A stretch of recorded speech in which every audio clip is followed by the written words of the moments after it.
15 seconds.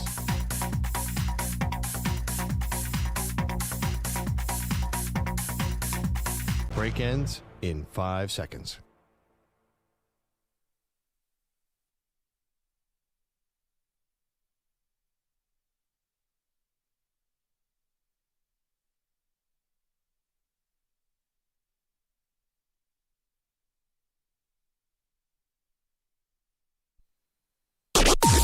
Maggie and Perloff on the Infinity Sports Network. 4 seconds left in overtime. Good operation. 46, the kick. Wins the game. Butter, butter, butter, butter, butter. Extra butter. Cowboys win in overtime. 40-37. Thank you to Cowboys Radio. That was an adventure. Man, what a weapon Brandon Aubrey is. 64-yarder as time expires in regulation to send it to overtime. And then you just heard the 46-yard game winner. Welcome to the show, Maggie Gray, Andrew Perloff. If you missed late last night, Falcons win over Minnesota. Maybe we'll get to that game later. But let's start with the Cowboys, Pearl, a team that looks like they are going to either play up or down to whatever competition they face. Yeah. Week 1, they hung in with your Eagles until there was a weird weather delay. Week 2 against a Giants team that we believe is going to be, pretty mediocre this year. They allowed Russell Wilson to have a day, almost 500 yards of offense. That Cowboys pass rush still non-existent since the Micah Parsons trade, but they win the game. Well, so the Giants scored 6 points week 1 against Washington, scored 37 today. I think it's utter panic time about that defense. And by the way, the Eagles, before the rain delay, scored at will on that Cowboys defense. Whose defense is probably the most impressive this season so far? Packers. Yeah. Who do they have? They got Micah Parsons, Pearl. Who is not on the Cowboys? Well, not Michael Parsons, but soon Jadeveon Clowney. So, for $3 million, get out of here. Who cares? That was Jerry's big announcement. Yeah, that's a nothing. I mean, that guy's been floating around forever. No, I think you come out of this really concerned about the defense. Maybe you have, what's funny about the Cowboys? The first half of their schedule is really easy. Then the second half is brutal. So they need to collect wins if they want to get to their customary wild card spot. And thank God they won last night, because if they had not, yesterday, if they had not won yesterday, then it's pure chaos and panic and cats and dogs living together and everything awful, right? I mean, they should have lost. They should have lost because Malik Neighbors got behind them with 24 seconds left. You don't come back and tie that game in most normal situations. So we easily could be looking at a complete dumpster fire in Dallas. I'm curious from the Cowboy fans, are you more encouraged because you actually won that game? All of a sudden you're in the game you're in. You're in overtime. No one can score. You come up with a big interception on Russell Wilson. He finally turns back into a bit of a pumpkin, and then you win the game. Or are you discouraged because of all the things that Perloff just laid out? And, we had Cowboy fans, Pearl, who called after the Micah Parsons trade, and I said it. I thought that the Micah Parsons trade was going to be a shadow that hung over this team all year long. Now, listen, is it a shadow that hangs over a team after a win? No, you can feel better after Brian Schottenheimer's first win as a Dallas Cowboys head coach. But, the issues are laid so bare. And Micah Parsons is just one guy, and I get they lost a lot of games with him, and they'll lose games without him, but I mean, it's just so glaring what's wrong with this Cowboys team. Russell Wilson, 30 for 41, 450 yards, 3 touchdowns, and that pick in overtime. Took 3 sacks, but only got hit 6 times in the entire game. Wow. Yeah, and Cam Scatterbo ran over a few guys, too. Don't forget about the run defense being suspect as well. Can we say the flip side? Dak Prescott's pretty good. Dak, they're going to need him to be. When Dak at the end in overtime after the interception and he is driving and all of a sudden there's just green grass in front of him. I was like, man, this looks familiar. But that playoff game against San Francisco all those years ago. But he took off, got 15 yards on the scramble. Giants defense breaks down. And again, Brandon Aubrey. And Javonte Williams, a running back, looked great. I think the Giants defense was exhausted, and that helped Javonte Williams. He had that big broken run. I think the Cowboys offense is good. Defense is bad.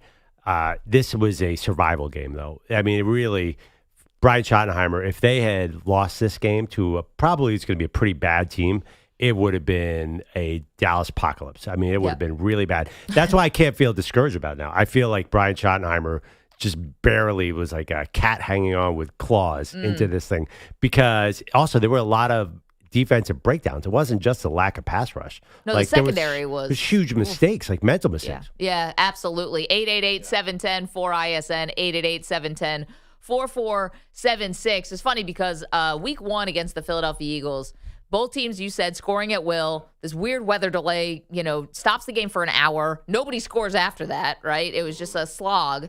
And I thought there were a lot of Dallas people who were actually kind of ticked off that they had an opportunity on a silver platter. EJ was pointing it out. Just how do you lose that game when you've got the defending champs on the ropes like that, and they kind of let an opportunity slip away? But that game was, their defense was having trouble with the Eagles. Don't get me wrong. I mean, the Eagles could have gone up to 42. Just like the Giants did. I mean, but Eagles, Giants, not same. Yeah. I mean, this might be the top of the mountain and the bottom of the mountain as far as the entire NFL is concerned. So, in a loss, there were some things there in week 1 that you felt like I was like, man, I'm kind of encouraged by this. They hung with Philadelphia, blah, blah. But you had a chance to win it. You didn't. At least in this game, you find yourself in a dogfight against like vintage Russell Wilson, who's, picking apart your secondary with those moon balls, and then you do find a way to actually win this game. Again, I just think this is going to be the roller coaster that we're going to ride with the Dallas Cowboys all year, which is they're going to play up certain times and they're going to play down certain times. And this was exactly the game yesterday. There's no reason why the Giants should have still been in that game 3 possessions into overtime. I mean, damn it. You're saying the game should have been over, the Giants should have won. Well, no, if you're talking about the talent on each team, the projections for each team. Who is Dallas closer to? Are they closer to Philadelphia, who they played tight in week 1, or are they closer to the Giants, who might be picking top 5 in the draft? I don't know. I mean, I think the Giants are you were high on the Giants a little bit, not high, relatively high for what the Giants were. I mean, the Giants have some good players too. Listen, they have Malik Neighbors. CeeDee Lamb was awesome, actually, coming off the drops last week. Yep, he was. And 9 George catches, Pickens is now a 112 factor. He looked really good too. But I would say the Giants have a couple great players. Like Malik Neighbors is great. And I would say Brian Burns typically is great. And I'm all about Cam Scatterboo in the red zone. I mean, I don't think the Giants are that bad. But back to the Cowboys, Dak has won 13 straight against his team against the Giants. Yeah. I have to look at 13. I have to look at the 13 games. I think it's 14 now, isn't it? Was yesterday 14? Came in with 13, sorry. Yeah. And I don't think he ever had to work this hard to beat them. Like, this is a team they always win. They usually beat them like 40-7. I definitely, if the question is, are you more encouraged or discouraged? I'm discouraged about how close this game is, because the Cowboys usually win this game. Now, I think they have the Bears next week. They better win that game against a struggling Bears team, or then we go straight back to panic. Yeah, we'll get into Caleb Williams, Ben Johnson. Not a great homecoming for Ben Johnson, the former Lions offensive coordinator. That was tough. And the team showed no mercy on him whatsoever. But Dallas Cowboys win this game 40-37, Pearl. And I think it's going to have to be that kind of a season on offense. Like, they're going to have to be scoring maybe in the at least high 20s, more like 30s, if they're going to want to hang in these games, because their defense is just not good enough. Yeah, which is okay maybe if George Pickens, I think he took a step from week 1 to week 2. He gets more comfortable. You can squint and see this being just an awesome offense. I just think that defense, just to let Malik Neighbors score what looked like the game-winning touchdown with 24 seconds, all you had to do was protect the end zone, and they did not do it. So I'm just really worried about the people were calling it the Eberfloss. The Eber loss. Yeah, Matt Eberflus, the defensive coordinator. I'm really worried about the defense.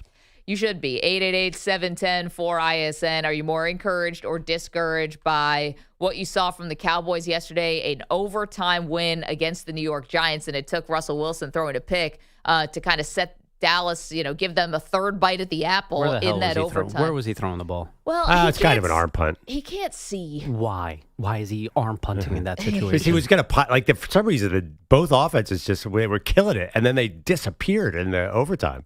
I think everyone was exhausted. I don't know. Yeah, the defense is supposed to be exhausted. Then the offenses start to fly, and I thought the Cowboys lost about 3 times in overtime.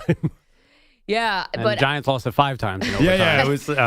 That must have been a tough one. From the Giants' perspective, I mean, sorry, Manny. You have no idea. Yeah, no, I mean, I was about to take an in-house victory lap though, because we had a discussion who wins first, the Giants or the Jets, and you guys all said, of course it's the Jets. Okay, now is neither an option? That's like a mean poll, but we should put it up. Hey, Giants have a get-right game next week. Who they got? Home against the Chiefs. Oh, right, yeah. Well, I'm sure that is a small spread because the Chiefs can't move the ball on anyone. Yeah, we'll talk about the Chiefs coming up because the Chiefs have issues. A lot more issues than they usually have, Pearl. They start the season 0-2, and it's another Kelce turnover, and Kelce in the red zone doing the wrong thing. That was the turning point of the game. That happened in Brazil, week 1, and then yesterday against your Philadelphia Eagles, Kelce just with I don't know, still shocking when you see sort of bobbles, kind of fell right into the hands of the defender for Philadelphia. That was a tough, weird game. That was Chiefs are weird to watch. I would say the Eagles in that kind of game are hard to watch. That was not an entertaining game for America. I know Taylor Swift was there, so the ratings were probably high. But that was a lot of tush pushing, even for me, and I'm a fan of the play. Yeah, I mean, just blast this play into the sun. We're done with it. Guys are false starting on every single time. Refs just missed another one.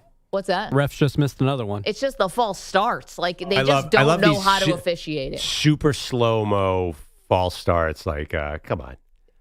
Relax. You guys are not going to be able to officiate this play out of the game. Listen, they're trying to get it out no matter how, by hook or by crook. The bigger problem for the Chiefs is you're still rushing 4 and you can't get to Jalen Hurts. He had all day back there. Go to hell, Kansas City. Well, yeah, but he didn't really do much with it, but because they were that's what you do to Jalen Hurts. You cover everybody and you're in trouble. And everybody was super covered. Yeah, I know, but he was back there patting the ball. Right, hanging because out, they had make a phone call. They had 8 guys in coverage. Did you see I mean, honestly, I don't mind KC's defense in that game at all. The Eagles, AJ Brown he was glued.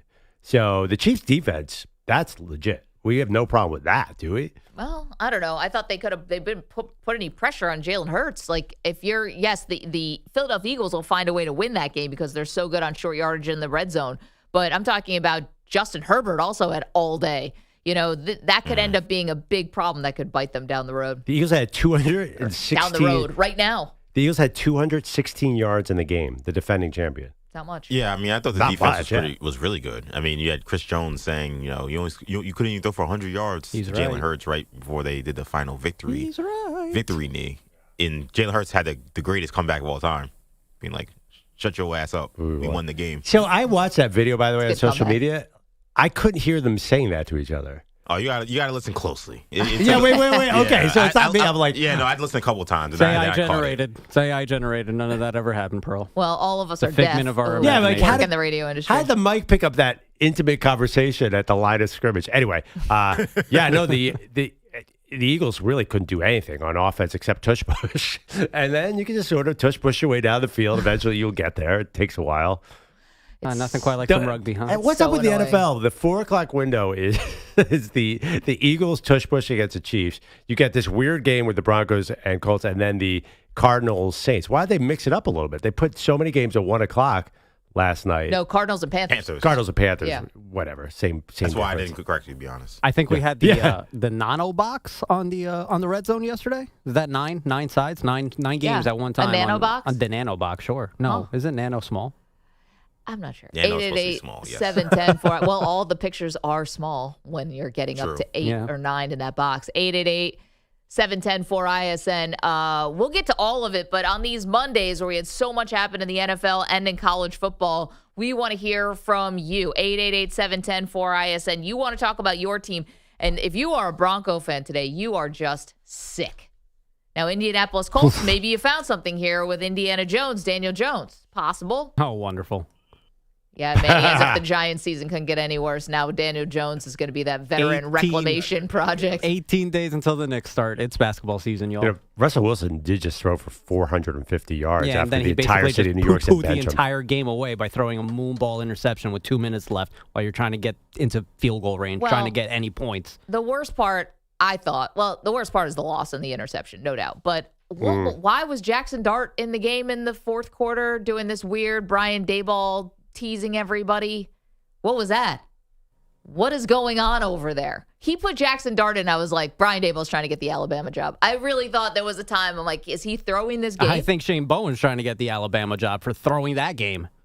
I didn't understand that at all. Start him or don't start him. You're going to throw a rookie Pearl into a fourth quarter in Dallas in a one-score game? How many plays was it? 5. Was it 5? 3 or 5? He ran 2 plays. I thought it was more. I thought he ran 3. I saw about 2 plays, and one of them was a slip up in the fourth quarter, which I mean, he tripped. Yeah, it didn't amount to anything though. Why was he in the game? He was in in to run, in right? training camp, I know he he was in said to run. when they did this against the Jets, he said that he wants Jackson to be ready because he could be thrown in at any moment. Now, throw him in the fourth quarter of a game where you're trying to win seemed a little odd, but he did say that when he did this against the Jets when he randomly threw him in a drive where Russell was still playing. First play worked. Time and place, man. First play worked. Kind of like a wildcat, right? Like he's supposed to go in there and be a battering ram. Yeah, I mean, they essentially had him running basically as a running quarterback. They basically were running a wishbone offense with him there. Listen, I as an Eagles fan in the late '80s, they had Randall Cunningham would come in and just run. He wouldn't even he would come in for Ron Jaworski, and he was just a running quarterback. I think that's what they want with Jackson. He looked great running in preseason. But I feel like it's bad for Giants fans because I think Russell earned a bunch of more weeks. Oh, he just stiff-armed Jackson Dart for at least another week. All right, we got all over the road there. We started this off with the Cowboys. Are you more encouraged or discouraged by what you saw against the Giants? It's a 40-37 overtime win and deep into overtime. I mean, as time's expiring in overtime, I saw a stat, Brandon Aubrey, the only kicker in history to hit a game-tying field goal as regulation expires, and then the game-winning field goal in overtime as time expires. Yeah, didn't Jerry Jones after the game say Brandon Aubrey's our best player? He might be. But that's kind of weird. Well, you do have CeeDee Lamb. Special teams, baby. What a weapon that dude is. 888-710-4ISN. Got the poll question up there for you. How about 2, EJ, so far? Encouraged or discouraged by what you saw by the Cowboys? And what was your question about the New York teams? One's already up. Who's gonna win first? Did we do that last week? We did it last week, and you guys were all adamant about it. I was the only one in the room who said the Giants might get a win. We didn't put a poll up, but we did because the Jets' schedule is brutal for a little bit. Right now it's 50-50 with only 4 votes. All right, we'll go to Maggie and Pearl. Still early, lots to get to. We will not ignore college today as well, as you had some huge, huge games over the weekend. Maggie and Perloff show. It's a Monday, so let's go. Pearl, Prize Picks. Good to me over the weekend. Nice. I hate to brag, but I love Prize Picks. It's the obsession around this show because it's everything we want, which is being able to pick 2 or more players across any sport, pick more or less on their projections, and if you're right, you win money. That's it. It's like no bells and whistles, but just enough bells and whistles to keep you entertained. We love Prize Picks around here. The app is super fan-friendly. And if you are somebody who's sports psychotic like us and you want to be betting on the NFL and college football along with WNBA and baseball and really put your knowledge to the test, Prize Picks is where to go. Yeah, I mean, as a baseball fan, I think you guys who are Mets fans would really like Prize Picks because it gives you a reason to watch other than your own team. All transactions on the app are fast, safe, and secure. Don't miss any of the action this season with Prize Picks, where it's good to be right and not to be a Mets fan. Download the Prize Picks app today and use the code M&P and get a $50 bonus credit instantly in lineups when you play just $5. That's code M&P on Prize Picks to get a $50 bonus credit instantly in lineups when you play $5. Win or lose, you'll get $50 bonus credit in lineups just for playing. It's guaranteed. Prize Picks, it's good to be right. Must be present in certain states. Visit prizepicks.com for restrictions and details. Mand P.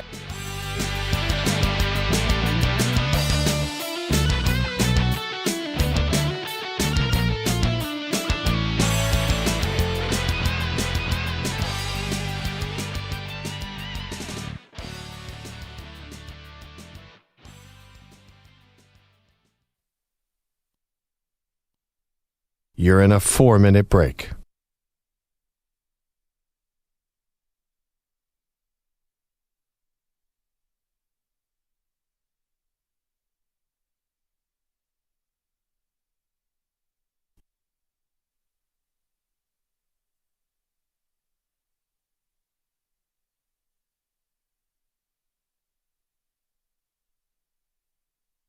Three minutes, 30 seconds remaining.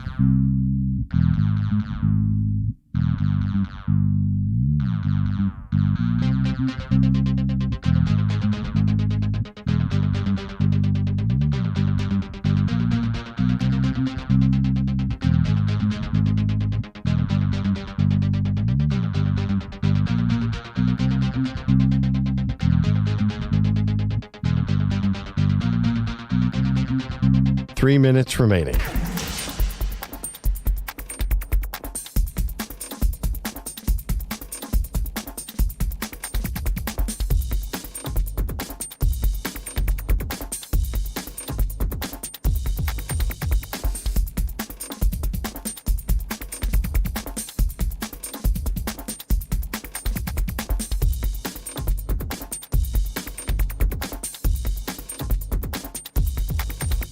Two minutes, 30 seconds remaining.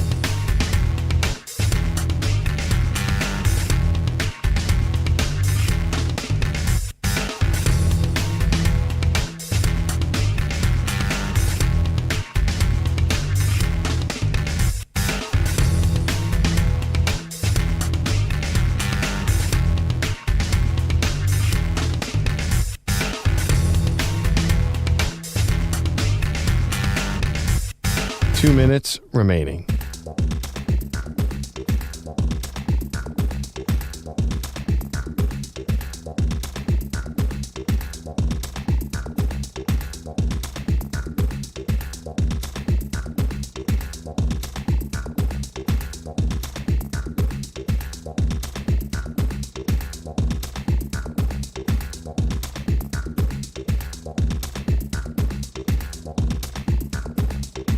One minute, 30 seconds remaining.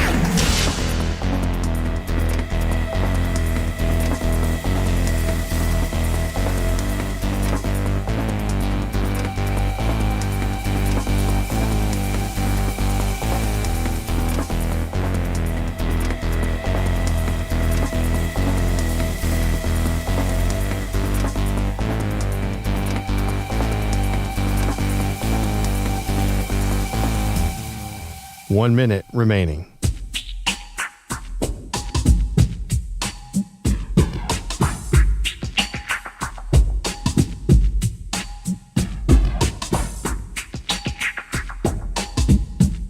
Forty-five seconds remaining.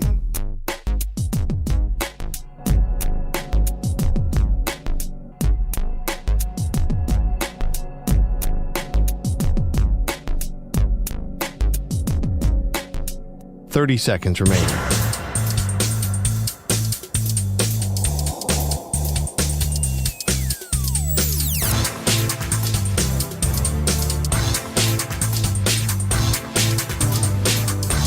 Fifteen seconds.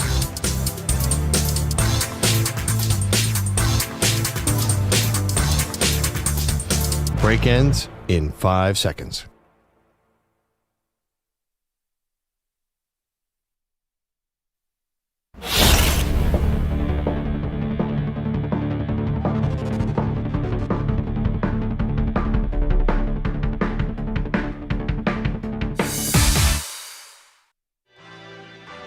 Yeah, very special, man. For you, first game ball, first win. Hell of a coach.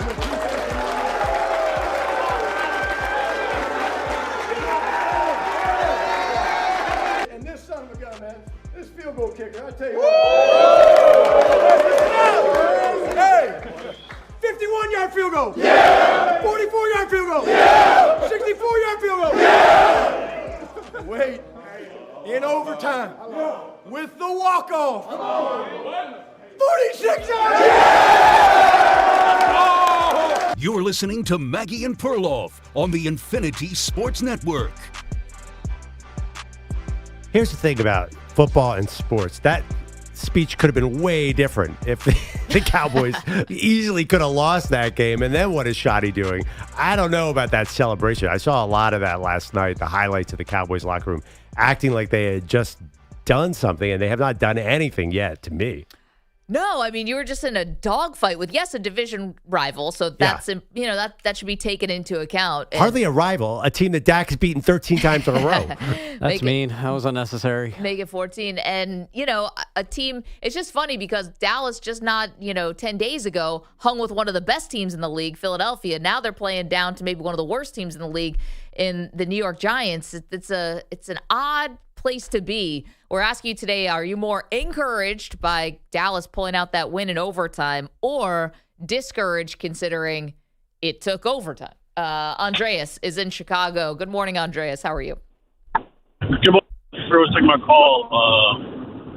I didn't watch the game yesterday. I was out working, but I was following the highlights on the ESPN app, and it's I don't know what the heck to believe. Week 1, you play Eagles tight. Week 2, even though they didn't have Deron Bland, it just seemed like it made Russell Wilson like an MVP candidate, yesterday. And week 3, Chicago. Then we have week 4, Green Bay. I don't know where to stand on the Cowboys. Dak has to play off this line. Like the year before he got injured with the ankle injury, he had to play his tail up every game to win. The defense was suspect. And if you're going to talk about the college football later, I am worried about my Longhorns. Arch Man is not looking good right now in the 3 games. That's all I have. Andreas, I'm glad you brought up Arch Manning and the Longhorns. We were going to get to that this hour while we know we're on in Texas. Booed by the home crowd, bro. Arch Manning, they did not beat UTEP by nearly enough, and he did not look very good, especially to begin that game. Arch is coming out. All over the map, including missing 10 in a row at one point, which included an interception. Well, let's be fair, though. They were going against former 5-star quarterback Malachi Nelson on the UTEP Miners, who actually, I can't believe that guy was a 5-star. He's worse than Arch. Yeah, Arch looks terrible. There's no doubt about it. But the Longhorns won the game. The Longhorns have a lot of talent around Arch. So even if he could just sort of get his screen pass game, I accidentally went kind of viral with an Arch clip. I did not mean to at all because I'm trying to support Arch, but I, for some reason, put out on X a little.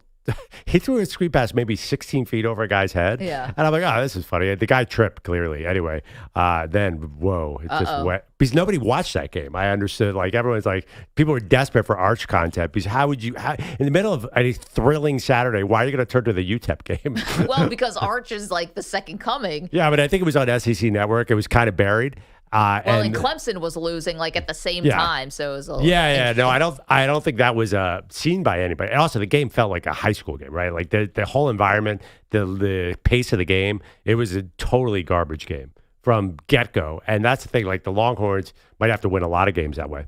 They were the number 1 team in the country. Now, preseason polls obviously are not worth a whole hell of a lot, but oh my goodness. That's rough. Also, I'm kind of surprised that the fan base, I'm not saying they're turning on Arch, but the booing when you're ahead. I understand if you're behind, but they still were leading in the game at halftime, and they got booed. We'll see. They have to establish a run game. Otherwise, like, what are we doing here? Like, Sark's known as having a wide open pass game, but he's dominant in the run game, and this is not there at all yet. Yeah, that's true. Let's go to Jason, who's in Washington, D.C., talking about the Cowboys. More encouraged by the fact they won or discouraged because it was not pretty. What's up, Jason? Hey, good morning, Maggie. How are you this morning? I feel like a regular now on the show. You guys should go ahead and just give me a morning spot now, and we can talk about the Cowboys from D.C.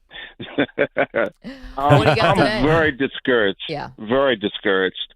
Let me first start off by saying I love Kenny Clark. I thought Kenny Clark from Green Bay, even from when I saw him in Green Bay and what I thought we were getting, he made a play yesterday. I was very encouraged about that. But I saw plays where he was getting blown up. I saw plays where Osa was getting blown up. I have no idea who's on the Giants' offensive line. Scatterbro looked like the second coming of Tom Rathman. I mean, he was running through this defense like it was butter, like soft butter. It's discouraging because when Osa and Clark are in the game, I still feel like Osa's too small. Move Osa to the outside. Solomon Thomas, I thought, played one of the most spectacular games yesterday. He was all over the place. So move Clark and Solomon Thomas next to each other. Move Osa outside. Put Sam Williams on the other side of Clark. And I think you have a little bit more physical defensive line. This secondary is horrible. Yeah. Please, if they don't cut Elam today and if they don't cut Hooker today, something's wrong. These guys can't cover. They have no instincts. It almost looks like when the ball is in the air, guys are just looking like, where's the ball? Yeah. Like, I got to be honest, Jason. I saw that Kyer Elam was a former first-round pick of the Bills. When I saw him getting burned yesterday, I was like, yep. Oh, my God. But, Jason, you just fixed it. I mean, thank you for the phone call. You get it. How come Eberflus doesn't get it? shifting around the defensive line the way they did. And by the way, I mean, Jason should trademark that. Scatterbro. Yeah, Cam Scatterbro. How did we not think of that? That's definitely his new name. Oh, I love that. What would really, I think Jason had some great points. What would be great is if you had a menacing pass rusher too, if you could add to that list. Maybe undersized against a run. But what's so funny? Where would they ever find one of those? Every situation that Jason described, Jerry threw millions of dollars at. Like, they have the highest paid secondary in the NFL. They paid the interior of their defensive line. They paid that guy Osa $20 million a year. Like, what's going on? Like, these guys are all. I love Sam Williams, by the way. He's psychotic in a good way as a defensive player. But like, what's going on? Jerry's throwing all this. Since he let Micah Parsons go, everyone's gotten more money. You notice that? Who they signed this weekend? There was another big. Oh, Tyler Smith. Yeah, on the offensive line. He's spending money like crazy. He's out of his mind. And then he said, over the next couple of years, I'm going to be back to the riverboat gambler and start spending a lot of money. Why did you spend the money? As you keep saying, I'm taking this from you. Why did you spend the money on Micah? Get it, bro. It's just one of the world's great mysteries. I don't know. I don't have the answer for you. Let's get to Andrew Bogusch, who's got all the latest headlines. Hang on the phones with us, guys. We want to hear from you on this crazy Monday. What do you got for us, Bogusch? Guys, I got headlines sponsored by Prize Picks. Don't miss any of the action this football season with Prize Picks, where it's good to be right. Download Prize Picks, use code PRIMETIME, Oh, my God. and get a $50 bonus credit instantly when you play $5. Must be present in certain states. Visit prizepicks.com for restrictions and details. All the way in. Joe Burrow now in line for his third Comeback Player of the Year award. Burrow catches a shotgun snap, pump fakes, and Joe will be sacked at the 35-yard line. Eric Armstead pulling him down by the feet. 4 Jaguars are around him. I mean, all 4 of the Jaguars are within an arm's length of Joe Burrow. And Burrow's limping. Yeah, you can't have that. Limping badly. I mean, you just can't. You can't do that and give your quarterback. Joe takes his helmet off and sits down on the turf. Yeah, not good. A first-half sack leading to a reported grade 3 turf toe injury, the left big toe to be specific. Burrow and the Bengals seeking other opinions with surgery possible. That could mean a 3-month absence or longer. Yeah. Yesterday, at least, Jake Browning came to the rescue. You think you're going to be sitting on the sideline, then you get thrown in, and that can kind of create like an emotional jump and try to ride that wave and just operate. The veteran backup did throw 3 picks, but went 9 for 12, 65 yards on the game-winning drive, which ended with a 1-yard TD plunge from him. The Bengals stealing a 31-27 win from the Jaguars to reach 2-0 for the first time since 2018. What the f*** are we doing, man? Can I add a potential rule change on the award front? Sure, go ahead. I don't think you should be able to win Comeback Player of the Year twice. I know, or 3 times with Joe Burrow. Like, I think once you get, they were going to call it the Chad Pennington and Memorial Comeback Player of the Year award. Yeah. Like, I think once you get one, I don't think you should be able to get a second. like Pennington and Burrow are the 2 that have done it. It's like Rookie of the Year, just one and done. Yeah, I just think once you come back, like, you've showed the ability to come back. Like, if they can't give it to him a third, you're absolutely right, Bogues. Like, he'll probably win it a third time next year. I have a question about grade 3 turf toe. Sure. Yeah. Is grade 3 the worst, No or is grade 1 the worst? No, well, I don't know if grade 3 is the worst, but grade 3 is worse than grade 2, which is worse than grade 1. But does it go past 3? That I can't answer. That's but when your toes just amputated? Maybe. Oh, that's boy. a Dr. Rock question, but grade 3 is not good. Okay, so it gets worse as the numbers go higher. Yes. Got it. and they'll decide today, right, if there's going to be surgery or not. That's what I saw. I sure hope so. I need to pick up a quarterback from a fantasy team. Definitely. It's times like these, Manny, where you have to think of your fantasy team. It's just the thing about Burrow and him getting hurt again just reinforces last year what a waste that was. This amazing Burrow season where he's an MVP candidate, and you miss the playoffs completely because your defense stinks. Well, I'm not sure things are that different now. Their defense is hardly great. And I think Shamar Stewart got hurt at the end of that game, too. Yeah. Well, on the bright side, it wasn't an Achilles. Anyone? There was some whispers. Is he holding his calf? He's out for 3 months. What's the difference? He's going to miss the season. 6 months? That's the difference? I don't know. In today's NFL, when it's not an Achilles, it's like, well, all right.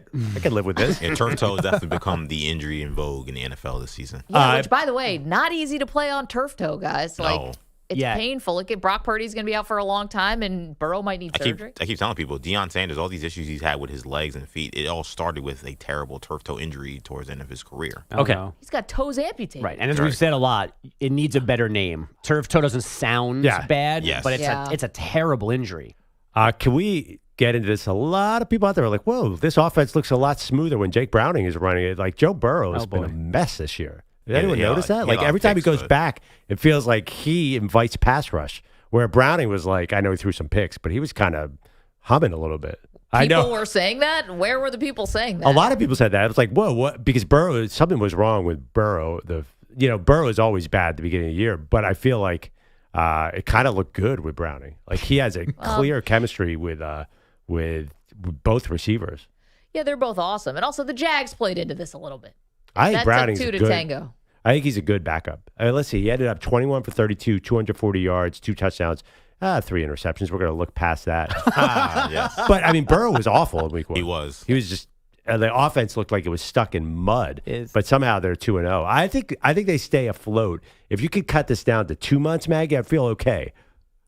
Who's cutting it down? Well, because I've Dr. Is it Chow? I always forget his name. Yeah. He said 3 months, if it's surgery for turf toe, is very optimistic. He would say that's season ending. Well, what if it was not surgery, though? That's a whole different thing. But his tweet was if he has surgery, he's out for the season. Okay. Probably not the right time to bring this up, but is he still in the Josh Allen, Lamar Allen, or can't be. Lamar Jackson conversation? Is he up there with the top 3 quarterbacks? Well, he was not just tier 1. He was 1A, remember? Yeah, and I didn't agree. This side of the glass was Peyton, you did. Burrow, and the boys. So the Bengals, they are 2-0, though. The Vikings are not. No second straight fourth quarter rally from J.J. McCarthy. McCarthy steps up, going deep down the field into a crowd, and it is intercepted, picked off by the Falcons. Xavier Watts, the third rounder out of Notre Dame, has his first NFL pick, and that'll do it. The Falcons take over with 2:35 to go and a 22-6 lead. Ryan Radke on Westwood, 1 second pick, third turnover from McCarthy, a 22-6 home loss to the Falcons on Sunday Night Football. Kevin O'Connell's offense only crossed midfield 3 times. We've got to clean up our operation and clean up our procedure as well as our execution, and that's going to be a theme that we will continue to focus on. I thought our fans were phenomenal, which obviously makes it sting even more. The Falcons, meanwhile, got 143 rushing yards from Bijan Robinson, 5 field goals from their brand new kicker, Parker Romo. Anybody else fall asleep during that game? Well, it's like beginning of the fourth quarter. I'm still awake for some God knows reason. And I'm like, all right, here comes the J.J. McCarthy comeback. And it was like, first play, sack fumble. Falcons take over. I was like, I think I watched the rest of this in the morning. Yeah. 2 more games still to go here in week 2. The Bucs in Houston at 7 Eastern. The Chargers in Vegas at 10.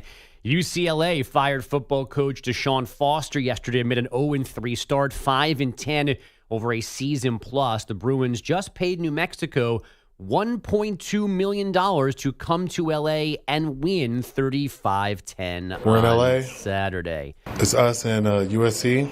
God, somebody that was obviously being shared a lot yesterday, and I forgot how painful that was. We're in LA. That is like one of my that's like one of my top 5 favorite coaching things ever. It's us and USC. I mean, it's 30 seconds. It starts with that, and then he doesn't know what to do. It's like his brain freezes, and then he just kind of grunts and laughs and goes, "I'll take your questions." But it's to be awful. fair, spot the lie. As I said at the time, geographically, I mean, America's youth is terrible geography. At least he was right. I guess we'll give him that. He wasn't the only coach fired yesterday. He 2 was college not. coaches Yes. fired yesterday. Pearl, you said it was too early in the season making coaching changes. But I'm sorry, I hadn't been studying the Virginia Tech coaching situation. I guess it wasn't good. You can't lose to ODU at home. You guys know but that. I don't know what UCLA, UCLA doesn't feel like it was Deshaun Watson's fault. It feels like this program Deshaun Foster. Deshaun Watson, yeah. We can blame a lot of things on Deshaun Watson. This is basically the only one Give we me an can. hour. Like, is UCLA going to hire a way better to guy? Like, they don't seem to have a prayer. I was just thinking not so much about UCLA, no disrespect, but I'm like, all right, so where is Nico Iamaleava going to transfer to after the season to restart his quarterback / NFL trajectory? I mean, I hate to do this to him, but he feels like the new DJU. I think wherever he goes, bad things are gonna follow. So you don't think he can do a reclamation project? I was not that. They won a lot of games in Tennessee, but they were like a running team last year. And then, this year, I know UCLA is basically an FCS team, but they're getting boat raced by Mountain West teams, and this is bad. He could be closer to Malachi Nelson, who we just talked about, than even DJU. At least DJU had a couple moments. USC. The Red Sox avoided a 3-game sweep from the Yankees at Fenway, 6-4 on Sunday Night Baseball. New York is now 4 games behind the Blue Jays for first in the AL East. Boston a game and a half farther back. And the Las Vegas Aces started the postseason with their 17th win in a row, 102-77 over the Storm to open that best of 3. Asia Wilson, 29 points and 8 rebounds. We're in LA. Back. They were actually in Vegas, but back to you anyway. Was that the opening remarks from Big Ten Media Day yes. 2 years ago? Yeah. So it's like basically opening remarks. Just sell us on your team. And just you get the floor. Sell us on your team, which college coaches have mastered for years. He's just like, well, UCLA. He actually said, you might not know a lot about us to college football writers. I think we're aware of UCLA and USC, even at Northwestern. Playing those Deshaun Foster clips gave me a reason to play this Mike McDaniel one. I think, to be honest, there's, I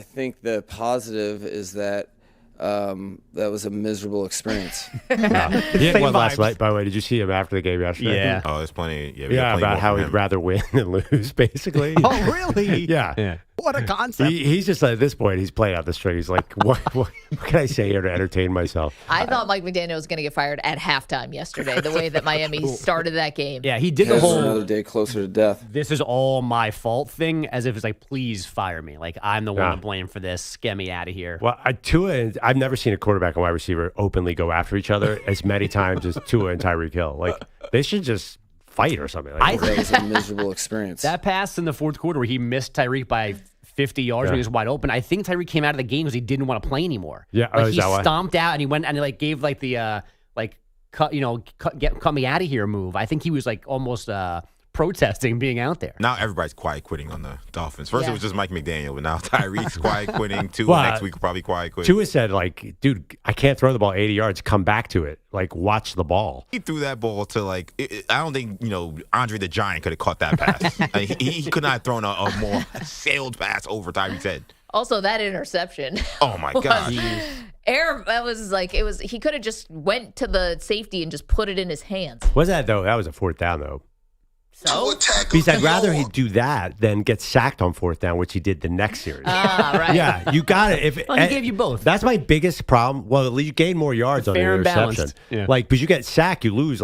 You got to chuck the ball in the... It was a 10-yard throw, that interception. That was not one of the big ones, was it?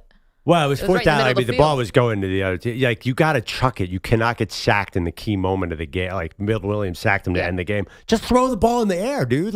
Anyway. That team stinks. And we get them on Thursday night, which is going to be a treat. 888-710-4ISN. Against who?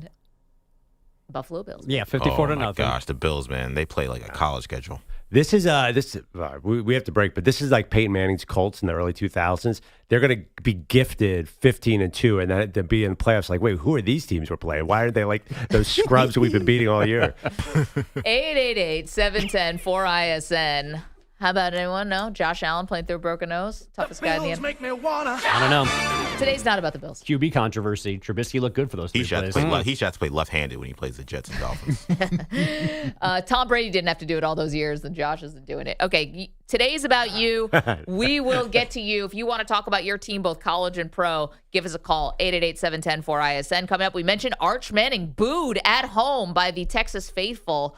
Did they have a right to do that? M&P. Arch Manning.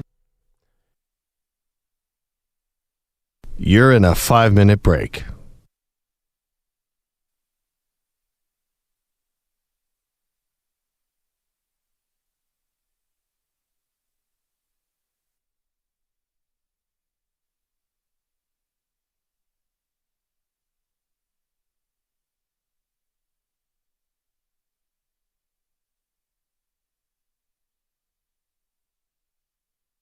Four minutes, 30 seconds remaining.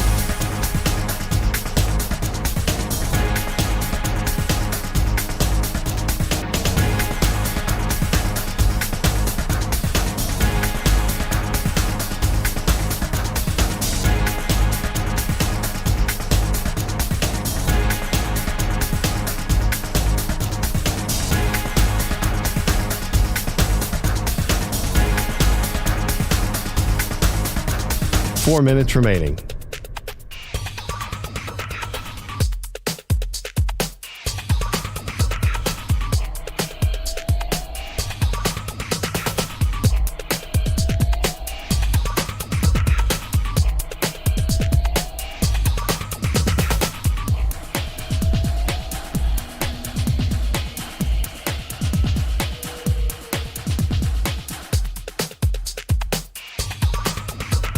Three minutes, 30 seconds remaining.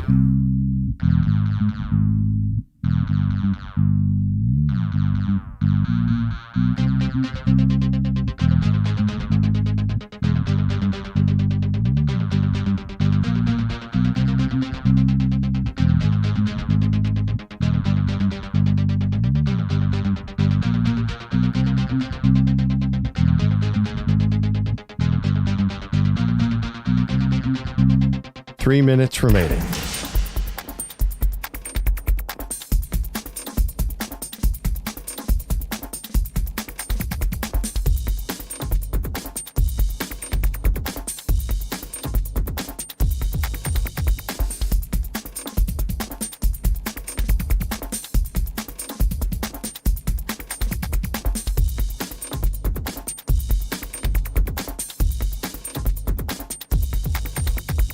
Two minutes, 30 seconds remaining.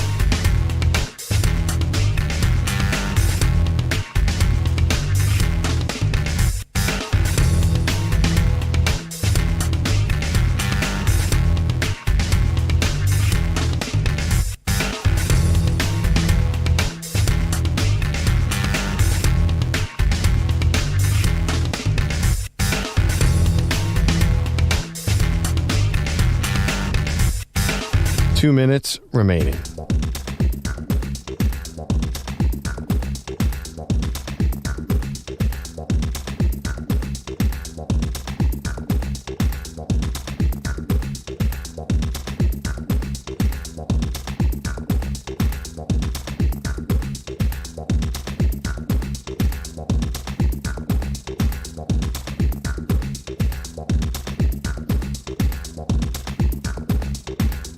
One minute, 30 seconds remaining.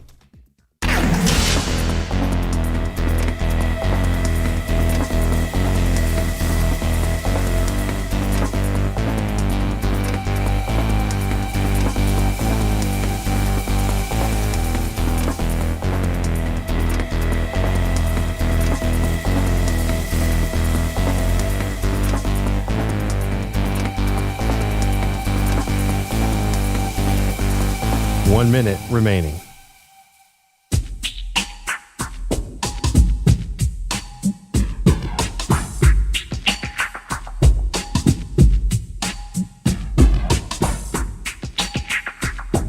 Forty-five seconds remaining.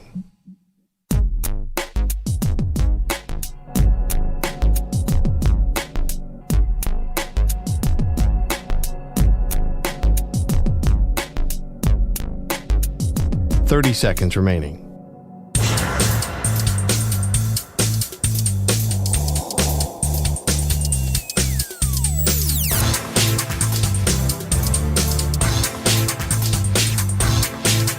Fifteen seconds.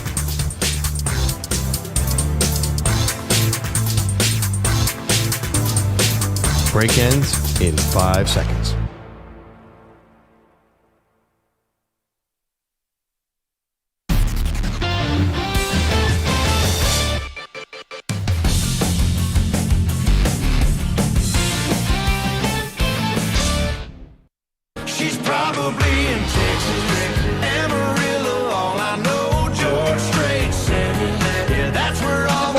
Maggie and Perloff show. Ask you today, starting off the show with the Dallas Cowboys. Are you more encouraged? Because, Pearl, they did win the game yesterday against a division opponent.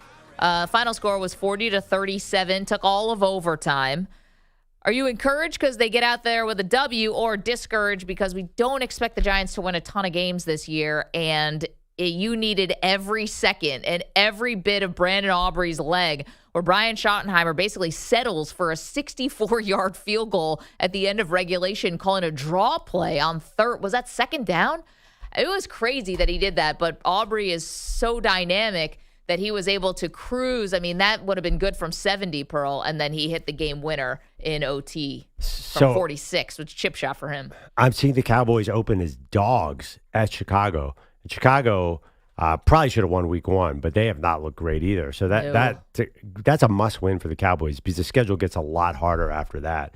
That's going to be that's a big game. I know for both teams. That's like a consensus, like where are we kind of game next week. And Chicago's coming off of just getting their butts handed to them by Detroit yesterday. Big bounce back spot for Detroit, who looked pretty bad against the Packers in week 1. And the score wasn't so crazy, but never really feel like they could get control of that game. And then they obviously put a thumping on Chicago in the second half yesterday. We'll get to Arch Manning getting booed by the Texas faithful. Are you out on Arch? 888-710-4ISN. Chris is in Birmingham, Alabama. Chris, good morning, sir. How are you? Well, when it comes to my Crimson Tide and my most of my New Orleans Saints, just what's that song by 3 Days Race Pain? But Crimson Tide I'm fine with. But and also Maggie though, really, when you already make the side comment of Brian Duball trying to participate for the getting the boys down. I say that in jest. Listen, I know that Alabama beat Wisconsin badly this weekend. They look good, but it ain't just that. It's Chris, like sorry. The if you want to say the over exaggeration of Bama in college football modern day time of parody is just deafening, for Christ's sake. Give the man time. He has to at least establish what his team's standard is so we can really give ultimatums about a team, because you still have the whole cupboard full. You still got like 10 games ahead of you, which if you go on a 10-game win streak, I don't want to hear anybody saying that they're the best team of all after pretty much dragging them out to one game.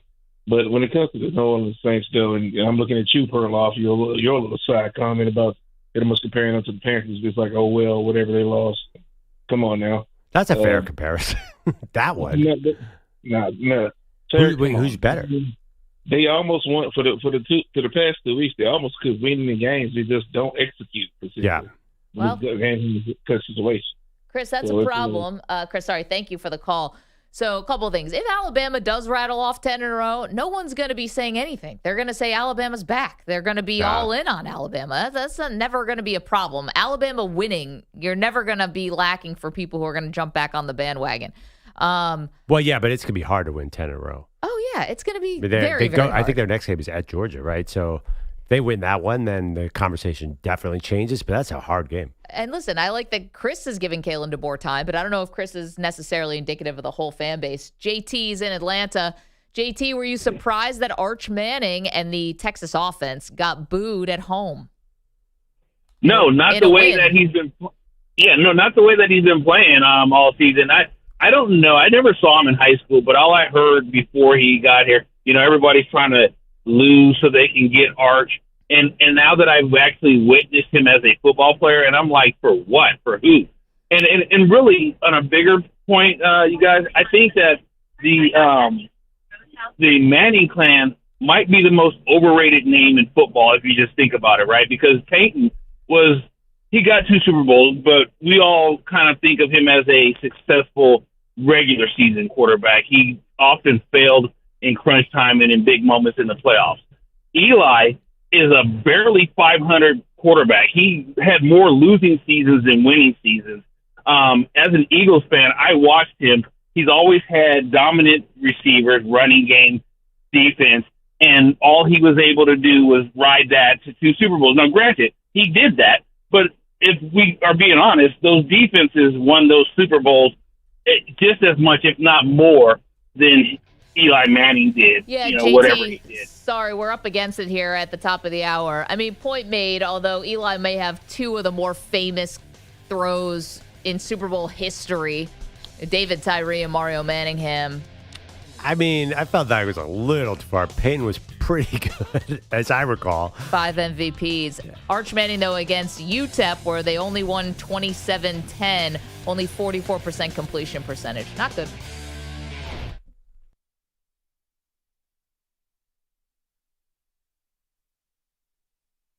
You're in a 5-minute break.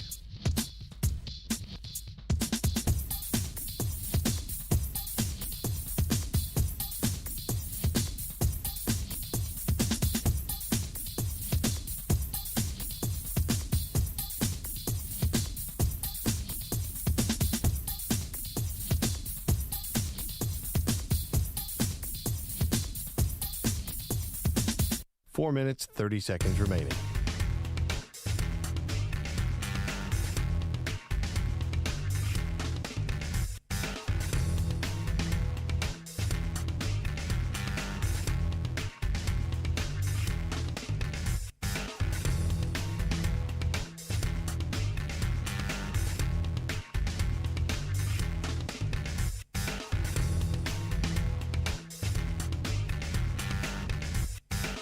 Four minutes remaining.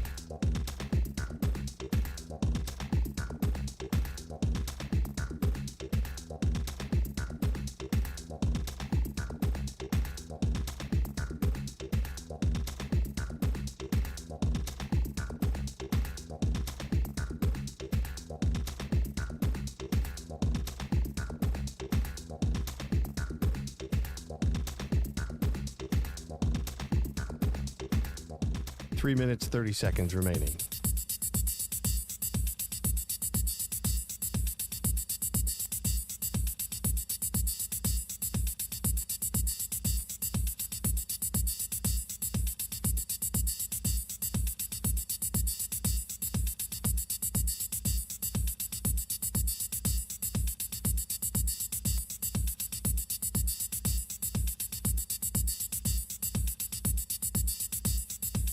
Three minutes remaining.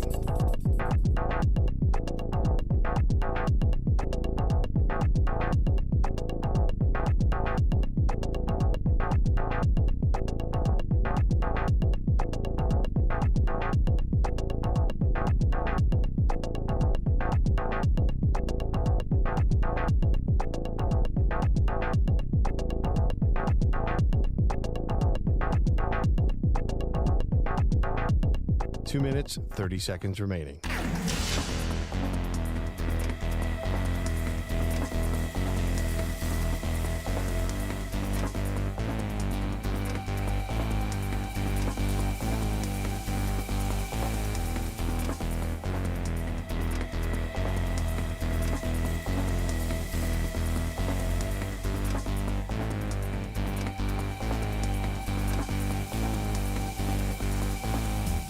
Two minutes remaining.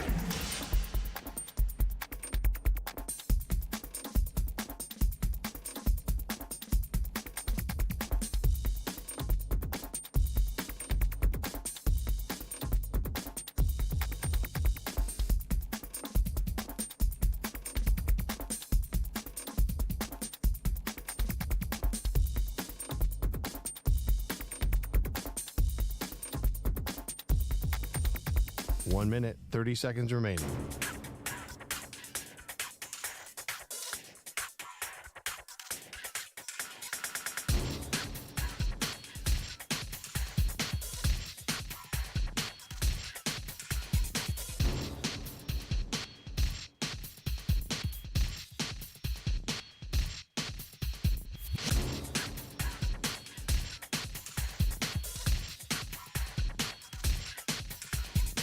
One minute remaining.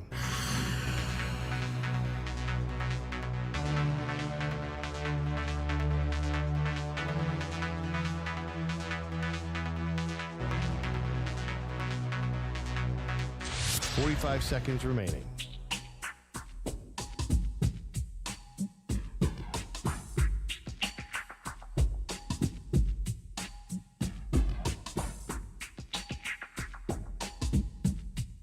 Thirty seconds remaining.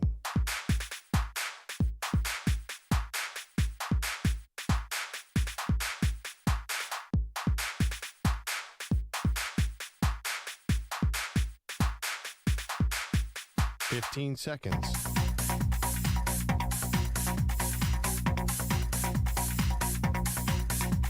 Break ends in 5 seconds.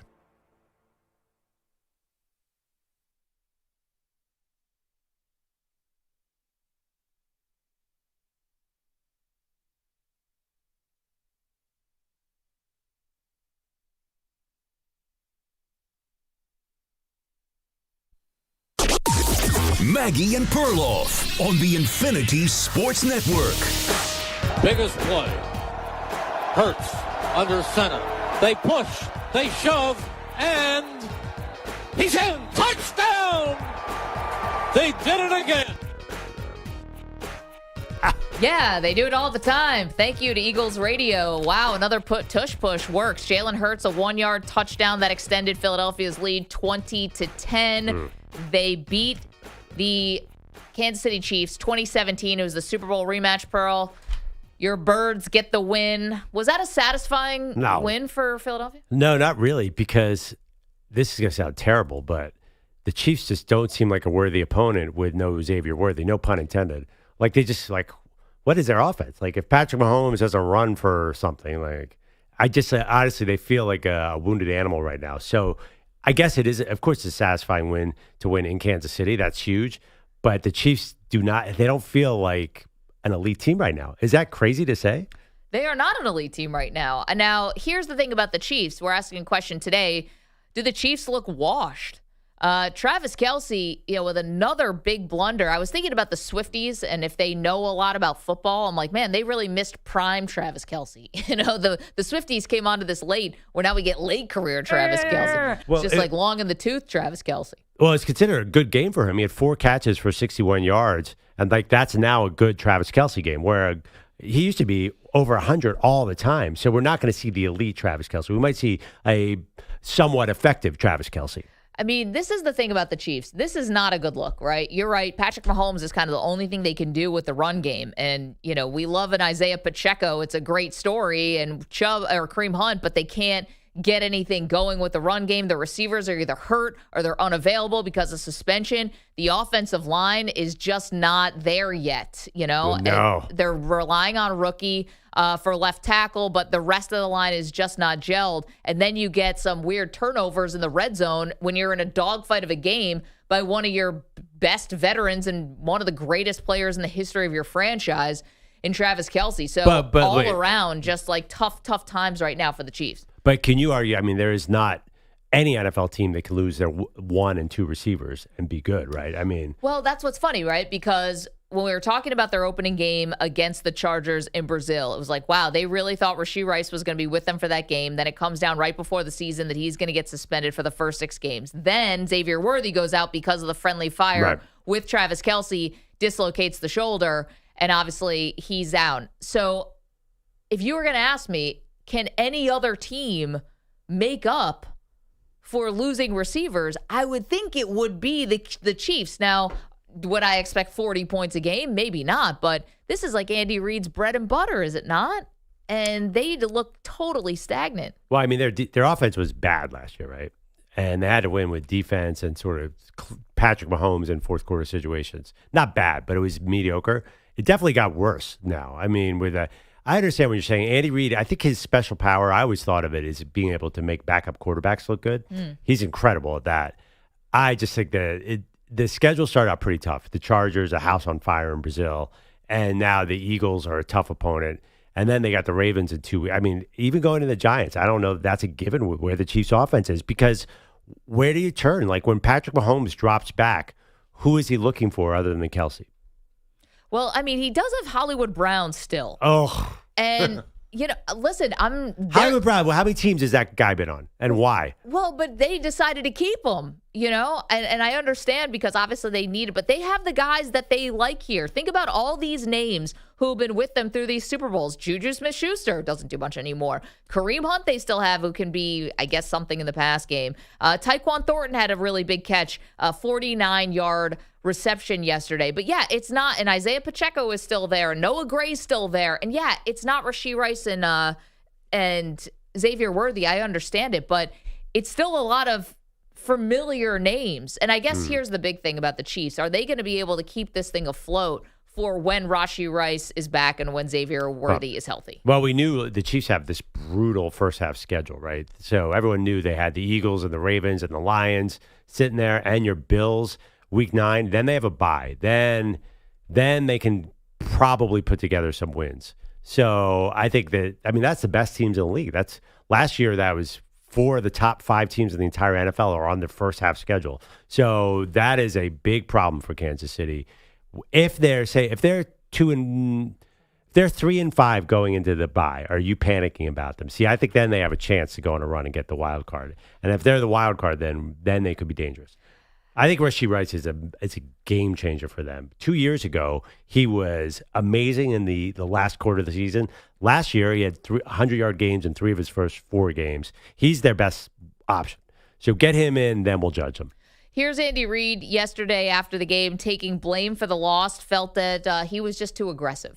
I'll take full responsibility for that game. Probably say too aggressive on that, and that's my responsibility. I thought my guys played their tail off and played hard and aggressive football, and they stuck together throughout the game, and they'll pay for us down the road when as we continue to grow. Some heavy breathing there. I mean, it's just like that was your takeaway, Maggie. Sorry, I was distracted a little bit by it.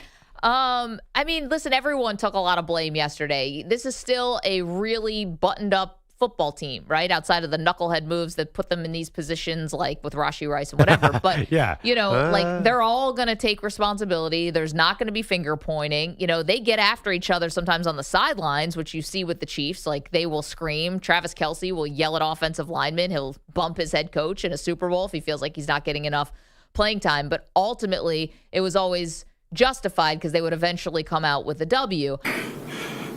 I was wondering if this team was going to start to show some cracks. I don't know why that was so hard to say. Show some cracks, but they're all taking responsibility for this loss. There does not seem to be any finger pointing whatsoever. That's the point I was trying to make. Well, I see what you're saying. I'm not sure they're buttoned up, though, because Travis Kelce said, I haven't worked hard the last 2 off seasons. That's not buttoned up. Jawan Taylor gets about 9 penalties a game. That's not buttoned up. The Rashee Rice, obviously, they knew he was a character issue coming in, and he turned out to be.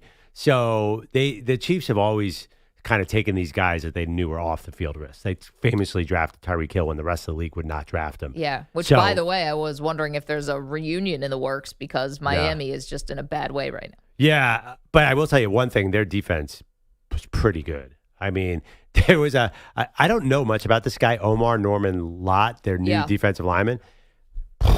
Where'd that guy come from? Tennessee, 2nd-round pick. He had a hit that just took a guy out of his socks yesterday. That hit on Jalen Hurts. Oh my gosh. It was a body slam. We're body slamming people now. It was awesome. I felt like I saw like 4 body slams over the first 2 weeks of the NFL season. That looked like a Goldberg spear from back in the day in WCW. Yeah, all the penalized ones went against the Giants yesterday. If I'm a Bills fan or a Ravens fan, I am praying that this team just does not get into the wild card because they will be. They'll sort of reform later in the season, I feel like. I think they're going to be good later in the season. But last year we saw it too. The weapons were a major problem until Worthy came on at the end, and then come Super Bowl, it was too late.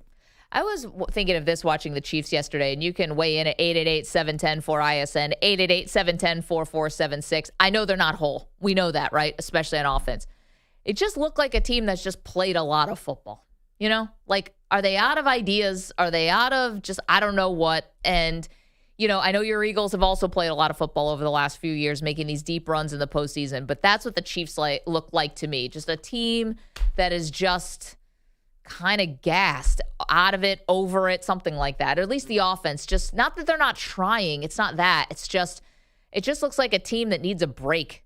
And I know they get an off season, but these off seasons get a lot shorter when you're all the way to the Super Bowl and then lose in the way they did. Patrick Mahomes has never lost 3 games in a row. I'm hearing you're a little bit out. You're a little bit out on them. Well, listen, you can never be fully out because they'll make you look stupid when they get, Rashee Rice back and Xavier Worthy will come back healthy. But didn't it look like that to you guys?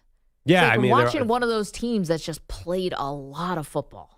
I see what you're saying. I mean, last year was rough. I mean, there's no doubt about it. I honestly think judge them when Rice and Worthy are back. Assuming Worthy is himself, I think that they're going to be a different team. Let's see, week 11, they go to Denver. Week 12, Indianapolis, then Dallas. They have a lot of indoor games late in the season. I think that offense is going to pick up. I think what's a little concerning is that they just can't run away from teams anymore. And, maybe Rashee Rice. Literally on the ground, you mean? Or just by putting points on the board? I mean, just there was a time when the Chiefs would you make any kind of mistake, you get a couple of 3-and-outs, and it was game over. They would just bury you with explosive plays, and those explosive plays are just so rare now. He makes that throw to Thorne, the one he missed earlier, but then he made one, and it's like you kind of forget, oh, right, Patrick Mahomes has a golden arm. Like, he is maybe the best arm in the NFL, but those plays are so few and far between. So it feels like the Chiefs have to. It feels like they have to work for everything. It's almost like watching a boxer who's a knockout guy who has to go through 12 rounds of just trying to survive because the guy's not letting them get big shots on them. That's what it feels like watching the Chiefs, is that they can't get that knockout blow. So then every drive is a drag. It's got to be a 12, 13, 14 play drive in order to score. It's hard to win football games like that, as good as they are. That's what the Eagles, Vic Fangio, wants desperately. But let me ask you a question. Name a team that would lose their 1 and 2 receivers and have knockout blow potential. There's not a single team. Tyquan Thornton was a castaway from the Patriots. Hollywood Brown's a castaway from everybody. Like, what team? Well, actually, maybe your Bills, because they don't really have a 1 or 2 receiver. Yeah, but it's sort of, I think it's by design. You know. But generally, though, you lose the fastest player in the NFL in Xavier Worthy, no doubt, and your best receiver, Rashee Rice. You're not going to have. Remember, Andy Reid kept talking about the knockout blows when EJ was talking about the vertical passing game all offseason. They were ready to go, and man, they have nothing. 888-710-4ISN, 888-710-4476, asking you today, do the Chiefs look washed? Tough to say, right? Well, yeah, they look washed. Question is, are they truly washed? Again, the rest of the NFL better get a lot of L's on that resume right now, because later in the season, I think they're going to be good if everybody stays healthy. The defense is good. Steve Spagnuolo should be a head coach somewhere, because that guy is a good coordinator. No, that's been one of the secrets, not so secrets, to the Chiefs' success. The fact they've been able to keep him through this entire run, because I guess it was that much of a disaster in St. Louis when he was the head coach there for a cup of coffee. Yeah, I mean, it happens. Sometimes some guys are coordinators, some guys are head coaches. Also asking you today on X, are you more encouraged or discouraged by the Cowboys' overtime win against the Giants? Right now, discouraged is leading the way, 55% to 45%. Why? Don't worry, Jadeveon Clowney's coming. Why? It's just funny because the Cowboys win the game. They win. They win in overtime. They escape with a win. You would think it'd be all positive, but it's just so obvious what they're lacking, Pearl, which is the pass rush. And that's what makes this kind of glaring, because Russell Wilson had all day to throw, and he had 450 yards through the air yesterday. I mean, would you really think it would be all positive after in Dallas beating the Giants 40-37 in overtime? That's not going to be all positive. There's no way. That felt like an L. I mean, Manny, you're a Giants fan. Did you think that game was won? There was 24 seconds left of the game. You hit a touchdown to go ahead. Yeah, when I thought Malik Neighbors caught that ball for the go-ahead touchdown with less than a minute left, yes, I thought the game was over. But then Shane Bowen decided to play soft coverage and decided to, go ahead and give Brandon Aubrey all this space to hit this field goal. Yeah, the announcers are like, do the Giants realize what part of the field they're in already? Evidently not. Shane Bowen. Thank you, buddy. You got rid of Wink Martindale. Yeah, we did. And it might have been a bad idea. Who knows, man? Well, he's in college now in Michigan. That front four, though, that was fun. We're asking the Chiefs washed. The other thing, too, so we're going to see tonight when the Chargers play the Raiders, so get a little more AFC West. But Chiefs may have also caught a little bit of break yesterday with the Colts beating the Denver Broncos and their division rival, because the Colts should not have won that game. That was a crazy, crazy ending, where it comes down to what was set up to be a game-winning field goal, Pearl, and the Colts kicker misses it, but they call a leverage penalty, which allows a 15-yard penalty and a re-kick, and then he nails the field goal. And the Colts walk away 2-0. They walk away winners, and Denver is there just sick to their stomach. Yeah, I mean, Denver has not looked great this year. There's, it feels like the Chargers will be their main competition, right? Because Bo Nix he was okay yesterday at best, but they were bad in week one. And I was surprised that the defense allowed the Colts to move on them in the way that they did. We thought that the Denver Broncos defense might be one of the best in the league. Now it looks like the best defenses, no doubt, are clearly in the NFC. Oh, yeah. Green Bay, Philly. The Rams.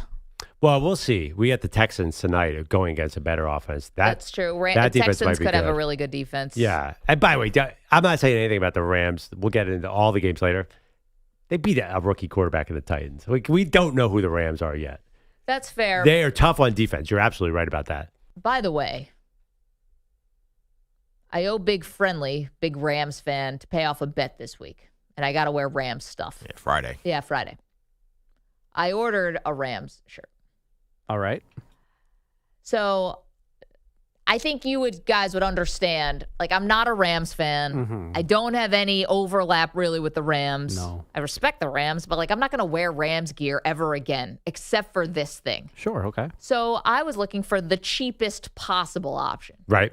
As anyone would, right? You want that Adam Archuleta?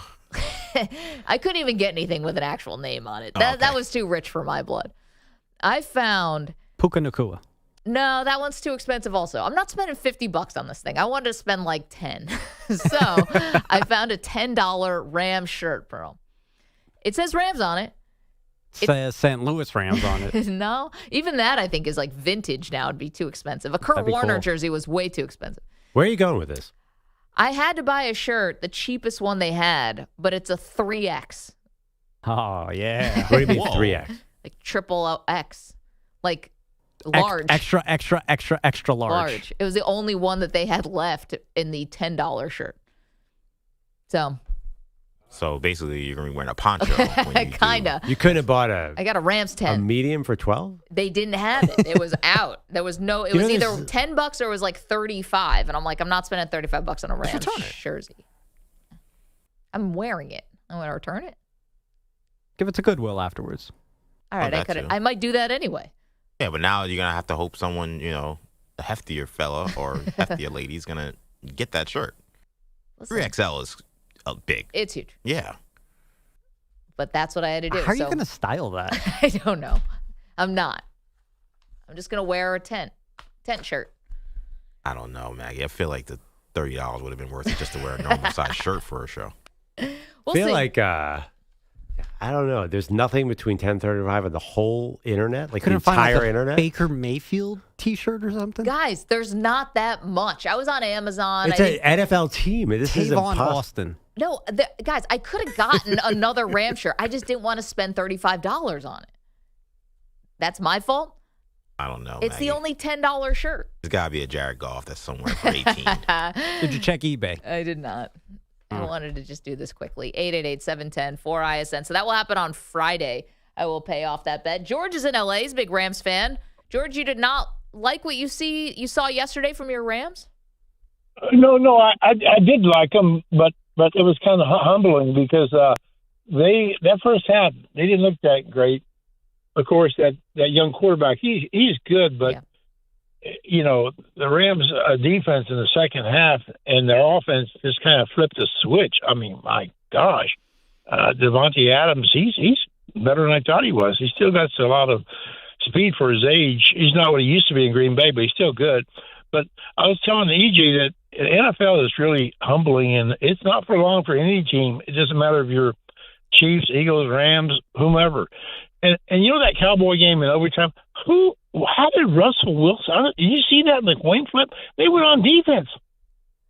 Right, but they said that's what you want now, right? Because each team gets a possession. So it's almost like college where you want to see, what do you need? Do I need a field goal to win? Do I need a touchdown and maybe a 2-point conversion to win? So they're saying defense now is the way to go in overtime. Yeah, but in overtime, if you study the statistics, usually the team that wins the coin flip wins the game because the teams are exhausted. You see the Giants? I mean, every possession counts, and maybe they win the game if they get the ball. Just my opinion. But and also I was going to tell you, Verse has been injured on and off, so he's not been himself. But God, can you imagine when he gets together? And Perloff, we'll see you on Sunday, buddy. Yeah, baby. Oh man, George, thank you so much for the call. That's going to be an interesting one. Do you take the ball in overtime, even if that's not like the common thinking now, Pearl, just to keep the momentum going? I think is what George is talking about. Keep the pressure on when you got guys who are really tired. Okay, so the game is coming down after it looks like the Cowboys are going to get a field goal attempt. I'm like, crap, I got to remember what the new overtime rules are. And I swear to God, nobody knows any of the rules anymore. There was one last night, and I'm sorry, I'm totally forgetting the game where a guy's shin hit the pylon and Mike Pereira's. Did you guys see that? Tesla? No, it was another one. Lions? It might have been anyway. No one, the two announcers, like, well, we have no idea what this means. Now, I know the Steelers are going to need to have a special teams meeting. That's sure. And then the Steelers didn't know the new kickoff rules. Oh. Nobody knows the overtime rules because they change them every year. I was like, wait, I think, and my reptilian brain was like, I think that both teams get the ball now, but I'm not 100% sure. And then boom, we got it. Well, the only most important thing is if Kyle Shanahan's finally learned them. Let's go to Big Easy is in New Orleans with a question. I was wondering if it would come up today. What's up, Big Easy? Good morning, Maggie and Perloff. Good morning to everyone. Question. You know how Taylor, she always goes in. It's the Chiefs Stadium. Everybody loves her. She just walks through. Yeah. What was the deal with the blocking of her as she was coming in? Because they're saying they don't want her to reveal something. Yeah. And I don't know if it was closed or she's pregnant. Yeah. Did anybody hear about? Because this is not. She didn't go to the first game, and she went to the Chiefs, and there's no reason for her to cover up because it's the Chiefs. Yeah. So Big Easy, I'm glad you asked this because I was thinking it too. Now the first game was in Brazil, so maybe you could forgive her for not going to that one. She's been on a world tour for like 2 years. She might want to keep it close to home. Thank you for the call, Easy. So she walks into the stadium, Pearl, in the normal way she walks in, kind of through the back entrance, right? VIP entrance. But this big black, what do you even call that? Like panels, like a movable wall is following her. Like people are holding these black panels so you cannot see her at all. So my first thing is she's pregnant. Well, I never heard that, and that makes perfect sense. It's got to be, right? I was thinking either she's pregnant or maybe she just had some kind of like I don't know. I'm not saying like a facelift, but maybe she had some kind of procedure or something like that, and maybe she's a little bruised. And if she came in, like sometimes when women get like lip injections or Botox and stuff like that, you bruise on your face. And if she has any bruising, well, someone could be like, did Travis hit her? You know, you can look a little weird. I think she would stay home if she was bruised. Maybe, but maybe somebody could get a photo somewhere. Like the bruise, I think the pregnant thing. Someone get a photo if she's pregnant, though. Like, or someone could just know, like she's in there's 100 people who would. I like the pregnancy one better. You think so? Yeah, I think shotgun wedding. I mean, it'd be so embarrassing to have bruising from plastic surgery. I think she would stay home with that one. Maybe 888-710-4ISN. So that's a little your gossip stuff there with Taylor Swift's weird entrance into the Chiefs stadium, kind of behind this panel where no one could see her. Very odd, especially because she treats those entrances like a fashion show. Yeah, usually. like her and Blake Lively walk in together, and it's a big deal. Yep. Blake ain't walking anymore. I don't think they're friends anymore. But they got beef. I'm sure she'll write an album about is that it. Right, EJ? Can you imagine being Taylor Swift and Travis Kelce's kid? Like, you walk into first grade and like, I hate being poor. Yeah, I don't even know, but like, it's not even poor. Like, you have the most famous mom, one of the top 5 most famous moms in America. That'd be kind of weird. Yeah, see, I feel bad sometimes for kids who have parents like that. Like one of Billy Joel and Christy Brinkley's kids, like. She's not as pretty as Christy Brinkley. She's not as good enough musician as Billy Joel. Like, you're kind of in this middle ground. Oh, like Michael Jordan Jr., guys like that who just like yeah, and it's aren't not quite going there. Great for them, by the way. One of those sons all over the map. Anyway, 888-710. He's winning the game, isn't he, with Larsa Pippen? Nope. Not anymore. Whatever. He got pulled over by the police and I had to pull do you know who my father is? Oh, I recall. Wasn't he also snorting cocaine at the club? Well, Again, winning the game. I think we have to call that a white substance. What about Junior? Cover ourselves. Okay, we have more for you from the weekend. Not only crazy endings in the NFL, but college as well. It's Maggie and Perloff. You're in a 5-minute break.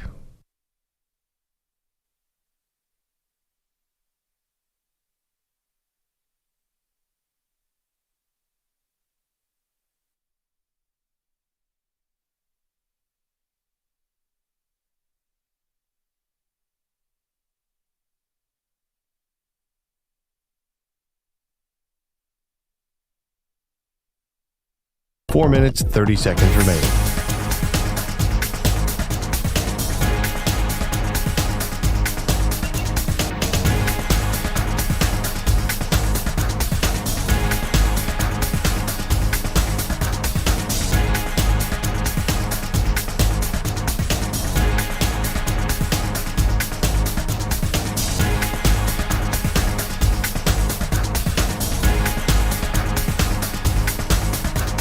4 minutes remaining.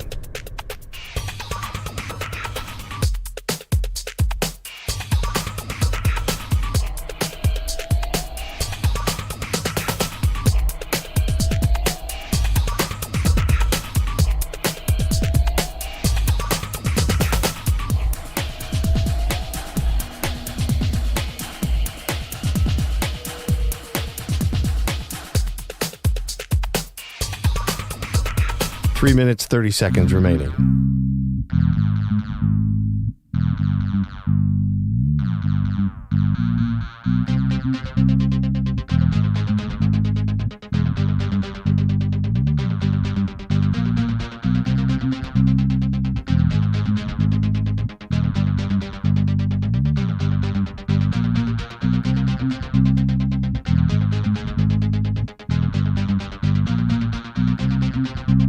Three minutes remaining.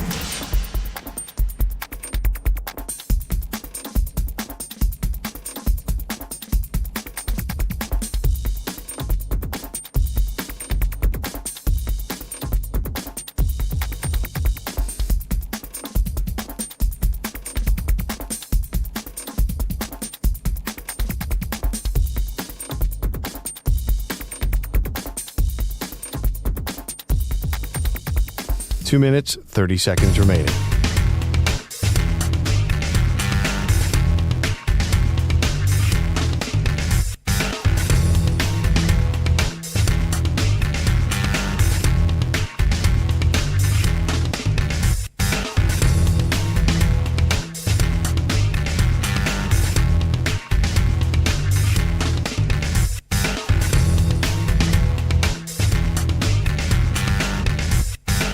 Two minutes remaining.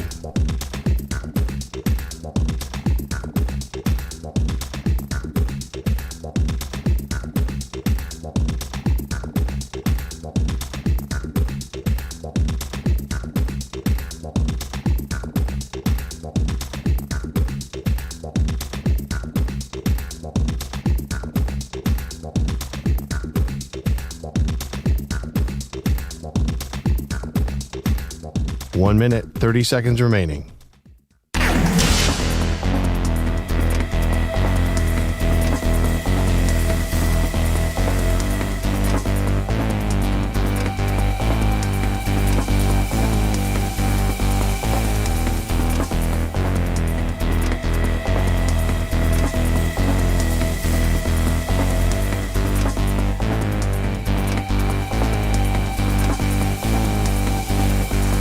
One minute remaining.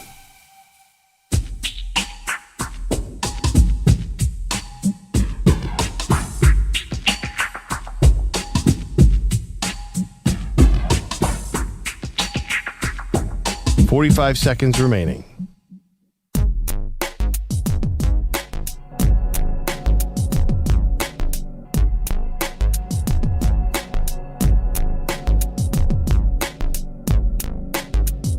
Thirty seconds remaining.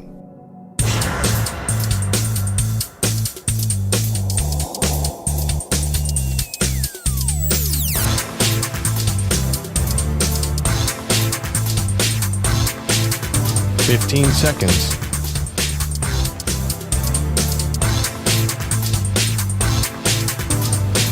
Break ends in 5 seconds.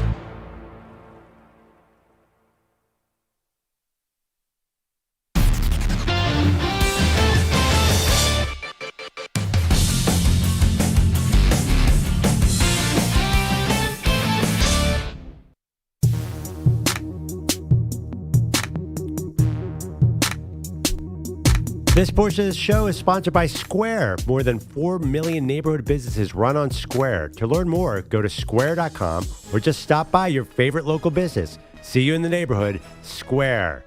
All right, Maggie, it was a stress-free weekend for you. I know that much. You had the Bills on cruise control from week one. Although, did your quarterback have a boo-boo? He left the game. My stomach went to my feet. Turns out Josh Allen just has Those giant feet. Those giant feet. Had to deal with that sorrow. Just a really severely broken nose, gushing blood, and you could see as it started swelling. And I was like, well, thankfully he's married to a Hollywood actress. If he ever needs a nose job, he's gonna have access to. Well, I was actually thinking, I was like, oh, my take that Josh Allen's running too much is going to come true. Like that dude I'm like, you're playing the Jets. Do not run the ball. The offense on the other side is not going to do anything. He is still fearless. He even went back in there and was running a little bit. He's lucky he didn't break a collarbone. I mean he's so big that will that keep toe injury or a very severe toe injury. The Chiefs are in disarray. We'll see what happens with the Texans tonight. But like the AFC, at some point the Bills have to take advantage here. And I know it's only week 2, but you're looking around the rest of the conference and it's like, all right, well, this might be. You don't want to spoil another even better opportunity, especially if the Chiefs are maybe taking a step back. Well, isn't the Final Four almost always the same in the AFC? It's always the Bills, Ravens, Chiefs. And now, I would worry about the West. You better hope the Chargers look bad tonight. That's a team. Then again, Herbert will probably implode in the playoffs, but maybe that's a team that could be feared. But everyone has to go through Buffalo. It's Jim Harbaugh year 2, man. It's like death and taxes. Yeah, but he's going to have to. Falling out of his face. Like, they went to break. And I think at the end of the quarter, right? That was the end of the first quarter into the second. And he's like, back. Something must be wrong if he's not back yet. His nose is busted, dude. Yeah, they got to find some tampons to stick up there before he can get back out. All right, you brought it up. I thought that's exactly what it looked like, but I didn't want to be the first one to bring it up. It's the same kind of science, isn't it? Well, yeah. Remember when Jokic broke his nose in the playoffs and it looked like he had a tampon sticking out of there? Yeah. It's just what it is. To learn more, visit realizethedream.org. To learn more about what? What a day. Martin Luther King Jr. deserves to have a day named after him. Okay. Now, everything Romo says sounds exactly like that soundbite. Listen this week. Okay. Everything Tom Brady says is also starting to sound like what a day. He's got the same cadence once in a while, trying to be somewhat profound when he has absolutely nothing to say. Yeah. He's got a little Romo in him. Listen for it next week. There's a lot of what a day. Like Tom Brady, yep, he sure is a good tight end. What a day. Martin Luther King Jr. Your headlines, by the way, are sponsored by Progressive Commercial Insurance. They protect small businesses with affordable coverage options. Get a quote today at progressivecommercial.com. Deeper. After an afternoon with plenty of offense, just one touchdown on Sunday Night Football in Minnesota, but the Falcons did get 5 field goals from Parker Romo. Watch out, Youngway. Sacking J.J. McCarthy 6 times and forcing 3 turnovers to win in primetime 22-6. Raheem Morris, proud of the bounce back from a Week 1 heartbreaker. There's no hiding behind curtains. There's no sugarcoating things with us. We just speak the truth, and that truth came to reality today when those guys came out and responded in a big way, and I knew they would. McCarthy couldn't find the magic from last Monday night in Chicago. He only got the Vikings offense into the red zone once last night. He threw 2 picks and lost a fumble. They were a fairly popular knockout pool pick. The Cardinals hosting the scuffling Panthers.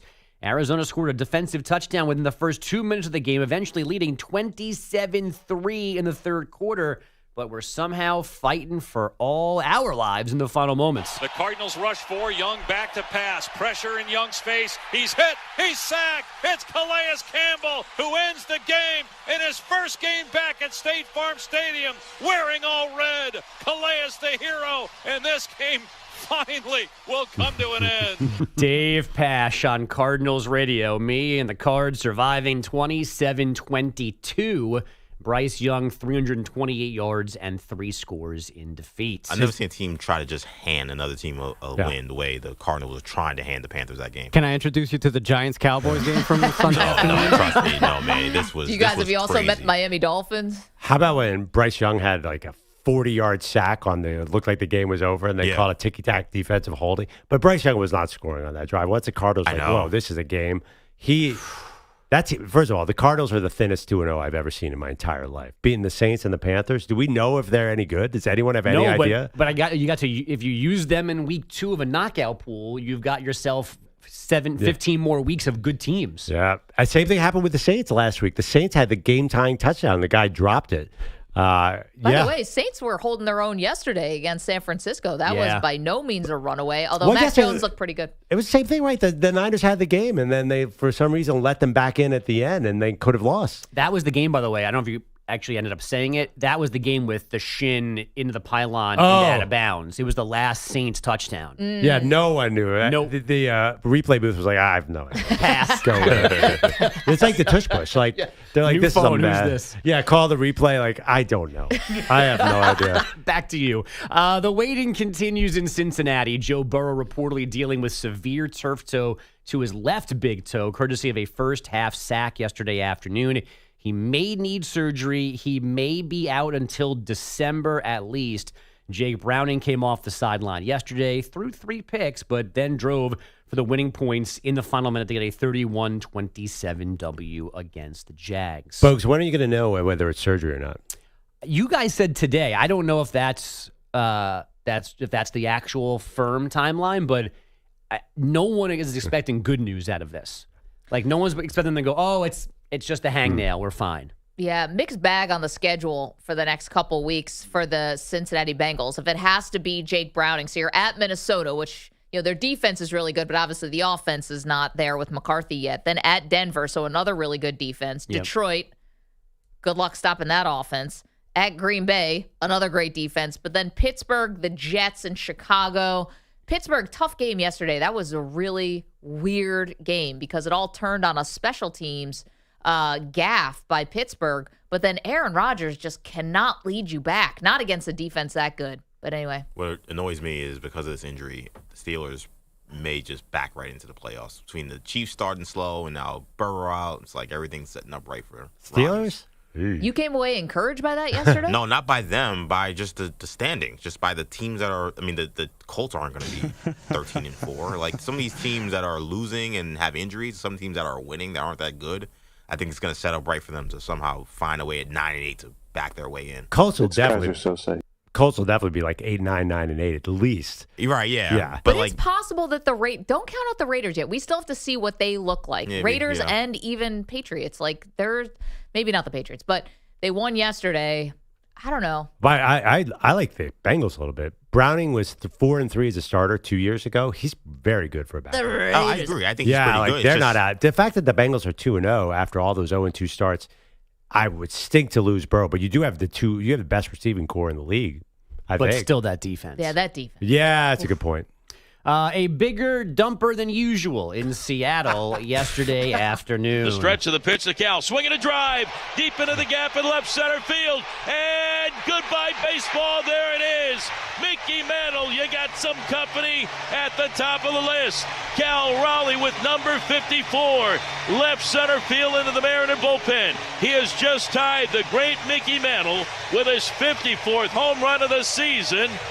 Holy smokes for a switch hitter. Rick Riz on Mariners Radio. So Cal Raleigh ties Mickey Mantle's single season mark, 4 homers by a switch hitter with 54. And he passes Javi Lopez for the most long balls while actually catching. 43 of his 54 homers have come with him in the lineup as a catcher. That's the new single season mark there. The Mariners also won this game 11-2 over the Angels, extending their win streak to 9 and giving them sole possession of first place in the AL West for the first time since June because the Astros were 8-3 losers in Atlanta. And we have already mentioned UCLA firing Deshaun Foster. There is also Virginia Tech canning Brett Pry after Saturday's home loss to Old Dominion. The Hokies 0-3 this season, 16-24 in his 3+ seasons. Michael Vick's name has been mentioned about this opening. Shane Beamer at South Carolina has been mentioned.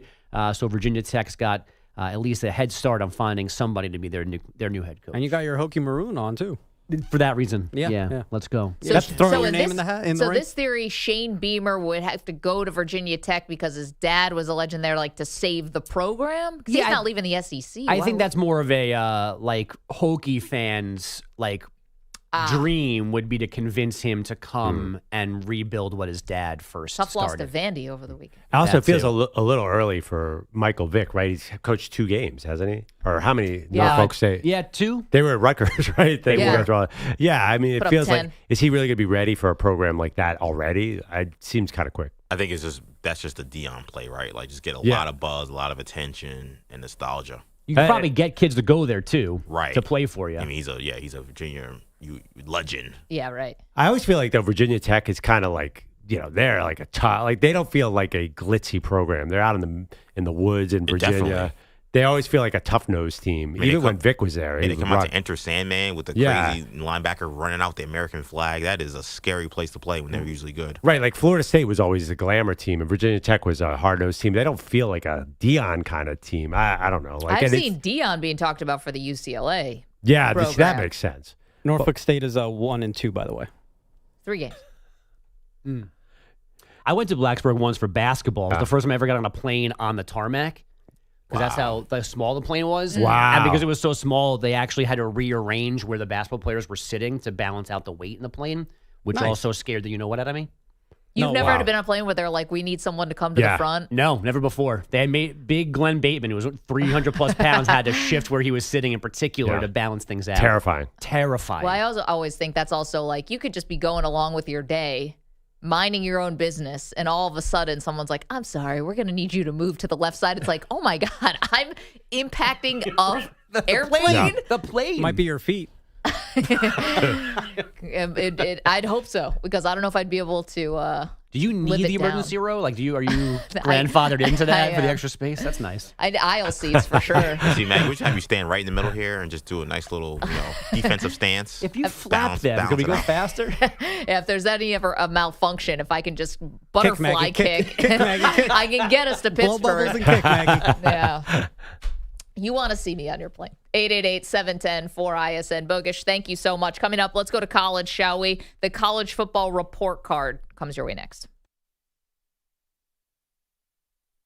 You're in a 5-minute break.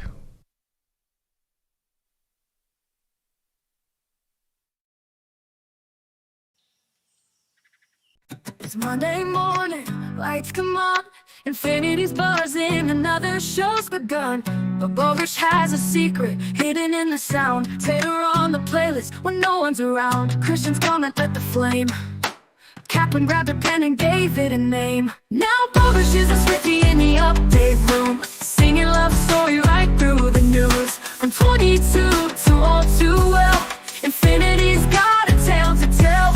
Yeah, Bogusch is a Swiftie, let the whole world know. On Infinity Sports, that's how Mondays go.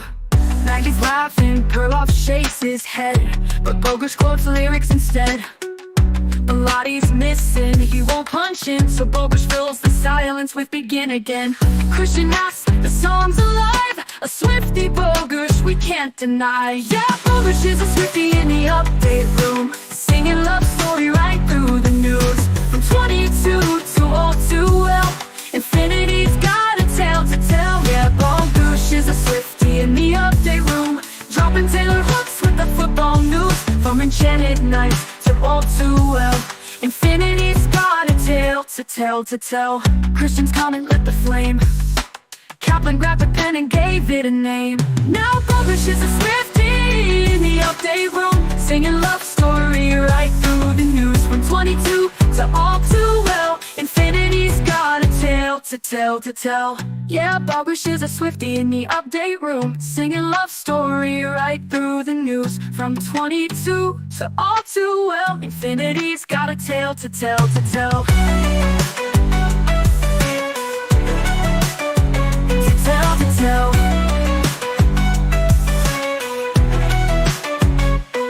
And maybe one day he'll own the stage, Swiftie prog on the Infinity page.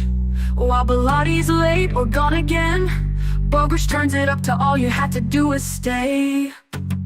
So Bogusch is a Swiftie, forever true. Infinity Sports Network sings it too. Christian asked the question, Andrew wrote the line. Now the Swiftie Bogusch anthem will shine. Yeah, yeah. Down in music. Music City, there's a man named Jay's tuned in to Maggie and Perloff every single day. Life's been a battle, he's been losing for years, but now his motto's clear.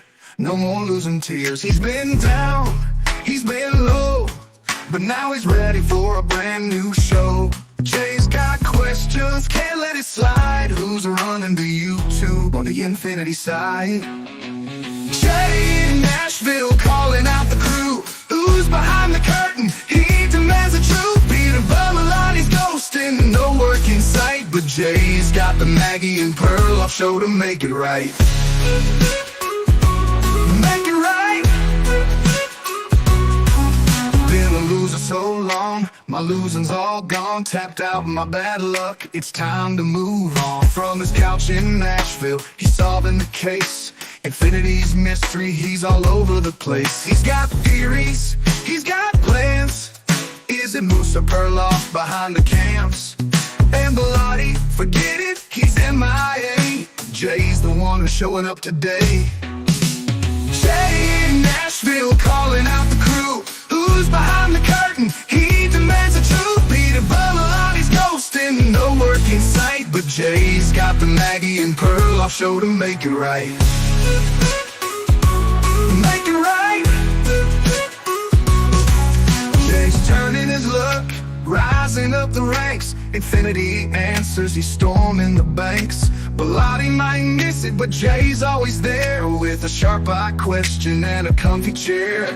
Jay in Nashville calling out the crew. Who's behind the curtain? He demands the truth. Peter Bummelotti's ghosting, no work in sight, but Jay's got the Maggie and Perloff show to make it right. Jay in Nashville, he's taking the stage. From loser to legend, he's turning the page.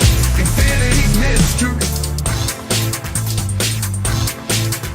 15 seconds.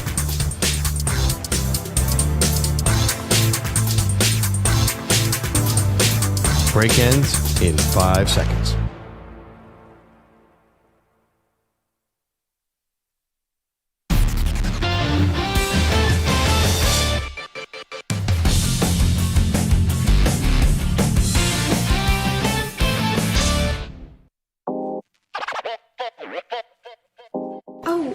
Time to go. I have to go to class. Why don't you call me sometime when you have no class? Let's find out who made the grade after this weekend's college football action. He is totally gonna kill at college. What, like it's hard? As of this moment, they're on double secret probation. Maggie and Perloff hand out their college report card. Fat, drunk, and stupid is no way to go through life, son. Want to bet? Putting that to the test on this show. Welcome. Good morning. EJ has a couple college players and coaches from the weekend. Perloff and I will give them the grade. Go ahead, EJ. All right, it was pick 5 for one DJ Lagway and a loss to LSU in Death Valley. What grade are you giving the Florida quarterback? Giving him a D+. Whoa. 5 interceptions is terrible, but I mean, the entire Florida operation is just bad. And, you know, I can put a lot on the quarterback. I can't put all of it on him. I think D+ is sufficient enough. They're a college team averaging 2.9 yards per carry. I saw his average yards per attempt is average yards gain per attempt is 1.7. I think Lagway threw for 300 yards at least. I mean, by the way. Yeah, it's and then he had average yards gain per pass attempt, 1.67, according to sportsreference.com. In yesterday's game? Yeah, against LSU. How many passes did he throw? He threw 49 times, 33 completions, 287 passing yards, 1 touchdown, 5 picks. Okay. Yards per attempt was about 6. Oh, okay. So I was just looking up his injuries because he didn't practice. He had a strained calf in August. He had a hurt shoulder in spring. He had a sports hernia in the spring. Last year, he had the same strained calf and a hamstring injury that knocked him out for 2 games. That dude is clearly not healthy, and you could see it. The other thing is Billy Napier's play calling. You mentioned it. It's just like the end of the half. I don't even know where, like, what are we doing here? What are we doing, Florida? I blame Napier and Lagway, but 5 picks. The only thing I'll tell you, Florida fans, Justin Herbert had 5 picks in the playoffs last year, and he came out of house on fire in week 1 this year. So maybe you can do a 5-pick game. Maybe you can get away with that now. Watch out, Miami. Wait, so what's the grade for? Yeah. Are you putting that game in Brazil? Oh, I mean, I give him an E for that one. An E. E for excellent or E Oh, for we used to have ew? E. Isn't it like, don't you get E's or F's? I don't know. I used to get an E in elementary school. That meant excellent. And Oh, an I S thought there was a satisfactory. grade in E. No, I've never gotten anything below a B in my life, so I have no idea. Of course, Not Ivy sure. League there. Okay, let's go to Georgia Tech, who pulled off a big upset over Clemson. What about quarterback Haynes King? What grade are you giving him? I give him an A- because here's the thing on Haynes King. I mean, he's been playing since basically Georgia Eisenhower Tech. That administration? stadium opened, I think, in 1908. I think Haynes King was their first quarterback. Yeah. So it's been a long time. here's what impressed me, that he did throw the ball enough where you can't just put every single, like, you should spy him and then have a spy spying the spy, because you know on every key play he's going to be running the ball. And Clemson should have known that. And they still, when Georgia Tech needed a drive, they couldn't stop him. So I give him, what did I give him, an A-? Or Yeah. A or A-? Because his throwing has been like the key so far this season. Yeah, he was 33 for 48 for 3. Excuse me. No, he wasn't. That's his season 207, totals. I think Excuse he went me. for, Yes, yeah. you have that. He can throw the ball. Now, I just like watching him, so I'm going to give him an A+. And I was surprised when I went after they beat Clemson on Saturday. I went to go look at his Heisman odds, and it's like 45-1. Well, he's not going to have the passing numbers, and also, yeah, he just won't have the passing numbers. Can he run if they're undefeated? Or wait, They're 2-0. They beat Colorado. These are high-profile games. A lot of eyes on them, and Hayes King has been the difference at the end of these games. I'm giving A+. It's a little bit like, is it possible to be like a Jaden Daniels? Because 5 years ago he was a huge disappointment. I mean, came in with a lot of ballyhoo. So it's been a long time he's been playing college football. That's true. All Who's right, next, CJ? let's go to Texas A&M, who got a big win over Notre Dame in South Bend. Signature win for one Mike Elko. What are you going to give him for a grade this week? I'm giving him an A. I mean, it'd been a long time since Texas A&M had beaten a ranked opponent on the road, and so the fact that Elko is the guy to put that to put that skid into the history books is fantastic. I mean, this is a team, Pearl, and a program that has a lot of money. They went out and got some amazing receivers, and Mike Elko is airing this ball out. I mean, against a Notre Dame defense that we thought was good, they won, what was it, 41-40 was the final score? 41-40. I love this Texas A&M team more than anything.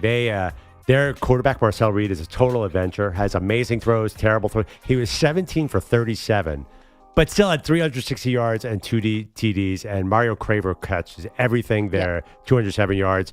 They are really deep, exciting offense. I don't know how good the team is.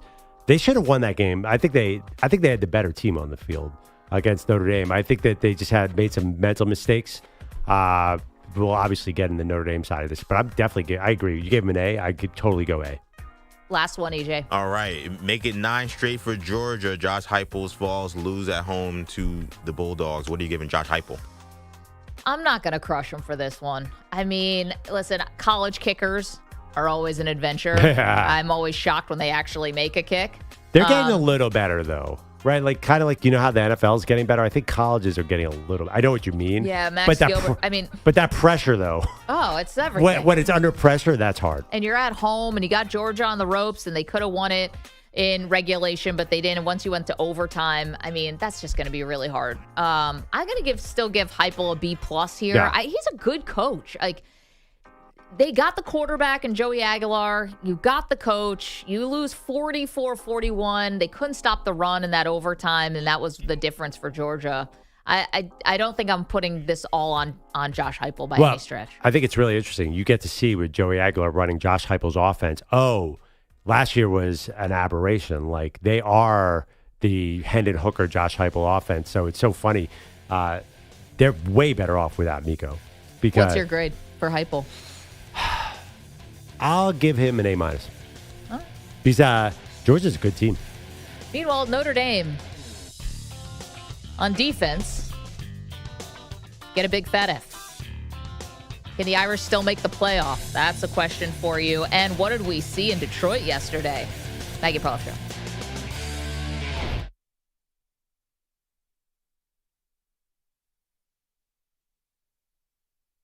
You're in a 5-minute break.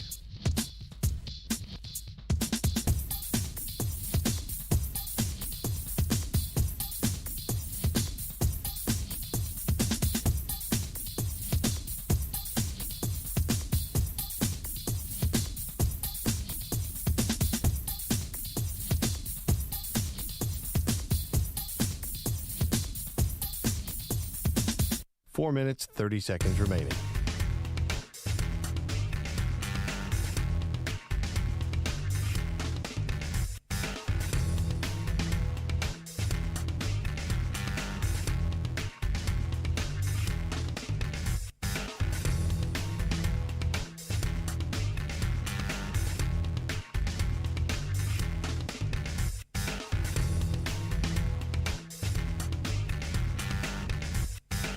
Four minutes remaining.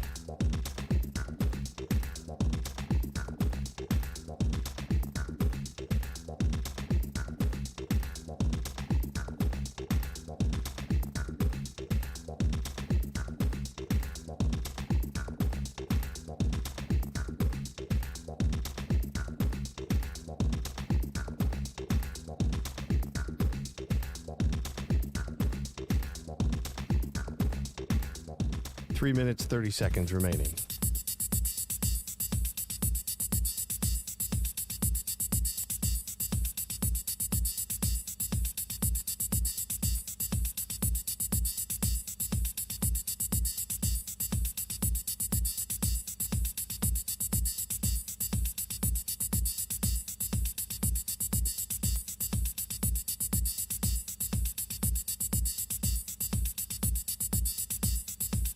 Three minutes remaining.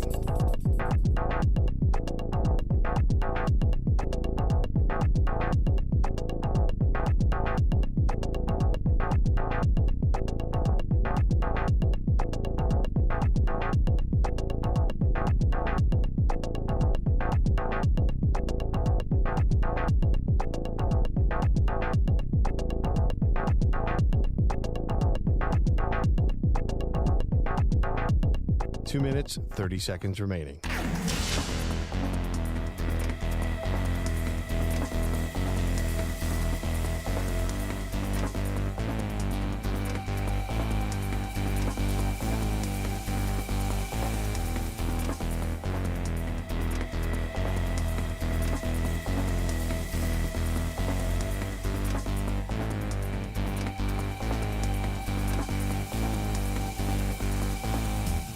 Two minutes remaining.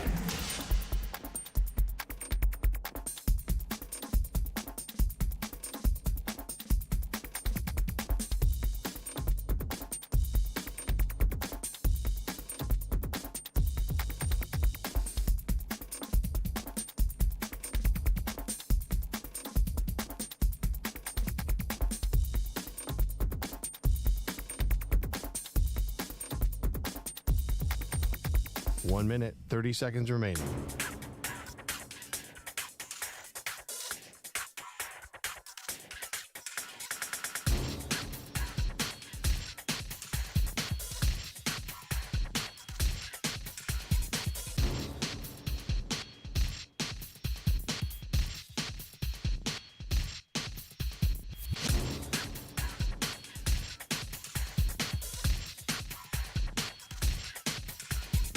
One minute remaining.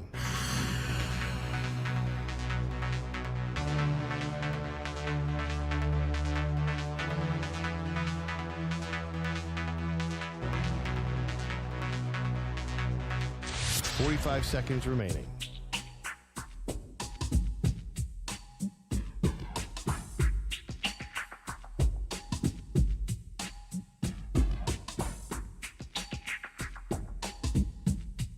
Thirty seconds remaining.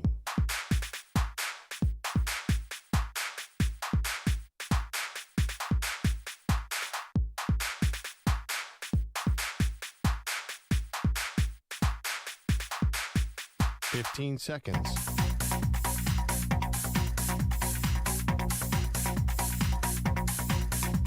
Break ends in 5 seconds.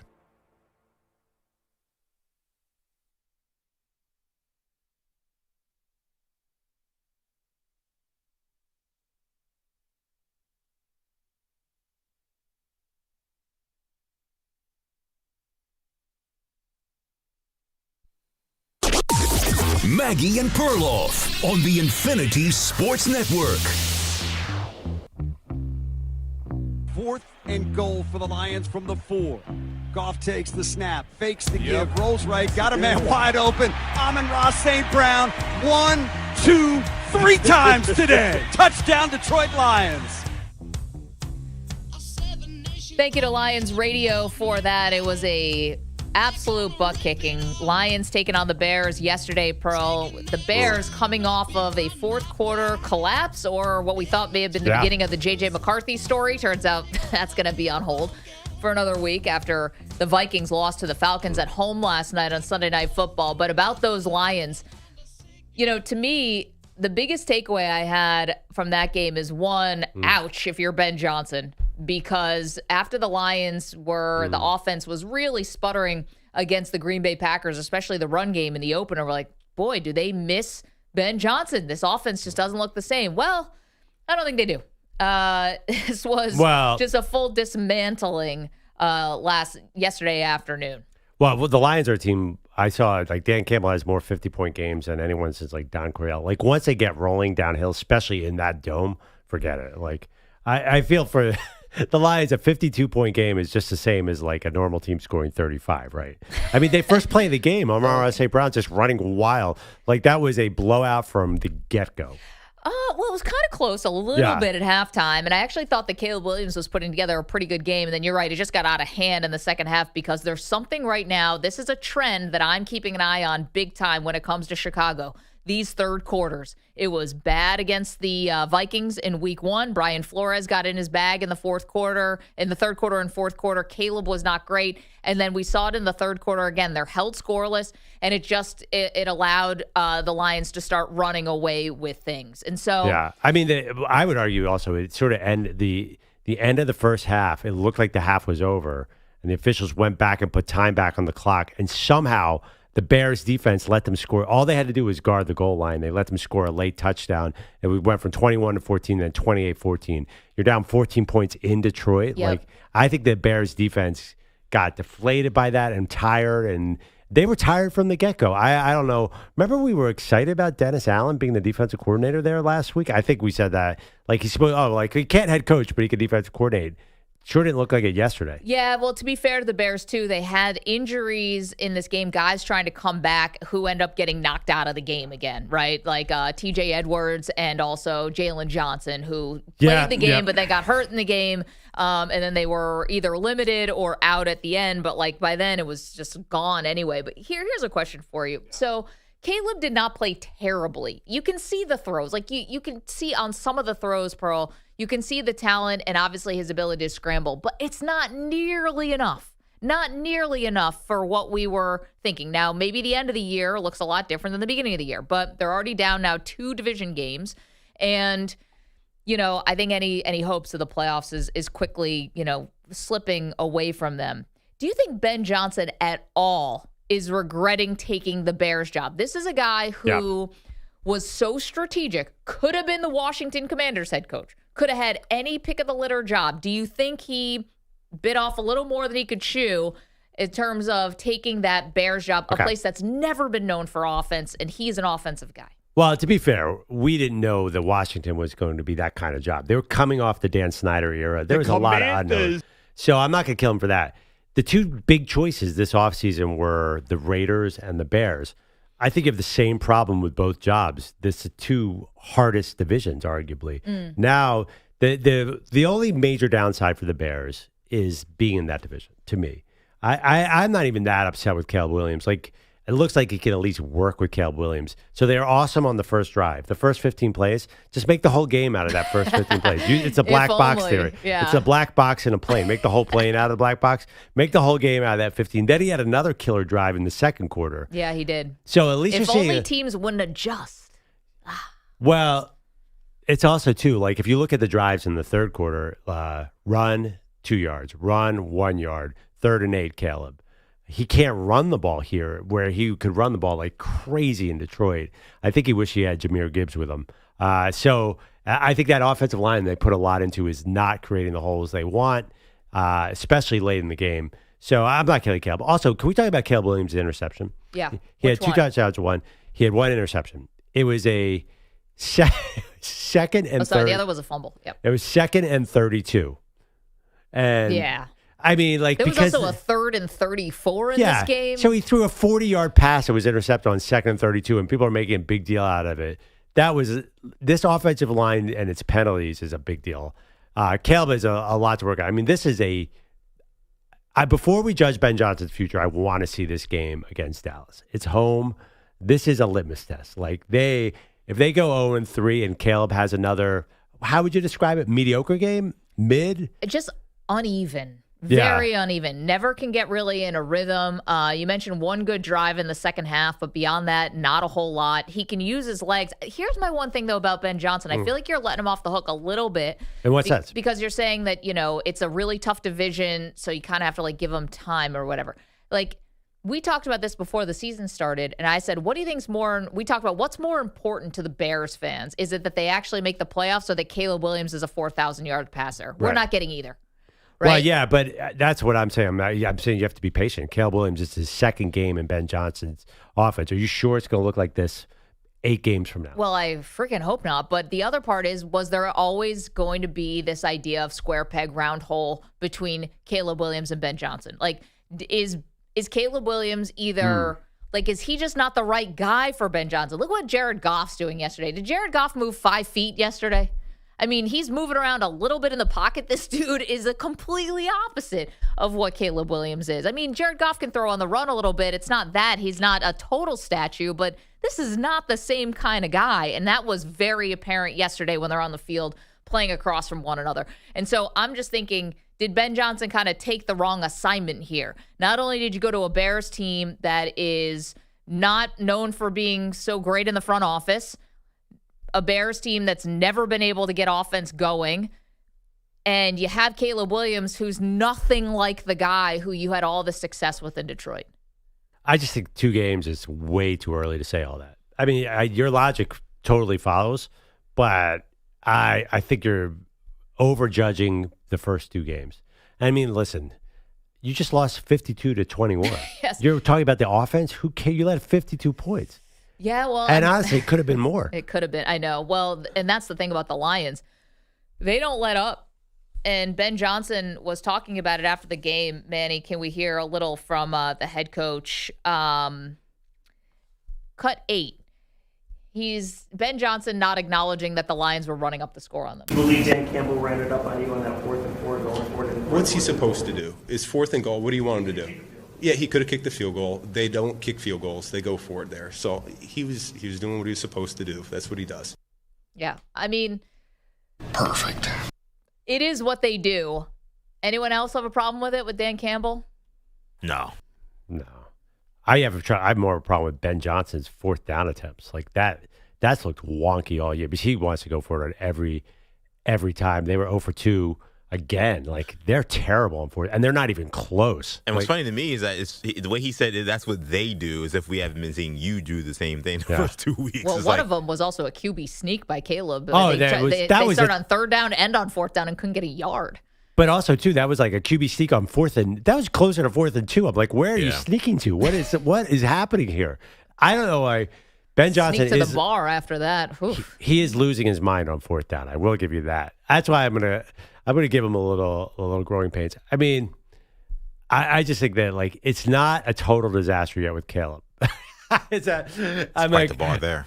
Yeah, that's where my bar is. It's not a total disaster. Yeah, would Tyson Bagent be running a better offense? Probably. They but put him in also a little early, no? Tyson Bagent, they put him in with 7.5 minutes left to go in the 4th quarter. Yeah, well, Caleb was getting destroyed. That O-line had no chance. Caleb was getting hit a lot by that point. Let's hear from Brian Branch, please, Manny. So this is the Lions safety who said they wanted to beat Ben Johnson because the team felt betrayed by him. Very motivated. We know coming into this game that this is personal. Really, all these game personals. But this one was just, we felt like we've been, betrayed from the staff to the players. And, we love Ben. We still love Ben. He's a great, coach. He's a great mastermind. But, yeah, it was time to get out there. I mean, betrayed. The guy stuck around, Pearl, probably for 2 years longer than he could have. He could have probably taken a lower level job, like a lesser head coaching job, Betrayed even it. after that first one. Yeah. Well, I mean, Betrayed it goes to show you players will look for any motivation. By the way, Brian Branch, So good. monster. I have a big history with the Eagles not drafting him, and I thought that was a huge mistake. You and Howie Roseman's ear. Well, so he went, I think, 45, and the Eagles took. Then they took Nolan Smith. I'm like, what? They don't need Nolan Smith. Now Nolan Smith's a house on fire. So I love both of them. Brian Branch is one of my favorite players, but do you still trust him in a big moment? Because he forced a fumble on DeAndre Swift that sort of changed the tide early in the game. He feels like he's this close to a personal foul at all times. You probably can't see on radio that I'm doing a small finger. Yeah, probably. like an inch away. Betrayed he's it. so good. I worry about him just staying healthy more than I worry about. Yeah, because he's a kamikaze a bit. Mm-hmm. He's great, though. It's funny about the personal aspect of this game. We're talking about the Lions' 52-21 win over the Chicago Bears. It's their former offensive coordinator now at the helm of Chicago, and they totally wiped the floor with them. Brian Branch kind of saying it was personal because Ben Johnson is no longer there. And then Dan Campbell Betrayed it. running up the score. I mean, even if Ben Johnson wants to say that's what they do, it kind of is I don't say it's a Bush League move from Campbell. I guess we all just expect it, but kicking the field goal with 4th and 4 in the fourth quarter when you're up by that much would have been the right thing to do, don't you think? Nah, What are you proving at that point? You got to. What's So you the got to point be of Dan adding Campbell. a field goal? No, but he's like, because you can't just take a knee. Like you still have to play the game. Right. A lot of teams will start going for it on 4th down when they're up by 30 points because they're like, we'd rather run some clock than to actually add 3 points. That happens all the time. I don't know. This one to me, like. Is Dan Campbell like a method actor? Like he can't ever be out of the role no matter what? It's like, is he Daniel Day-Lewis? Well, what? You got to be Abraham Lincoln even when you're at home with your family? Like it just doesn't, you can always choose to kick the field goal there. How much more time did it take off the clock that they punched in that touchdown? 2 seconds? Well, I just think that, first of all, Dan Campbell does that, but like what difference kicking the field goal be like? What do you need those 3 points for? Like that's how. Well, what did you need the 6 for? I don't know. They score 50 points all the time. Like this is a Lions thing though to just start rolling. You're not trying to impress the committee. It's not the point differential. I guess I don't know what you're going for at that point. I felt like it was more trying to send a message to his team because they lost. It felt like they had no swagger at all. It felt like they lost whatever superpowers they had with Ben Johnson. It seemed like it was all lost last week. Well, like maybe the Packers are just like the legendary defense. Maybe, but I think for your team, I think you do want to say, hey, listen, we're still those guys. And it doesn't matter who you are, even if our friends on the other side, we're going to put our foot on your neck and we're not going to let you go at all. Yeah. I think that was a message to his team to be like, we still got it, and this is who we are still. Because that loss, I don't know, to me, that Lions-Packers game, that felt like an identity-shifting loss for both teams, where it seemed like the Packers now had the juice and the Lions lost it. I think Dan Campbell was trying to get that back. Yeah, but I think that maybe we're learning now that was not exactly how it seemed. First of all, I think the Packers may have the best defense in the league. That's possible, and that's saying something considering all the good defenses out there. And secondly, like it is only week 1. So, but I think you send that message whether you win 52-21 or whether you win 46-21. Like, do you need that extra? I just they 4th down is what they do. Like I think Ben Johnson, I kind of agree with him. Like that is how they play. If they were playing any other team, like we saw them, how many games last year? Remember they played the Jaguars? That game was over like basically 5 minutes in. Like this is what they do. They run it up on everybody. So I think it would have been out of character for them to change. Yeah, maybe he should have, considering they are friends and stuff. And Dan Campbell talked about that all week. But that's just not who they are. No one scores 50 like the Lions. Exactly. They had 2 50-pointers last year and one now. Like they are the team that scores a lot of points. You're right. It feels like more in character. Like if they had like pulled punches for Ben Johnson, that would have felt weird too. But that being said, like I think the Bears defense might be awful because I saw J.J. McCarthy last night and he whooped them in the fourth quarter. Yeah. They might be just like, and they put a lot of money into this defense too. I know that you mentioned the injuries. That is, I think they don't have a lot of depth. But then again, is their front seven, like that should be better at this point, and it just is not. That Montez Sweat trade is not looking good today. It did look good at moments. Yeah, the first time when they got him back, but man, I don't know. 888-710-4ISN, 888-710-4476. We're asking, did Ben Johnson make a mistake taking the Bears job? Also, is Dan Campbell Is it just what he does? Is that a good enough excuse for running up the score like they did on the Bears? Okay, also answering a question about the Dallas Cowboys. Got a poll question out there for you at Maggie and Pearl on X. The question today Did I talk to Michael? Micah. The question is, did he talk to Michael? No, the question is, are you more encouraged or discouraged by the Cowboys needing every second of overtime to beat Manny's New York Giants? Are you asking me? 59% of you saying you are discouraged. Also, Are you poll kidding question, me? are you out on Arch Manning after Arch was booed by the home crowd, not beating UTEP by enough, Pearl? 17 points, not a big enough margin, and Arch looked pretty bad to start that game. 53% say no. Holding on for Arch Manning. Arch has some schedule stuff working his way. He's got Sam Houston, who's just one man, who's going up against him next week. So that's going to be, a good chance. Then they go to Florida on October 4th. That looked like a harder game 3 weeks ago. Yeah, what will that game be? We have no idea. Then they host Oklahoma at least. Oh, that's a rivalry. And then Kentucky at Mississippi State. Then they host Vanderbilt. For some reason, Arch could be bad and they could still be easily in the playoffs. Yeah, Arch is playing bad. Well, I'm saying it could be bad moving forward, and they could still win all these games. I mean, they need to get Wiseman back, and they need to really figure out the receiving core. The defense is still really good.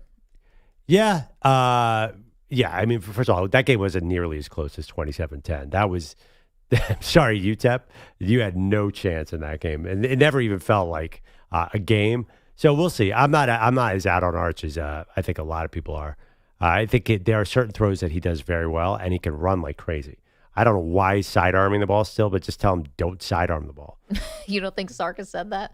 888-710-4ISN. Maybe say it again. 888-710-4476. Okay, lots of NFL and college to react to. Again, Mondays, all about, well, every day's about you, but Monday's particularly all about you. If we're not talking about the game you want to talk about, just give us a call. We will get to Notre Dame going to 0-2 on the season. Is the college football playoff no longer a possibility for the Fighting Irish? Also, we got some reporting from Adam Schefter over the weekend about Shedeur Sanders and that legendary draft slip.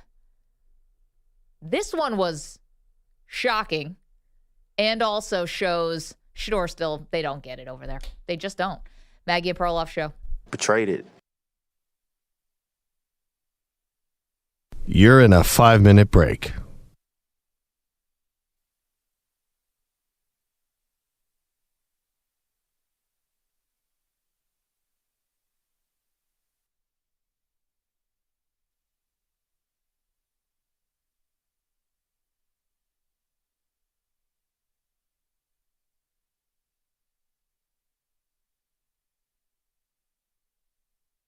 Four minutes, 30 seconds remaining.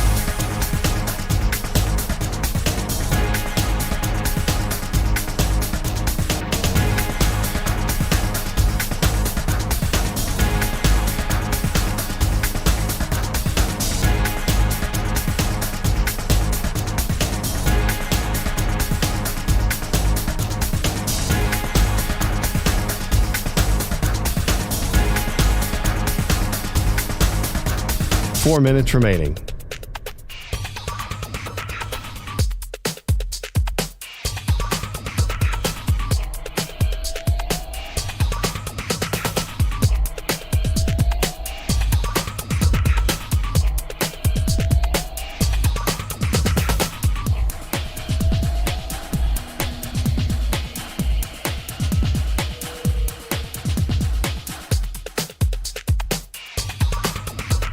Three minutes, 30 seconds remaining.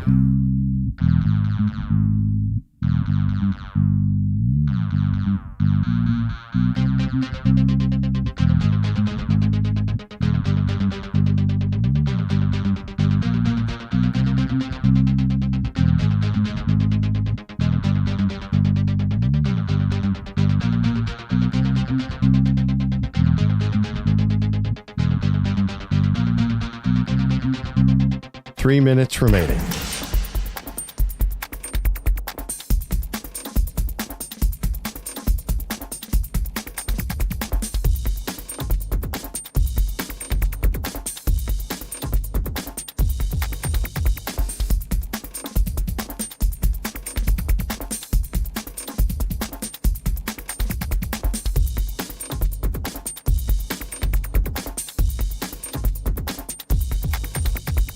2 minutes, 30 seconds remaining.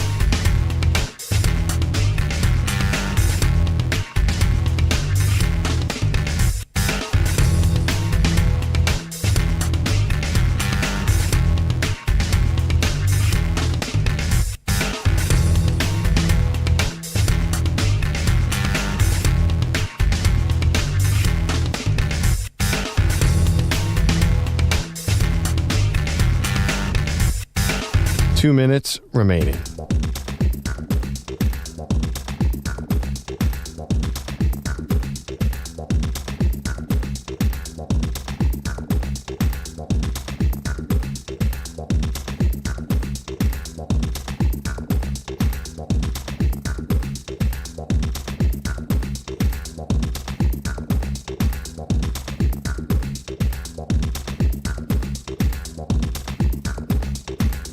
One minute, 30 seconds remaining.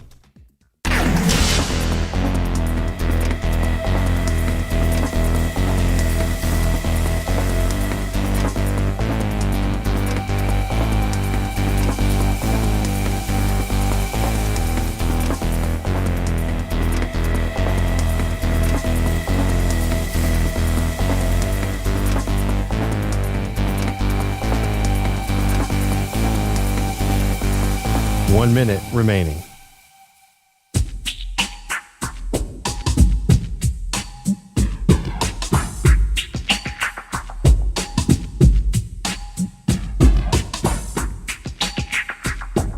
$45 seconds remaining.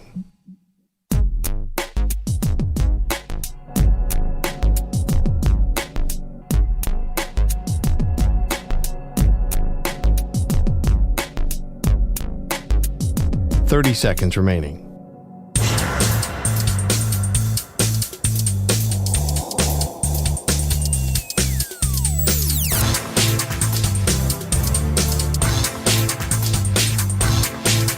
$15 seconds.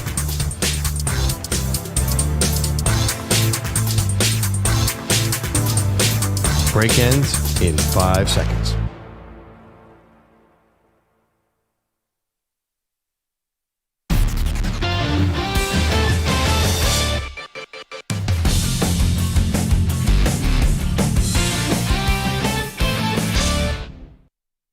The M&P 500 on the Infinity Sports Network. All right, welcome back, Maggie and Perloff Show. Every Monday, we do the M&P 500. Whose stock is up? Whose stock is down?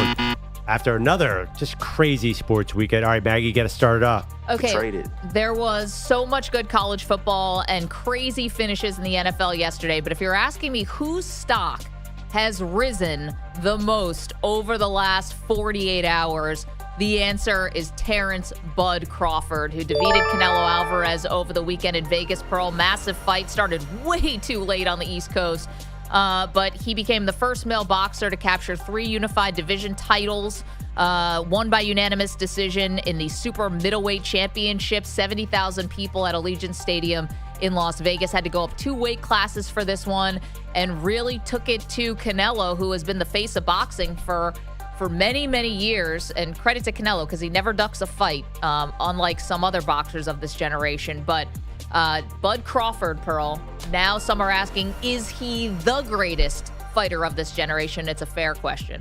Yeah, so who is it that said he's better than Mayweather? Max Kellerman? Who said it? Someone did say this. I thought it was a boxer who said it. I think Canelo said it after the fight. Canelo said it. Canelo said Canelo he said said it, he's right. way better than Floyd. Yeah, He did say that, yeah. That's a bit dicey. But, so how old is Bud Crawford, though? So his stock He's going up. to be 38. So he's going to be 30. So is stock really up, or is that a blue chip stock that you just bought at its height? Legacy play. I mean, he was not being talked about as the greatest boxer of the generation before this win. Now, because Canelo's like the face of boxing and he's the $100 million fighter and all of that, and Bud Crawford taking him out, pride of Omaha, Nebraska. Omaha was fully represented, lots of celebrities in the crowd. Big deal, love a prize fight, and Bud Crawford comes through. And I think Canelo won maybe 3 rounds. It's Hispanic I Heritage. gave him 4, but yeah, it was 4 to 3. It's Hispanic Heritage Month. This is a hate crime. Sorry, Manny. Manny, I'm sorry. But you know what? I love Canelo because, again, he never ducked anybody. Yeah, I feel like Canelo didn't lose much from this. Like, I think everyone he seemed happy after the respects fight. him. Yeah. He's like, I'm good. Not going to stop either. All right, Pearl, whose stock is up? We love the nickname, and I think we're starting to love the player. It's got to be Indiana Jones. Dan Jones. Some people call him Danny Dimes. He's good. Shane Steichen, and here's the other thing, and I want an apology from you. Will you now admit Shane Steichen is good? And I say that the Colts head coach, who is a former Eagles coordinator, who I've always thought was really, really solid. One, he seems like the best dude. I had never met him, but players love him. And two, he just runs like the right offense. Even with Hurts, even 2 years before Hurts blew up, like I could see the seeds. Like he really knows how to get his quarterback out of trouble. He's great at this sort of Shanahan roll right play. I really like what I'm seeing out of Daniel Jones. Stock up, and I'm stock up on the Colts too because they have a lot of ways they can beat you. I'm seeing 10-7. They should not have won yesterday. This is another hate crime. This is crazy. They Daniel should. By the way, whatever. Let's they wait controlled and see. the game. They should have won that game. They kind of lost it in the fourth quarter. They had some foibles. Kicker missed the 60-yarder. They get called for a penalty, moves it 15 yards up. Wasn't a 60-yarder?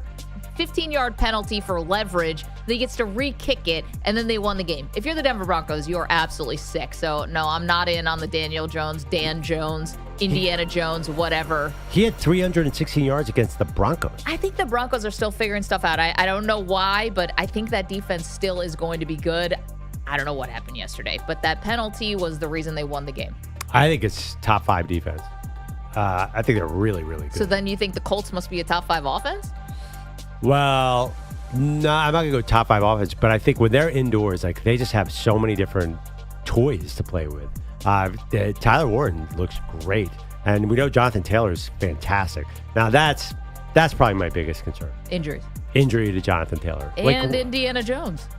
Yeah, that's a good point. But Jonathan Taylor is actually more important to them than Indiana Jones. But Dan Jones is good. Can you just admit it? Not you. And when I say you, I mean the universal you. Like, We'll see. Like, he's good. He's not great, but I think he's going to be good. He's like kind of. You talked earlier about how Caleb Williams does not fit with Ben Johnson. Daniel Jones does seem to fit pretty well with Shane Steichen. Yes, he's not going to be Patrick Mahomes, but I think he can be competent enough to win a lot of games here. All right, well, if the stock goes up, then the stock has to go down. And I got to go stock down to Joe Burrow.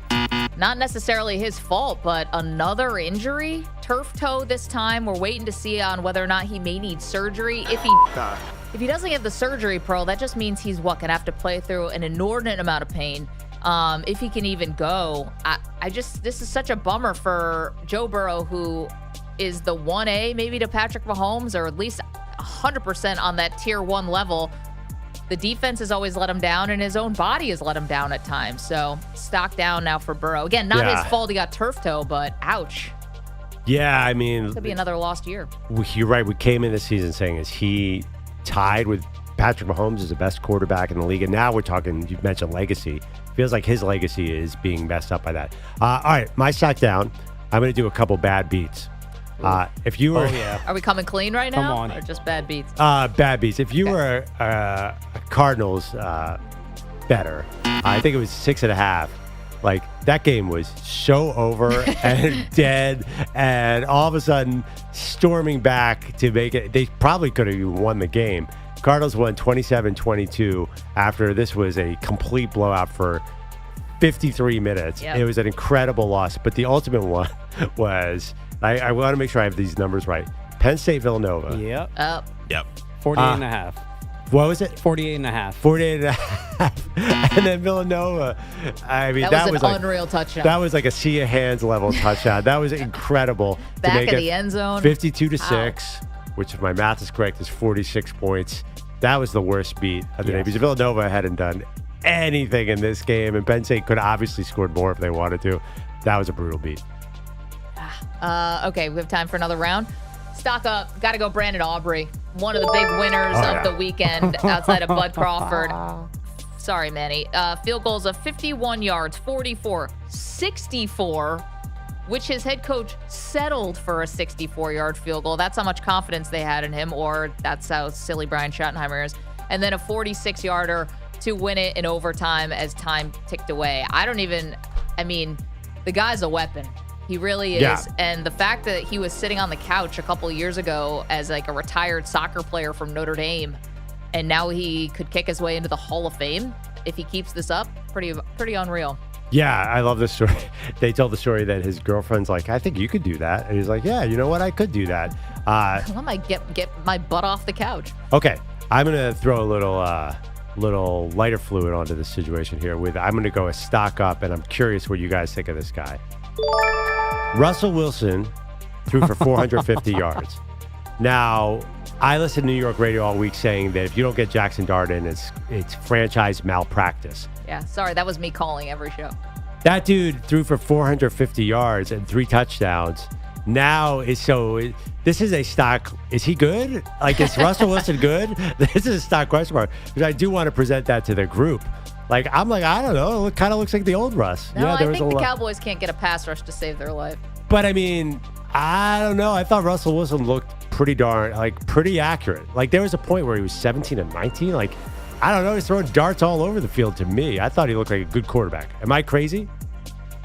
Not too crazy.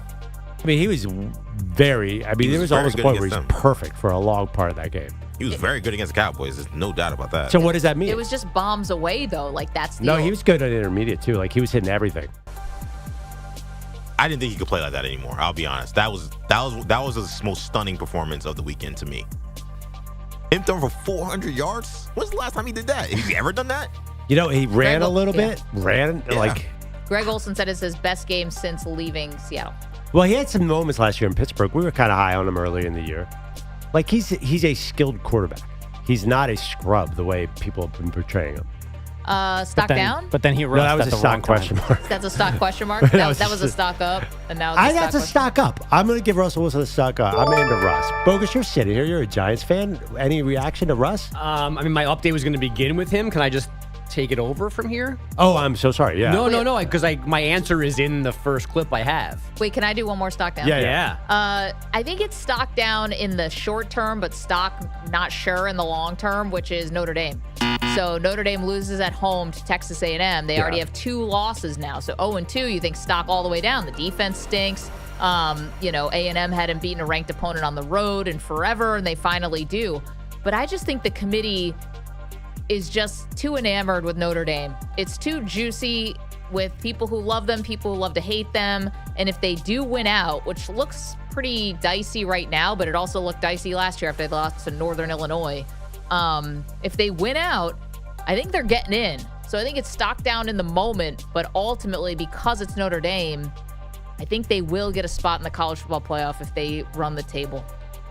Now, can they win 10 in a row is the question. Yeah, I would go stock out. Is that it? Sell your stock? I think they're out. Even if they win 10 in a row, they go 10-2?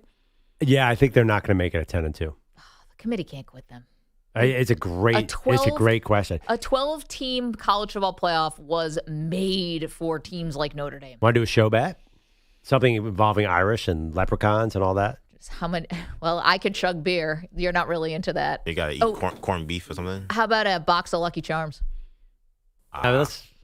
I know you don't like... it's too much sugar. Who's dressing as a leprechaun? Yeah. You'd rather eat a box of Lucky Charms. Oh, I'd gladly eat a box of Lucky Charms. I'd die to eat a box of... I want to lose this bet on purpose just to eat the Lucky Charms. Maggie wearing that little hat would just be the funniest thing ever. All right, leprechaun soup. Pearl, you in? I'm going to say that they are going to make it. If they run the table. Yeah, so you get an out if they lose, say to... Well, 3 losses might be a little challenging. They go to Arkansas in a couple weeks, and that quarterback could just run for 500 yards against them. I really don't want to dress up as a leprechaun. I feel like that is culturally insensitive. They do it. I'm Irish. I'll allow it. It's their mascot. See? I'm looking at you for help. I believe I can sign off on that. All right, Bogues, give us the latest.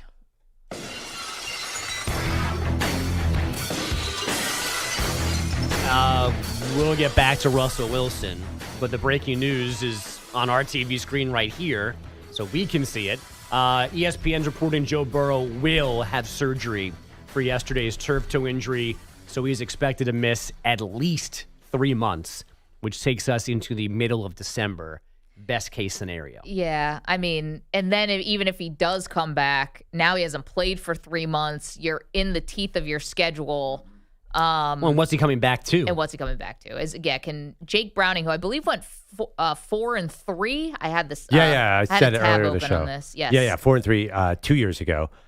They're 2-0, which is an achievement for this team. If you look at their schedule, there are enough wins to be in the mix by December. But then he comes back and I guess it's Joe Burrow. So you think he just hits the ground running? Totally fine.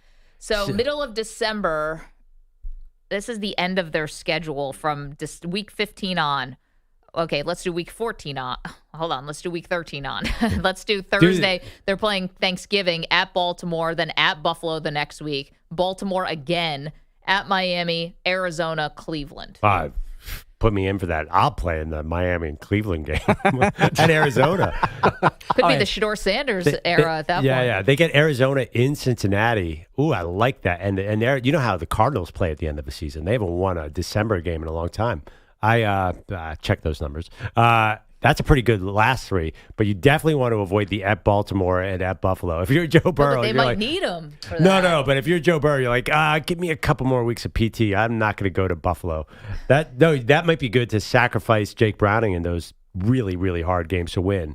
But you might need Joe Burrow to win those games, right? Don't you want Joe Burrow for both your games against the Ravens? No. I say those are L's. At Baltimore and at Buffalo, take that loss. Do not put a possibly injury-prone Joe Burrow out for those games. Just take the L's there. Man, they got to really hope that the Steelers just completely fold the tent, which I don't think they're going to, by the way. Steelers lost yesterday at home to a Seattle team traveling across the country, and with Sam Darnold at the helm. But that defense is so good, and the special teams gaffe was really what turned the tide. Why the Steelers? Just because they play them twice? I mean, there's a million teams in this wild card hunt, right? You got Denver, the Chargers. You definitely have the Colts and the Texans. The Jags probably should be 2-0. Well, because it's 2 games on your schedule that you're probably hoping that Jake Browning can help you win. No? Yeah, if this is going to come down to every single they're going to need a lot of things to break right to still be in the hunt. You need Pittsburgh to be not a good team. I mean, if the timeline is minimum of 3 months, and obviously that's a guess at this point, but that's December 15th, which is through week 15. Yeah. So that's 14 games are going to have played. If they're 6-8, that almost feels like best case scenario. He's got to come out. He's got to come back and win out to even think about a wild card. I think they could do better than 4-8 with Jake Browning. He's very high end backup. There was a point where he could have probably earned a starting job. But what are the actual games when you look now? Mm-hmm. The games that you feel really confident that they're going to win. Well, at Minnesota, what's that? It's probably close to. Do you feel confident though about them winning? You don't feel confident, but if you watch Minnesota last night, that they're not scaring you. No, they're not scaring me, but so I'll give you that. I'll give you the Jets game, and I'll give you a Bears game. But that's 5 wins. I think the Patriots. TBD. It's a home game. That's okay. It's at home. They got to get into that last month with Miami, Arizona, and Chicago. Yeah, but 2 Baltimore, a Buffalo, Cleveland, Pittsburgh, twice, Green Bay, Detroit, Denver, in Denver. Jake Browning better be damn good to even have Joe Burrow need to come back in the middle of December. Did you see T. Higgins just mossing everybody? That when he basically just get away from me, little people, on that touchdown. They do have T. Higgins and Jamar Chase. Is there something? I'm trying to say they have Chase Brown looks pretty good. I wish they had a defense. I wish you could say they only need to score 24 points to win, but you can't say that. Trey Hendrickson was really good. Closed out the game for him yesterday against Jacksonville, so they're going to need a lot more of that. Imagine if they didn't have him, which they almost didn't because of the stupid contract stuff. Again, Jake Browning is going to be taken over because Joe Burrow is out for the next 3 months at least with turf toe surgery that he's undergoing. What'd they say today? Yeah. It's just a tough assignment for a backup. Okay, just to sell the Jake Browning experience a little more, who do you have more faith in next week? Jake Browning or J.J. McCarthy? Browning.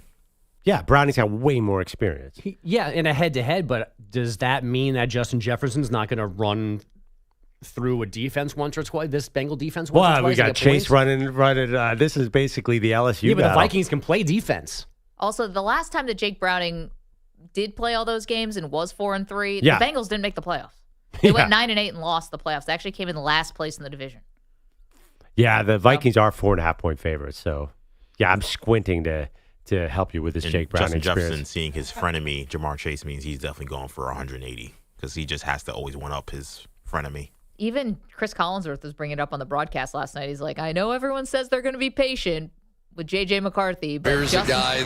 They went through all the quarterbacks that wanted to be in Minnesota. It's like they could have had Cousins. They could have had Aaron Rodgers. They could have had Sam Darnold again. Yeah, I mean, Sam Darnold made some throws that I'm like, ooh, what if he was in Minnesota right now?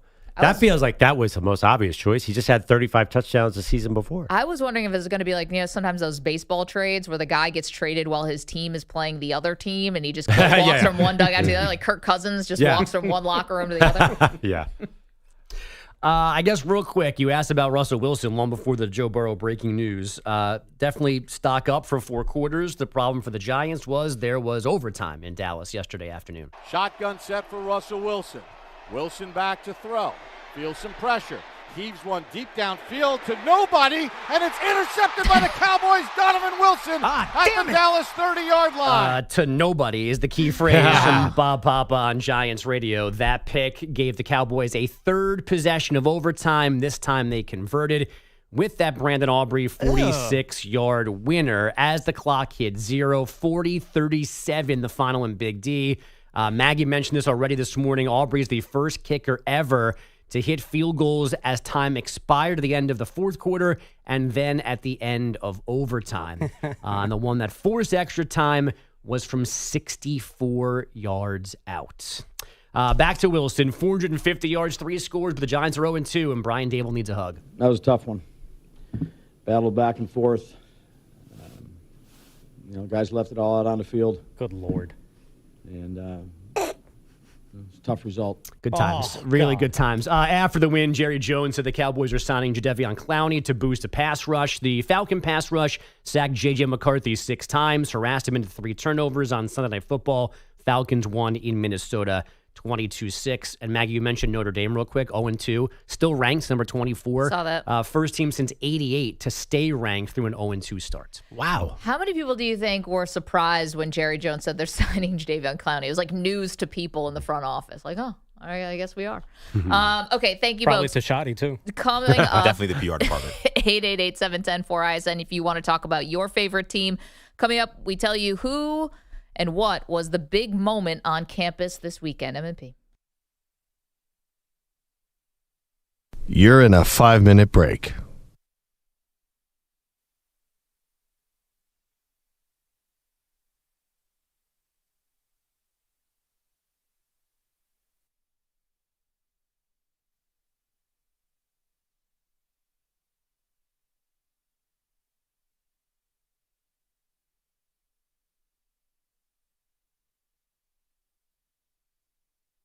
Four minutes, 30 seconds remaining.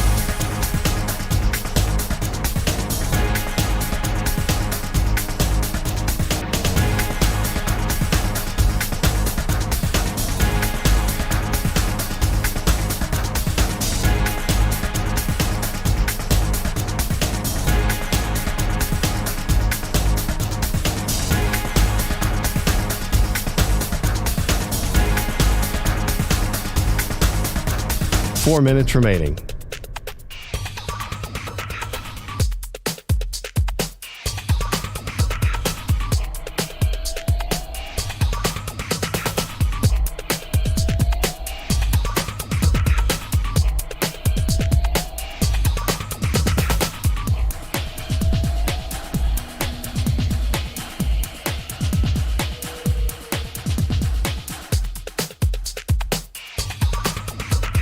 Three minutes, 30 seconds remaining.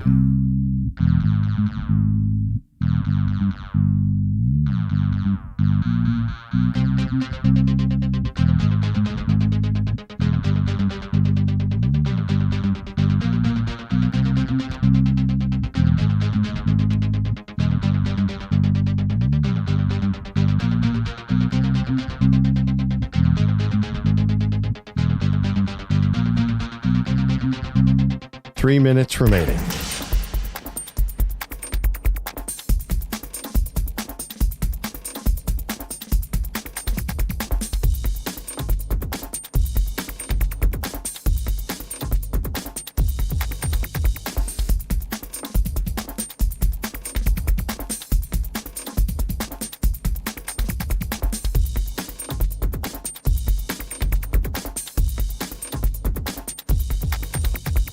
2 minutes, 30 seconds remaining.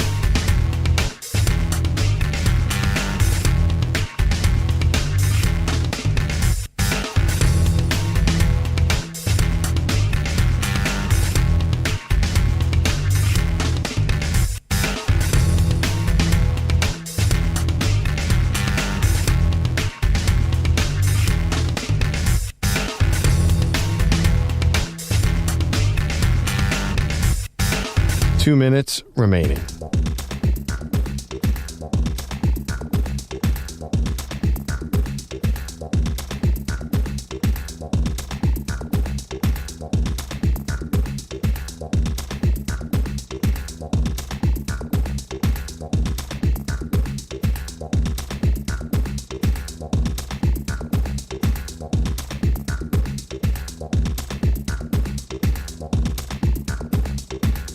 One minute, 30 seconds remaining.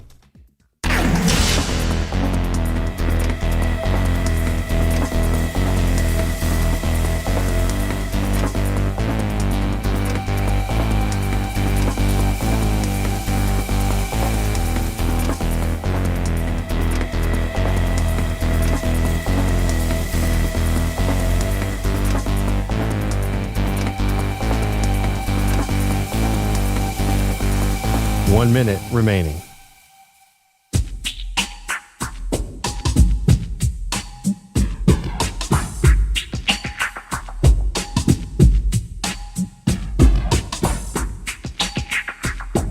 $45 seconds remaining.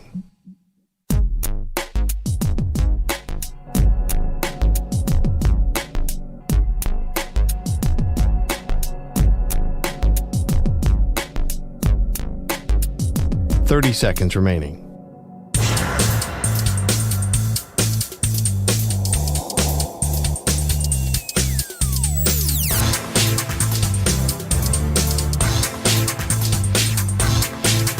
$15 seconds.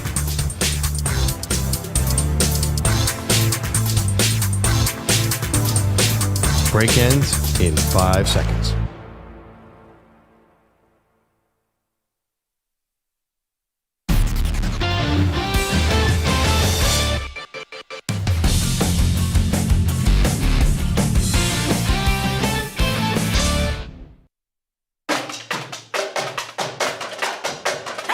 You never know what you'll see during the college football weekend. Here is Maggie and Perloff's big moment on campus. Welcome to the show. Get back to the NFL in just a moment. But Pearl, last week, our big moment on campus, just to refresh everyone's memory, was Syracuse head coach Fran Brown, who made his team run gassers after a win against UConn. Because at certain times in the game, we wasn't running. Guys not running to get lined up. Guys not running to the ball. I want to celebrate the win with the people, but I'm so pissed. Right? I'm mad as heck right now. There he goes. That caught our ear. This week's big moment on campus, Pearl, was Brian Kelly. Every time you want to love Brian Kelly, he makes it hard. LSU wins over Florida. It's a big win, SEC win at night.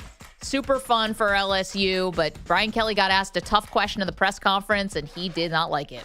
What are you seeing with your offense? Stop. Really? Is that the first question? We won the game 20-10. Try another question. What do you want me to tell you? I just laid it out for you. We played the game to win the game. We played the game to win the game. All right. How about third down then? What is going on with third down? It's one game. Last game, we were great on third down. You're looking at this from the wrong perspective. LSU won the football game. I'm here with my family. Perloff, this kind of just shows that Brian Kelly, listen, after a win, you can be like this, but still maybe doesn't get it a little bit with the LSU fan base. Now, I'm sure the fans are fine, but you are going to get asked about, things that don't seem to be going right. Yeah. And so I just don't understand why he doesn't just take the easy way out of this and just go, we've got adjustments to make on to the next week. Why start scolding the media? No, it's terrible. But they did win 20-10. and had 5 interceptions. So I get the media like, why? How come you guys didn't look better in that win? But I gotta be honest, Brian Kelly's been a jerk since Notre Dame. Like, remember on the sideline in Notre Dame, his face would turn around and he'd kind of attack his own players. He's not a nice man. I mean, he's hardcore. I'm in favor of execution. Maybe our entire team needs to be executed after tonight. But that's what makes him a good college football coach is he's so intense and so competitive. I probably would have hired him too. I get it. Like this doesn't kill me with Brian Kelly. That's what you paid for with Brian Kelly. Like you knew he was kind of a jerk. Like what do you can't. I don't know if you can have both, Maggie. I think you kind of need that kind of guy to win. No, well, you're definitely Nick getting Saban, that with Urban Meyer, Brian Kelly. Who's the nice? I mean, Dan Lanning's the one nice guy. It seems like, but generally, like that kind of stuff wins games. I'm sorry. Honorable mention goes to Diego Pavia from Vanderbilt. Vandy beats South Carolina. Vandy knocked out South Carolina's quarterback Lenora Sellers on a targeting hit. But we have Diego Pavia and podcaster Theo Vaughn after the game, where Theo Vaughn said that Diego Pavia can date his mom if they beat South Carolina, and they did. I don't even want to know what he told me about Diego Pavia's mom either. Like I'm just, what? That's not a bad. No, it's not like that. It's not like that. Well, let's hear it. Tell us. The way that I understand this story is that maybe just give me a nod if this is okay. Diego Pavia wins this game. He promised you he would set you up with a date with his mom. Okay, there we go. So Diego Pavia, congratulations. You have won a date with Theo Vaughn's mom. Who is Theo Vaughn's mom? Is this somebody famous that we should know? No, you got it backwards. No, Theo can date Diego Pavia. Oh, I have this backwards? Yes. I ain't nobody floaty. Wait, why would Diego Pavia want Theo Vaughn to date his mom? I don't know, but apparently this has been a big thing for Theo Vaughn. I'm doing May. No, but he That said doesn't make sense to me, though. Theo said no, right? Because he's friends with Diego, and he doesn't want to be like a stepdad. If there's a tsunami and you trying to get on my back. By the way, can I? Sorry for messing that up. That makes no sense to me. There's another cut here where Theo kind of explains the situation. I've always wanted to. My goal is I would like to marry a nurse one day, so that's why I think smart. He was thinking about that, but I don't even know if I would do it. I don't know. I like being his friend. I don't want to end up being like his stepdad or something. You know, that would be weird. I've always wanted to date a nurse. Can I say one thing about this game, by the way? The Sellers injury, obviously a big deal. Concussion. I hope he's fine. Vandy was going to win this game anyway. I mean, they were beating up South Carolina. I think. I don't know if you guys saw that game the same way. I thought this was like Vandy's good.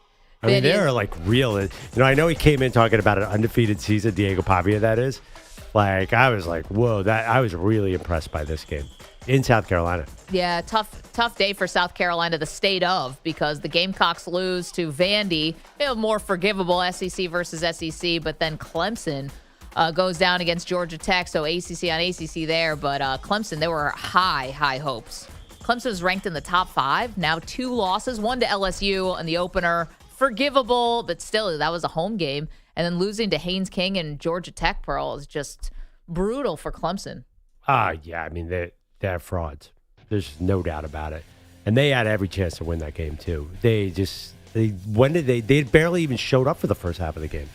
I was annoyed because I bet on Clemson. Yeah, I imagine. And anyone who was I lied bet Clemson because I was like, well, this is like all Georgia Tech is doing is running their quarterback. Clemson will figure this out. No, not so much. Yeah, we'll come clean on all the bets we lost over the weekend in the next hour. Hang with us. It's the Maggie and Perloff Show. I'm new May.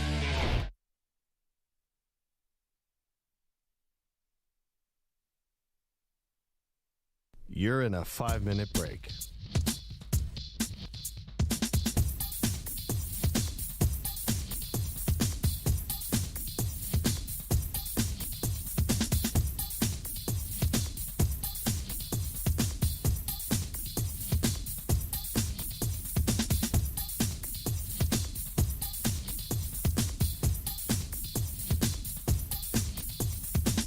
Four minutes, 30 seconds remaining.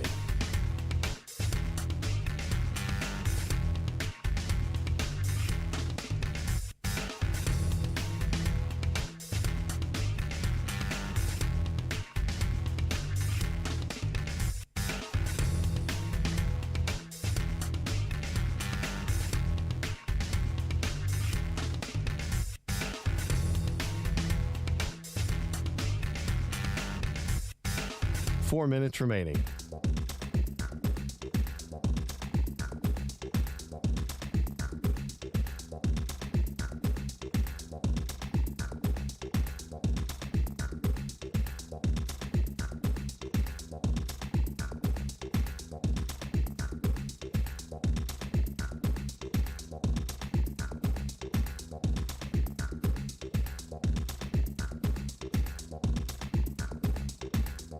Three minutes, 30 seconds remaining.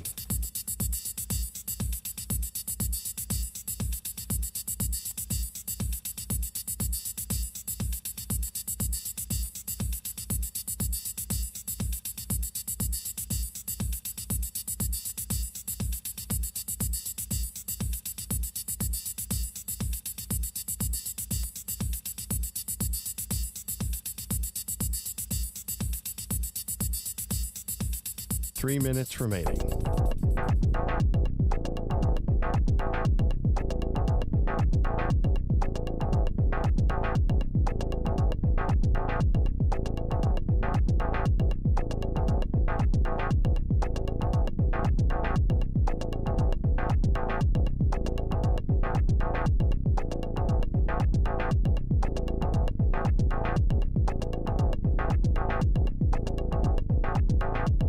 Two minutes, 30 seconds remaining.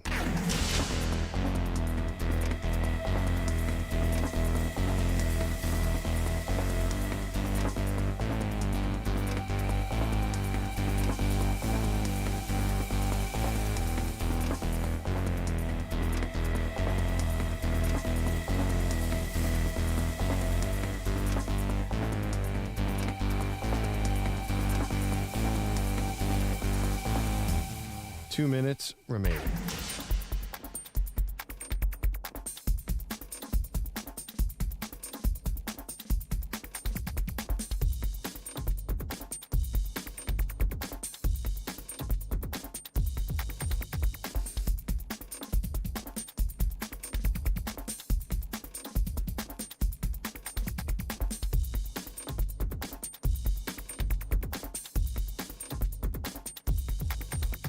One minute, 30 seconds remaining.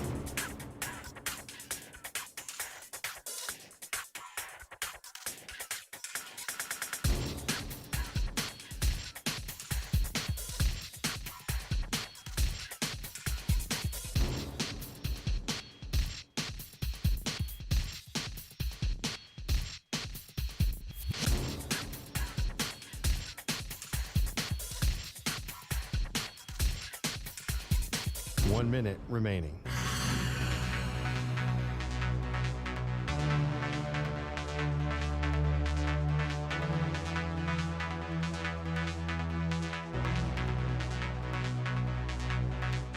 Forty-five seconds remaining.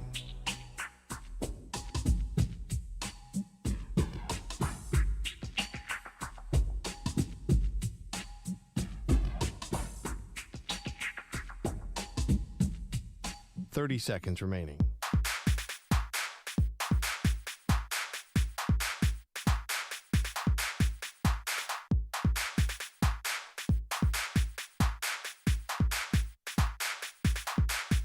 Fifteen seconds.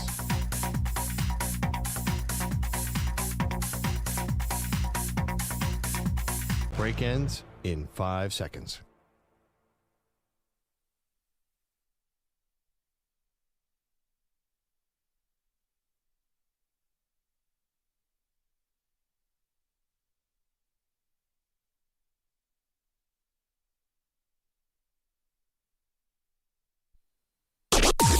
Maggie and Perloff on the Infinity Sports Network. Second down and 20.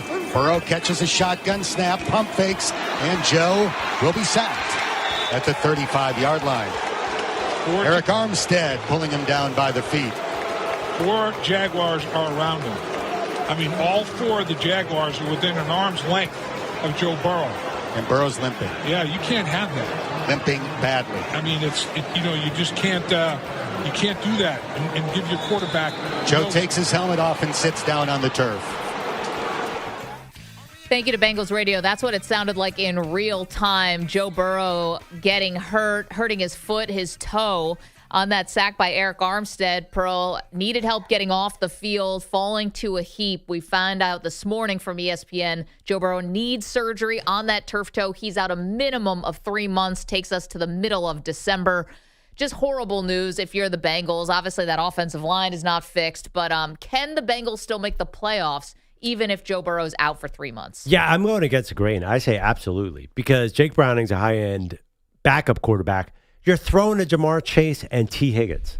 Those guys are awesome. I think that their offense is still going to have moments this season. Now, can their defense hold up? Probably not, but I think that they're going to be in the mix. I do not see them being out of it, and hopefully if Joe Burrow gets back in December, he can help with a late-season push. So I'm not by any means counting the Bengals out of the playoffs. They're 2-0 for the first time. I mean, usually they're 0-2 at this point. So I don't feel like it's all a loss here. Yeah, I can't get there today. And I'm sorry, Bengal fans. I want to be a little more optimistic, but your defense is not like it was a couple years ago when Lou Anarumo had the secret formula for stopping the Chiefs. I don't know what it was. He was great at it. You don't have that kind of ferocious defense anymore, even though Trey Hendrickson was really good at the end of the game yesterday and closing out the Jags. So your defense is not nearly good enough. And, yeah, you had trouble making the playoffs when Joe Burrow was an MVP candidate and you could not make the playoffs. So now you're going to ask Jake Browning to go in there and somehow keep this thing afloat? I think you're asking way too much, even if he's a high-end backup. You know, there's been a couple of those, Pearl, that have had memorable moments, like Nick Foles for your Philadelphia Eagles and stuff like that. I don't see this kind of Cinderella story happening for Jake Browning. The last time that he had to play significant games when Joe Burrow was hurt a couple of years ago, he went 4-3. The Bengals finished the season 9-8 and finished in the last place in the division. So if my math is right, he was better than Burrow that year.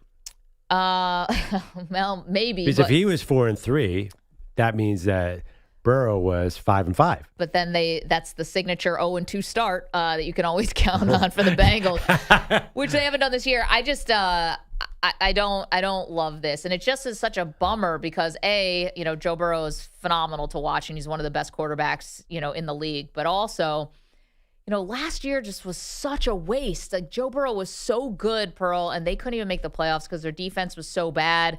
And now, you just never know with him. It's not that he's injury prone. How could you have seen this coming? It's not like a soft tissue injury or something like hamstrings, but this is just devastating for the Bengals. Well, part of the reason they were bad last year is their schedule was insanely brutal. So it's hot and cold here. Late in November, they go to Baltimore and to Buffalo. Count those as 2 L's.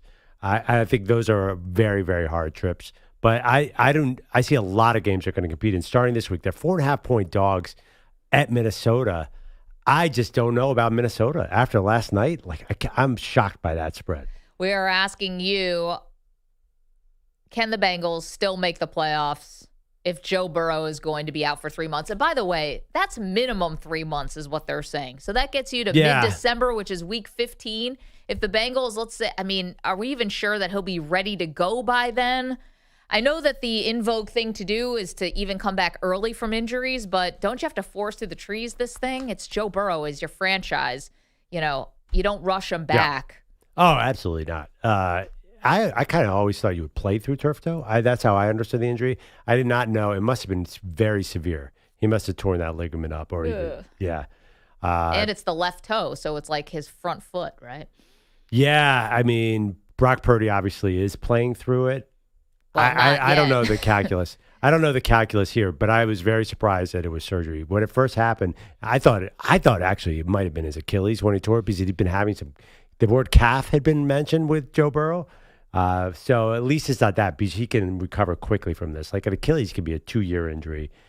I'm trying to be glass half full here, Mag. Sorry, we're going to get to NFL in 60 in a second, but I'm just seeing one other thing from Adam Schefter. Schefter's saying that the Bengals have been calling free agent quarterbacks since the injury. Now, obviously, that'd be to be Browning's backup, I assume. I think they're just going to give it to Browning, but is there someone on the couch right now who's going to help them? Oh, well, Derek Carr said he might come back. Yes, he did say that.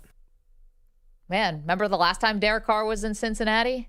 That was a bad game. Do you remember who said on the show in the spring, don't count Derek Carr out despite his retirement? I think that was Andrew Perloff. Wow. Yeah. Andrew Perloff, everybody. Well, who's the other one? Tom Brady was kidding around with Gronk that they should come back. Brady just tells Burkhardt, Just kick rocks. Let's get Archie back. Why don't we just bring Archie along? And again, Tom Brady, the NFL has bent over so far backwards for this guy. He's like, well, you can own the Raiders. You can call games for Fox and play quarterbacks for Cincinnati. Why not? You're Tom Brady. How about this all-time QB? You get to play both QB on both sides or whoever the Bengals are playing. Ryan Fitzpatrick's phone just rang. Yeah, who's on the couch? Can you guys look that up? I thought they always call Kurt Warner for some reason. Remember for a while he kept getting calls. Warner. Remember for a while he kept getting calls, and he's like, "Yeah, they keep calling me. I don't want to play." What's Josh Drew Johnson Brees too, doing? another guy. What about Kirk Cousins? Oh, he's not on the couch. He's holding a clipboard. Yeah. Shedeur. Yeah. My brother said that they should call the Browns. We actually had a Shedeur update over the weekend. The Browns are a mess because now they need Kenny Pickett. Like, why did the Browns trade Kenny Pickett? Because Flacco, all right, I was wrong. I thought he looked okay in week 1. Week 2, it's not there. Now the Browns, ironically, need Kenny Pickett. We're going to get Bailey Zappi in before Shedeur. What about Taylor Heineke lost his job to Trey Lance? I feel like that is your answer. Taylor Heineke. Answer to what? Who's the perfect man to back up Jake Browning? That would be Taylor Heineke. Also a guy who could be 500 as a backup. What's wrong with Taylor Heineke? What was that shot? Who's the Bengals' third string guy? Is it as better that it's worse than Taylor Heineke? Carson Palmer. No, he doesn't want anything to do with them. Stand by. I don't see it. They don't have one. I don't see a quarterback. Yeah, they have to get a quarterback. Okay. That's the latest. Joe Burrow's out for 3 months minimum with turf toe. Can they still make the playoffs? He's going to have surgery. Let's get to the NFL in 60. Maggie and Perloff take you around the league, recapping this weekend's football action. Time for NFL in 60. All right, well, we basically did the Cincinnati Bengals game right there, even though the Jags fans have a reason to be upset about seemed like kind of a phantom call against Travis Hunter at the end of the game. Get to that later. A lot of drops, too, but okay. All right, EJ, who do we got first? All right, let's go to MetLife, where the Bills beat the Jets 30-10, outgained Gang Green by about 250 total yards. Go Bills. Yeah, I mean, listen, dominant game from Buffalo. Even Josh Allen playing through a broken nose. They play Thursday now against the Dolphins. But here's my bigger takeaway. It's not really Buffalo, though. James Cook looked unreal. It's about the Jets. A little fool's gold that first week against Pittsburgh. I know that Justin Fields got a concussion. I thought or he was tested for a concussion. I thought he was going to maybe be a little of a stabilizing force here for the Jets, but I don't know if this was just maybe too big of a step up. Yeah, I had Justin Fields starting in my fantasy lineup. I know no one wants to hear about my fantasy lineup over Jordan Love. That will never happen again. He did have a really sweet run, though, but yeah, and they go to Tampa Bay next week. It's going to be hard for this Jets team. You would think 450 passing yards would be enough for Big Blue, but It was not in Dallas as Brandon Aubrey calls game. Cowboys win 40-37 in overtime. Yeah, I think that it's really interesting. 450 yards for Russell Wilson, 3 touchdowns. At one point was almost perfect on the day. I think he bought a lot of time here to keep Jackson Dart off the field, like maybe at least till halfway through the season. So I don't know if that's good or bad for Giants fans, but I came away impressed. And also, the Cowboys offense is good. There's no doubt about it. That's the real deal. Russell Wilson had all the time in the world to rack up 450 yards. I wonder what the Cowboys defense is missing. Well, someone to get after the quarterback. That's not a shock.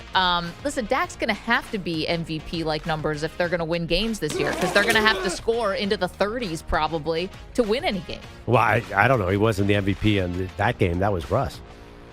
Dak was good. I mean, Dak, yeah, I think Pickens is interesting. Will he be like the legit 2? Because CeeDee Lamb's uncoverable. I don't know how you stop that guy. So it's going to be a lot of Pickens. And Pickens really came on in the fourth quarter, I thought. But he made some mistakes early in the game. That's the one I'm watching. They felt betrayed, and they made Ben Johnson pay. Lions beat up on the Bears 52-21. Yeah, all-time bad spot here for Ben Johnson. You go back and play your former team where you were the offensive coordinator, and there were questions about whether the offense was going to be able to run the same now that you were out of the building, and they hung 52 on your butt. So that's not great. And Caleb Williams only looked okay in some throws, but not nearly enough to stay competitive in this game. Yeah, I mean, I put a lot of that on the O-line, too. Caleb Williams really needs a lot of help. I'm going to be honest. He's 23. He's learning a new system. you got to put them in good positions. And I think that's a big disappointment to me with the Bears is that they put all this money into the interior of their O-line, and yet their run game looked good early and then just disappeared later. Cam Ward threw his first touchdown, but it was not enough for the Titans to beat the Rams at home. Rams win 33-19. Cam Ward is good. He's really good. Yeah, he is. The receivers are not great there. And Tony Pollard, he's hot and cold as well. I don't know what to make of the Rams. Davante Adams showed up big time this week. They feel really, really good. But both the weeks, like for a long time, their offense kind of stalled. They came into halftime with 10 points against the Titans. It looked like, oh, man, we're going to have another repeat of the Texans game from week 1. So I'm impressed by LA's defense. I am a little worried about their offense. Yeah, this guy Landman, Nate Landman. Yeah, which he doesn't want to be called Landman. Oh, he doesn't? It's Landman, and everyone calls him Landman because of the Billy Bob Thornton show. Yeah, and he's exactly. like, stop calling me Landman. Oh, come on. You got to embrace it, Landman. This is a Super Bowl caliber defense, the Rams, no doubt about it. And Davante Adams looks rejuvenated. So it's exciting times in LA if Matthew Stafford can stay healthy. Dolphins fall to 0-2. They lose at home to the Patriots 33-27. This looked so much worse for the Dolphins at halftime, or actually right out of the gate when they went down. Yeah. They actually went down, was it 12-0, right? Because Miami missed both extra point afters. This was a dumb game from Miami. Really dumb from Tua also. Like overthrows, the bad interception. I mean, there was just so much to pick apart. They looked at least like they were trying. And also, this game was almost unwatchable because there was 22 penalties combined in this game. Well, a couple of things. Tua's final line was amazing. 26 for 32, 315 yards, 2 TDs, and 1 pick. And by the way, the pick was on 4th down, and he was like, there were bodies all around him. You do not want Tua running around and making throws. Like, he should have been probably sacked on that play. The Dolphins had the win. Achane runs down the field. He stepped out of bounds at the 26. If you're in the building and you didn't know that he stepped out of bounds, you felt like you got the go-ahead touchdown. Brutal loss. I feel bad for Mike McDaniel. Why? Because he inherited a messy roster. He's been there for 3 years. It's his team. Yeah, I don't know. There was wasn't there a Fire Chris Greer banner along with a Fire Mike McDaniel banner flying over the stadium? That is correct. Who? Mac Jones. Niners beat the Saints 26-21 in the Superdome. So Mac was a mess to start. He was kind of all over the place. Totally stabilized, had 113 passer rating. Spencer Rattler also makes some nice throws. That was exactly what I expected. Just a serviceable Mac Jones W. I would hesitate to say that means he's going to be good against good teams. He was fine. As I've told you, he's totally fine. Yeah, I'll give it to you. I mean, it looks the same. Honestly, it does. It looks the same as it does with Brock Purdy. He can't move like Brock Purdy. That is one slight difference. He had 6 carries for 6 yards. That's 1 yard to carry, guys. That's enough right there. It puts a little pressure. Like, wait till he gets against a good defense. He's a bit of a sitting duck back there. So we'll see. That's what Brock gives you a little more of. All right, the Steelers were outscored 24-3 in the second half. Seahawks come behind to beat Pittsburgh 31-17 on the road. So this, to me, is the stuff that drives Steeler fans absolutely bonkers. It's the play not to lose crap that they do. So before the special teams gaffe, Pearl, where the punt returner kind of let the ball go in the end zone. Was it a punt or a kick? Now I can't remember. Kick return. Kick return goes through into the end zone. Guy doesn't know the rules. So Seattle falls on it, just debacle, okay? But before that, there was a 4th and 1 in plus territory, and Mike Tomlin punted. Like, dude, you have Aaron Rodgers now. I know he's not scrambling like Josh Allen or Lamar Jackson, but, like, you have to be able to think you can get a yard with Aaron Rodgers. And then this happens, and then they find themselves behind the 8 ball, and Aaron Rodgers can't bring them back. So, can I introduce you, Maggie, to a man named Mike Tomlin? Have you ever met this guy? I have, but you could always say, well, they don't have a good quarterback, so, like, it can be justifiable. But their defense isn't as good as it used to be either. I am just thrilled that we're 2 weeks into the Seattle Sam Darnold experiment. We still don't have the slightest idea if Sam Darnold is any good. I could watch him play 50 games. Pearl, you'll never know. Okay, it's like the Bermuda Triangle. It's like Derek Carr. Derek Carr was our Bermuda Triangle of quarterback evaluation. Sam Darnold's not far behind because he made some terrible plays and a lot of good ones. Well, the Browns said it was easy to tackle Derrick Henry. He did only get 23 yards, but it was apparently very, very hard to stop the Ravens from scoring 41 points as the Browns lose to the Ravens 41-17. I feel so bad for Myles Garrett. Like, he's amazing. Like, can you possibly be 0-17 and win Defensive Player of the Year? Does that ever happen? Because I know he wanted to get out of there. He should have taken less money and left because I watched a lot of that game for some reason, and he's great. The Ravens, though, obviously total control the whole time. Yeah, see, it's funny because at halftime, I thought the Ravens were in some real trouble. They had a drive where they're at the 1-yard line, 1st and goal, and had to settle for a field goal. Then they get an interception of Joe Flacco on the other end. They're down the same exact thing. They're at the 2-yard line. 1st and goal, no good. 2nd and goal, no good. 3rd and goal. They had to go for it on 4th and goal, and they finally got a touchdown. Like, Cleveland was making their lives miserable, and then halftime happened, and then adjustments happened, and it was over. Yeah, but was there a moment where you thought Joe Flacco was going to move the ball? No, which is I don't understand why Joe Flacco's still playing quarterback for them. Let's see Dylan Gabriel. Let's go. Yeah. Well, we'll get into that later because not far behind Dylan. Could be Shedeur time. Okay, Dylan, Shedeur, Bailey, Perloff, EJ, Manny. Let's just put someone in there. I get there. Indiana Jones turns Lucas Oil Stadium to a temple of doom for the Broncos as the Colts steal one, 29-28. Should have never won this game. This should have been a Broncos win. I'll maintain that. It was a penalty, a leverage penalty on a field goal that the Colts kicker had missed at first. Gives him 15 yards and a re-kick. Then he makes it. Colts win this one 29-28. I am not saying that Daniel Jones is back. I'm not doing that yet. Wait, he had a very good game. Very good game, but let's see what happens with the Broncos here. I think something was going on with their defense, and I'm not only crediting Indianapolis with that. Week 1, they played against Miami, who was a no-show. This one was a little bit more impressive, but I'm still wait and see on DJ. Do you think the Colts will have a winning record? They've been 8-9 with Gardner Minshew's and Carson Wentz, and they've done it with a lot of quarterbacks. So I think they will have a winning record, which is something. That's a start. And they could even be even better than that. Tyler Warren, by the way, he's awesome. They got to get rid of that leverage rule or do something about it because you can't decide a game.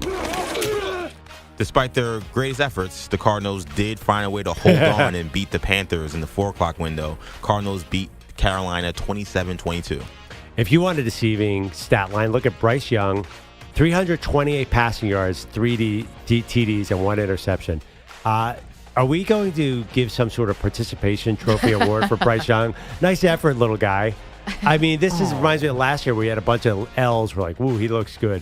I mean, this game was ridiculous. The Cardinals had this one easily, and somehow, I don't even know how, Carolina. Then Carolina has a chance to win it with the final drive, and Bryce Young gets sacked for a total of 83 yards. Yeah. He was face down, too. It was bad. And I think the Panthers are now becoming that team that if you're in a survivor pool, just take whatever team is playing the Panthers. Maybe. Next week's is the Falcons, so that's dicey, but... I mean, have you ever seen a thinner 2-0 than the Arizona Cardinals, beating the Saints and the Panthers? Schedule wins. It was a rematch of the Super Bowl, and it turned out to be kind of the same. Eagles, no blowout. They do beat the Chiefs 2017. Bro, you want to take this one? Yeah, I mean, I'll be honest. I want the tush push to be in here. That kind of made the game boring. There was a lot of tush pushing going on. I credit both defenses. The Eagles, I know you're not necessarily a super fan of Nick Sirianni, but they win the game they're in. I'll give them that credit. I think they have a great defensive coordinator in Vic Fangio. I give them a lot of credit. Did you guys see Sirianni throw the red flag? Oh, yeah. He launched that thing like he was in center field. Yeah, I feel like he's having a moment. I mean, they're 2-0. I don't think they're as dominant as last year. The offense kind of sputtered yesterday. But I admit that was a little hard on the eyes, that game. Isn't it the worst? Yeah, finally. Thank you, Pearl, for waking up. No, I'm not saying get rid of it because there's no rationale for getting rid of it. I know there was a couple missed false starts, but it's just it is a little boring. I blame the Chiefs, though, for being so darn boring on offense. Yeah, this is a referendum really on the Chiefs. I mean, it's hard because they were missing their 2 top receivers. I get that, but you still have Mahomes. You still have Andy Reid. Kelce with another mistake in the red zone, this time coughing up a catch that turned into a big turnover. The Chiefs, I don't know about the Chiefs. I think all that football's catching up with them. This is a team that's been in at least the AFC Championship game, if not the Super Bowl, for the last 6 years. Must we see more J.J. McCarthy in primetime? Apparently, we have 2 more games with the Vikings in primetime. Falcons beat the Vikings 22-6. 2 picks for young J.J. How did our friends at the NFL office schedule this for Sunday night, Maggie? I think it's the Monday night doubleheader that's throwing things off, or maybe the fact that Eagles-Chiefs was at 4. Eagles-Chiefs should have been Sunday night, not Vikings-Falcons, Why put the Cowboys-Giants on Sunday night and get millions of people to go in? I think maybe the second-year quarterback showdown. I don't even know. This game was impossible to watch. It was just a lot of Bijan Robinson and both quarterbacks. Like, there was no vertical offense. Yeah, I'm tempted just to go to the phones right now, EJ. That was our last one, right? Because we got the doubleheader tonight. So Nate's on the horn from Iowa. Nate was at the game last night. Nate, your big takeaway from watching Michael Penix v. J.J. McCarthy was what, sir? Geez. I mean, I still say to this day, U.S. Bank has the best home field advantage in the NFL. That place was rocking for the first quarter. I mean, 3 false start penalties for Atlanta to start. Atlanta wouldn't have won that game without Bijan Robinson. But my takeaways, both quarterbacks looked equally bad, and this is coming from a Vikings fan. I see both interceptions that JJ had last night, and even the one last week to Nahshon Wright. It's these out routes that he's missing. I don't know if it's arm strength or if it's just a timing deal. But I see a quarterback that has happy feet in the pocket. He's wanting to run. He's not really taking it. Whether Kevin O'Connell needs to get some other plays in there for him. But I had questions about this Vikings team even to begin the year with, and especially on defense. I mean, Bijan last night just carved him up on that defensive front. And there's really some big question marks in that secondary. I think they overpaid Byron Murphy. Isaiah Rodgers has been a journeyman wide receiver or journeyman corner. And now you're bringing in 2 of the best wide receiver combo in the NFL into Minnesota next weekend. I think you said Minnesota's a 4.5-point favorite right now. I'd take Cincinnati. Wow, even with the backup quarterback. Nate, and thank you for calling. It is a great home field for Minnesota, no doubt. But for me, J.J. McCarthy is the happy feet. It's the turnovers. I mean, 2 interceptions. He lost a fumble as well. He fumbled the ball 3 times, recovered 2 of them, lost 1. You can't win that way. And he's played 8 quarters of football, Pearl, and 7 of them have been terrible. So why are they feeding Justin Jefferson more? Justin Jefferson had an injury in camp, right? And that there's some speculation that he's not 100%. But I could throw to Justin Jefferson. I think the opponent knows that. It's interesting that Nate said that the Cincinnati has the best receiving core, because I think a lot of people thought Minnesota might have the best receiving core. But Addison's still out, no? Yeah. Third game. Well, is he? Yeah. Third game. This will be the last game he's suspended. Yeah. I mean, it just feels like you really need Justin Jefferson. I'm surprised by that spread. I'll bet you that comes down during the week. Because Minnesota looked so dead on offense last night. Their run game isn't scaring anybody. Defense, they seem to be drafting a lot of pass rushers. Like Dallas Turner finally got a sack last night, and they have Grenard. But, yeah, I think this could be a really interesting game. I kind of agree with Nate. I like Cincinnati. 888-710-4ISN. All right, that's your NFL in 60. Again, the breaking news this morning is that Joe Burrow needs surgery on turf toe. He will be out for at least 3 months. Coming up next, we get to that news item about Shedeur Sanders and another mistake made during the draft. Maggie and Perloff. Don't forget, I had 2 sons, right? You're in a 5-minute break.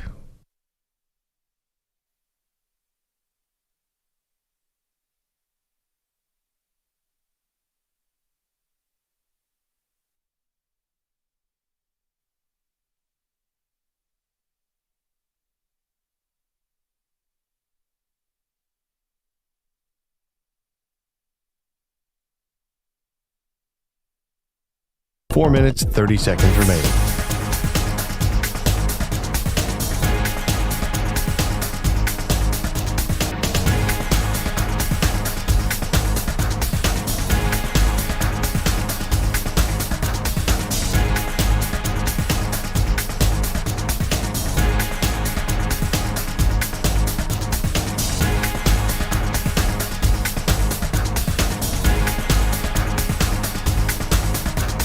4 minutes remaining.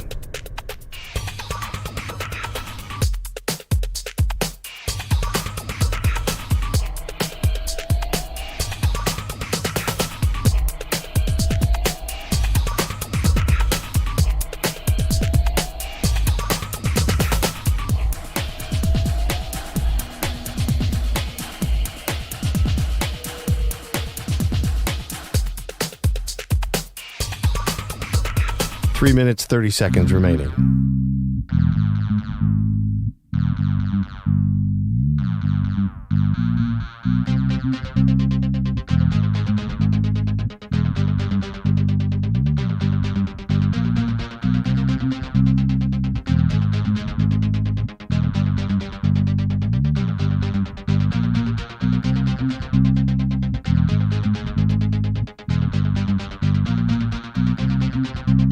Three minutes remaining.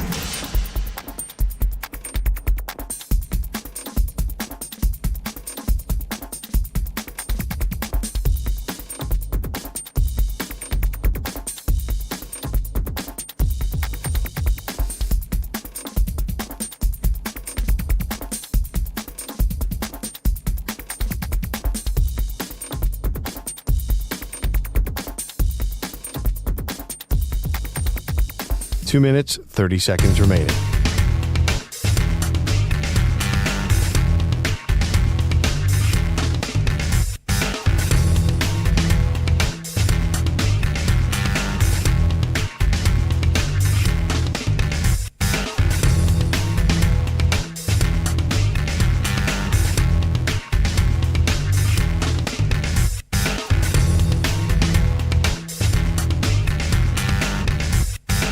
Two minutes remaining.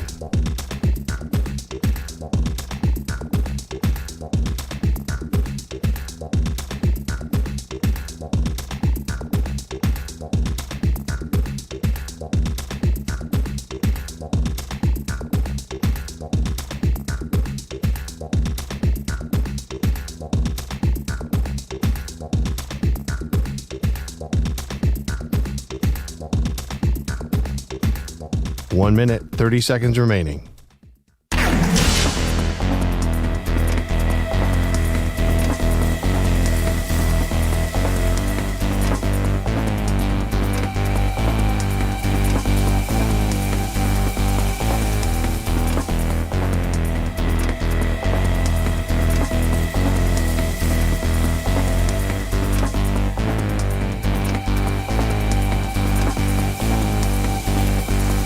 One minute remaining.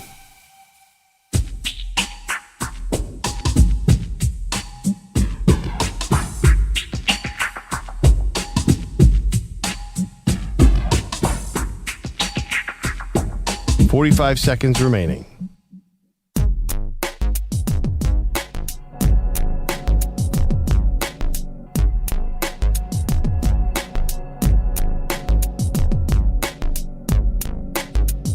.30 seconds remaining.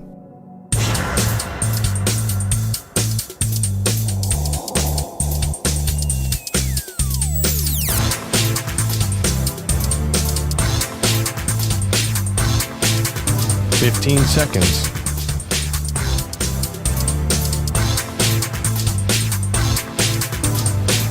Break ends in 5 seconds.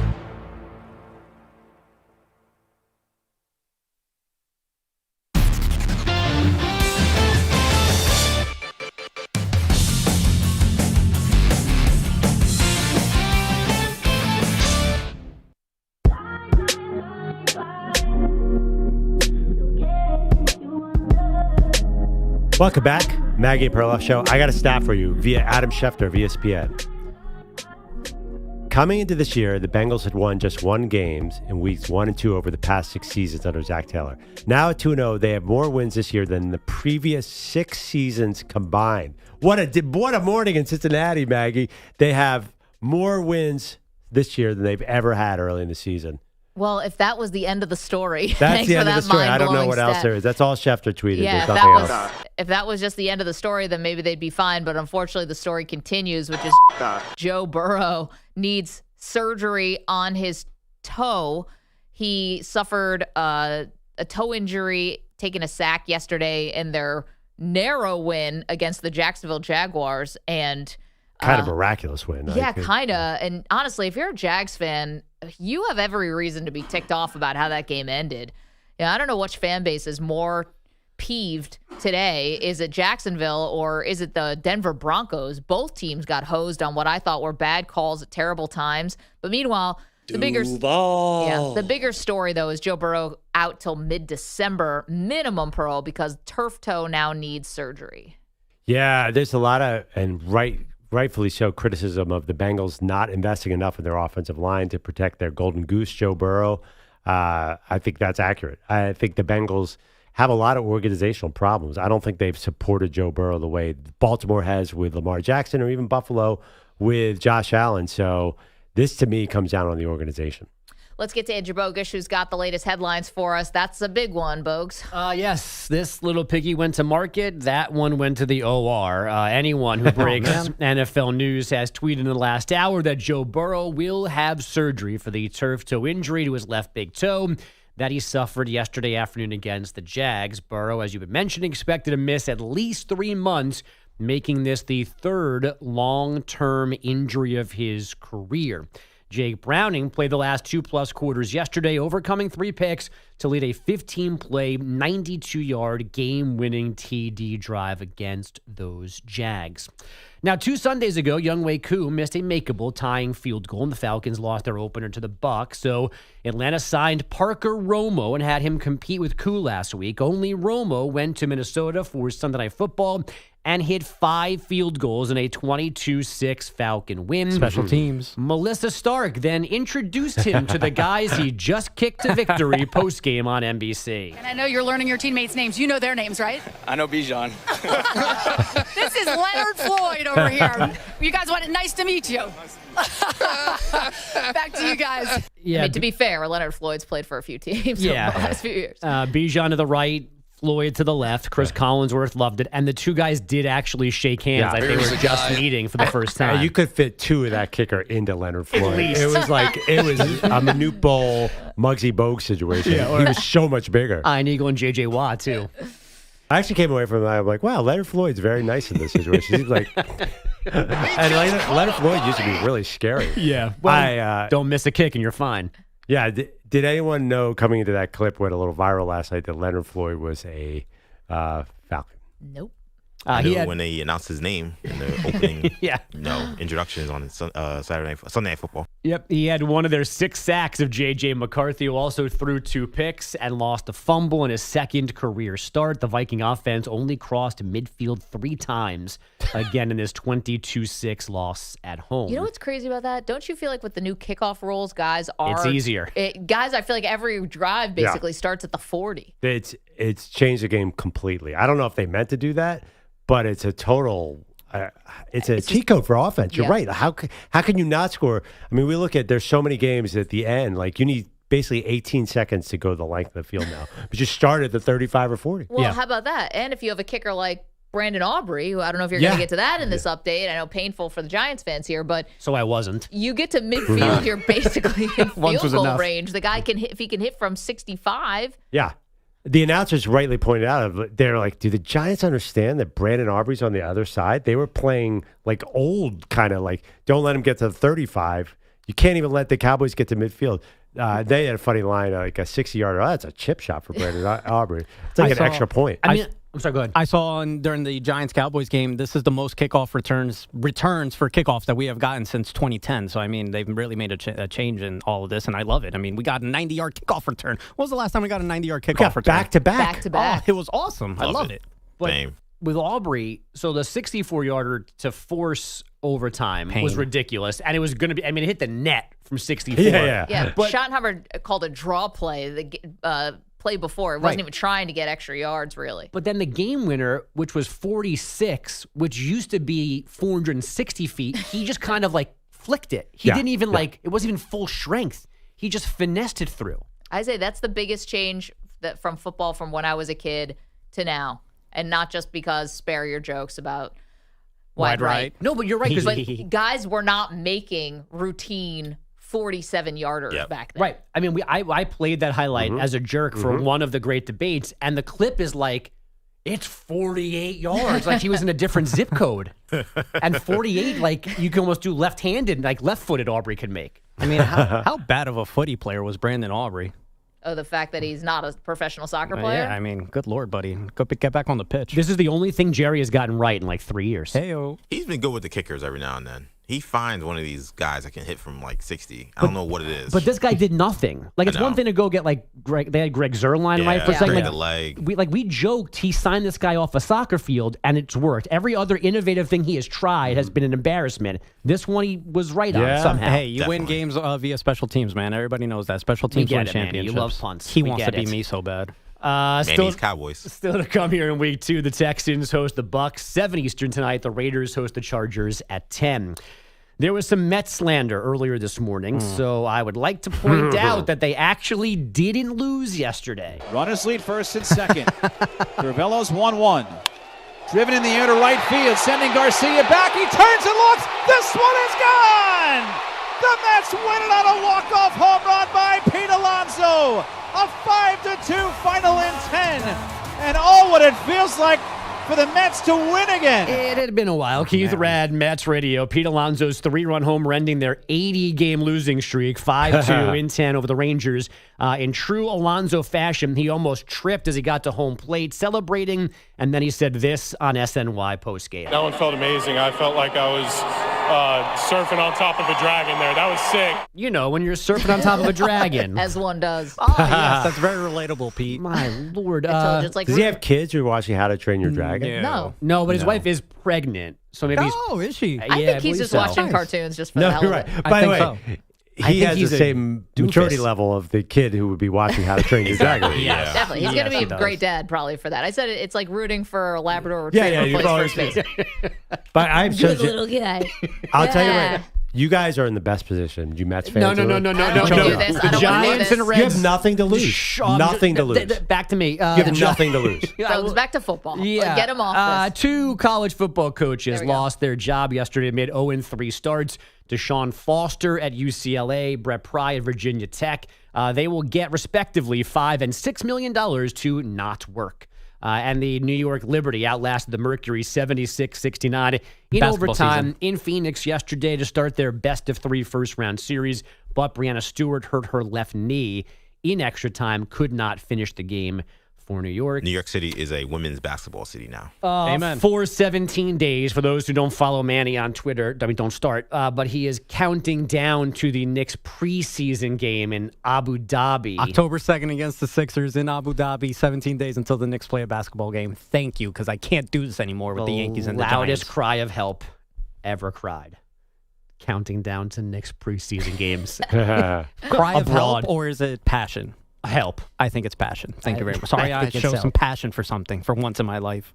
We do have an update on one of the many poll questions that we have for you at Maggie and Pearl on X. Who wins first, the New York Giants or the New York Jets? Jets edging them out. Or the Knicks. Actually, that'd be a funny third option. It's the New York Knicks, damn it. The Jets edging out the Giants there. Now, the Giants do play the Chiefs next week. Sunday Night Football. I feel like that's a cheat code. If you get Tyrod Taylor for the Jets, then of course you're going to win games. I mean, that's not fair. That's not the principle of the bet. You think Justin Fields is getting benched? Well, no, he's he has a hurt. concussion. Yeah. I mean, in Tyrod Taylor, you could see in 3 seconds he's a professional level quarterback. You know, Maggie. He comes in and wins games. That's all that guy does. That is true. Yeah, I was counting on trying to develop the offense with Justin Fields. I don't know how bad. That seemed like a pretty bad concussion because he didn't come back, right?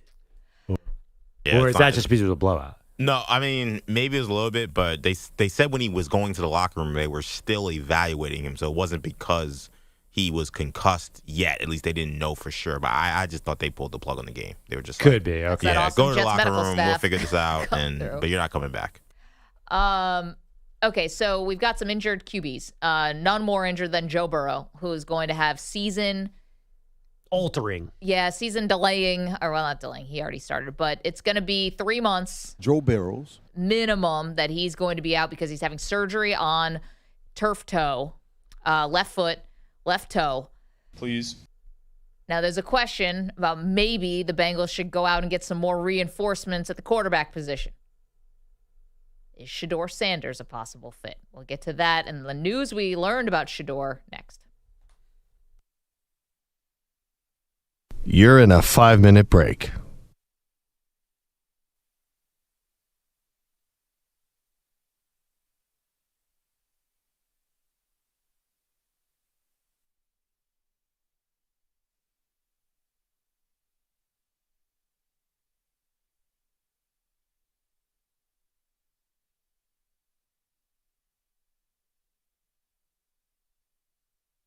Four minutes, 30 seconds remaining.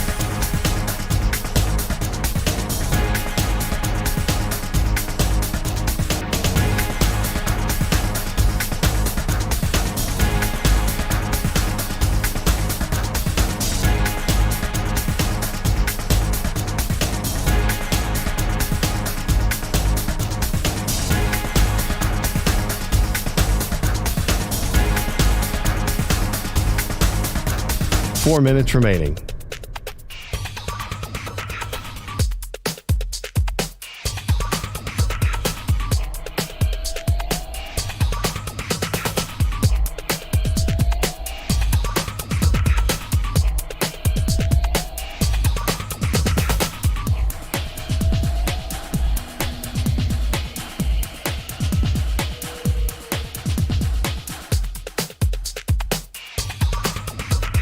Three minutes, 30 seconds remaining.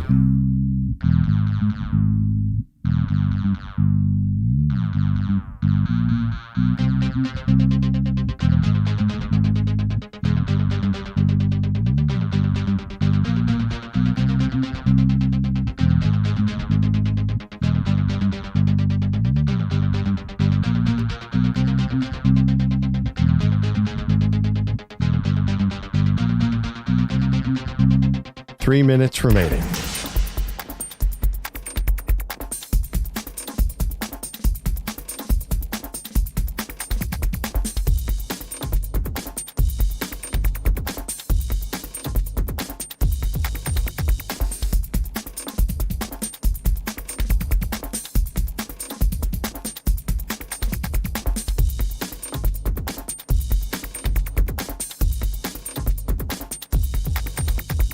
Two minutes, 30 seconds remaining.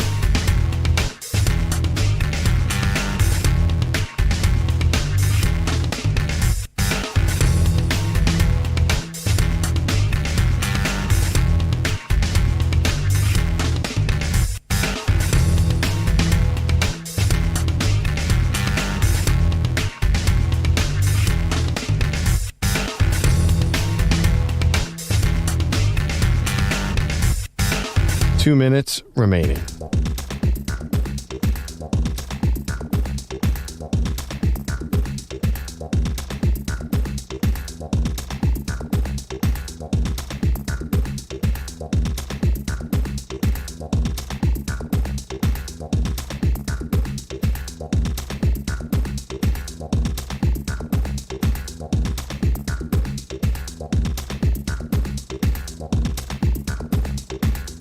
One minute, 30 seconds remaining.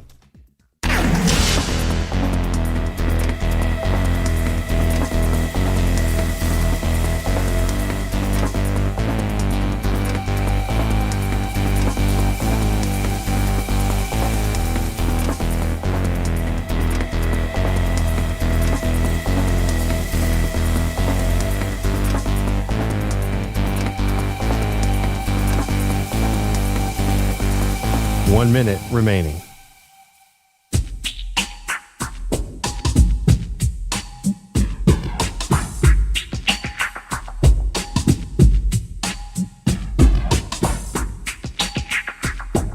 Forty-five seconds remaining.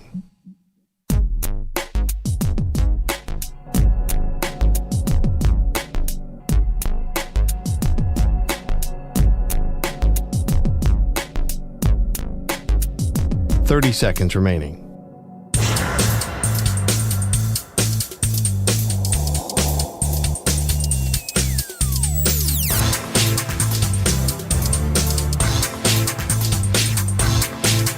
Fifteen seconds.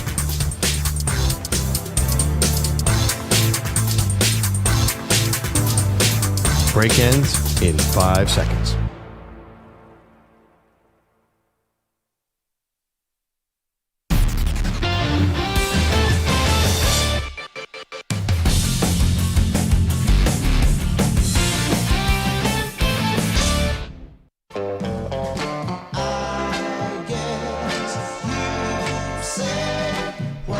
Welcome back.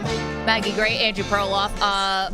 Pearl, while you think about the bets you want to come clean on, all the bets we lost over the weekend, and your girl took a couple L's, how about this story about Shedeur Sanders that came out from Adam Schefter before the game started yesterday, I believe? And it was the story that the Baltimore Ravens were going to select Shedeur with pick 141. They had the third pick in the 5th round. And Shedeur, and by extension, you would imagine Dion and the whole camp, said do not draft Shedeur because they wanted to go to a place where he would have any chance to play. Obviously, behind Lamar Jackson, that's not going to happen except for an injury.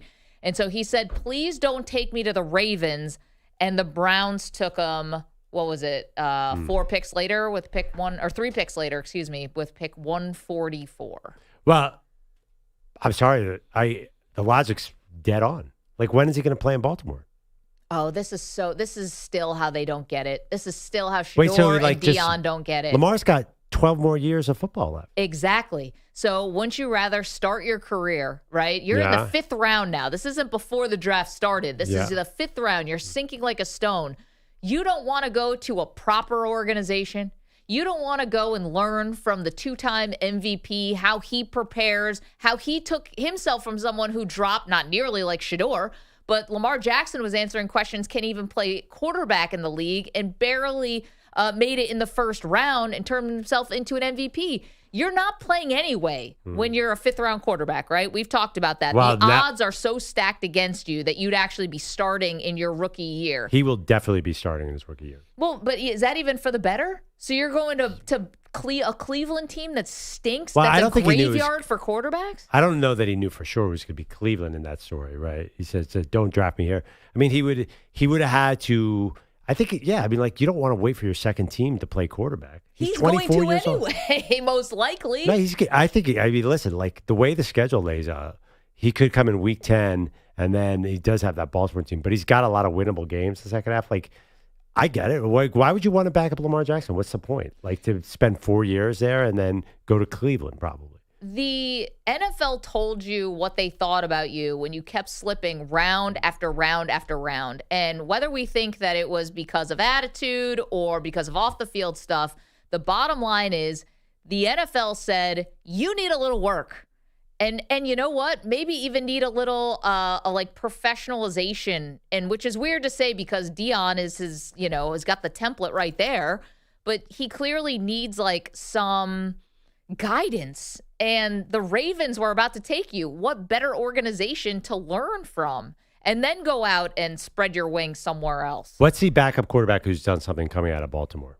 Well, Snoop Huntley made it to the playoffs and made a Pro Bowl. We all joke about it. Lamar Jackson Snoop Huntley just got cut by Cleveland. I get it, but I'm just saying you don't know when you're always one play away from playing anyway. And when you're getting into the 5th round, this is now, all right, where can I go that would set me up and build a foundation for my career? If this was Kansas City, would you also say that was a dumb idea to pass?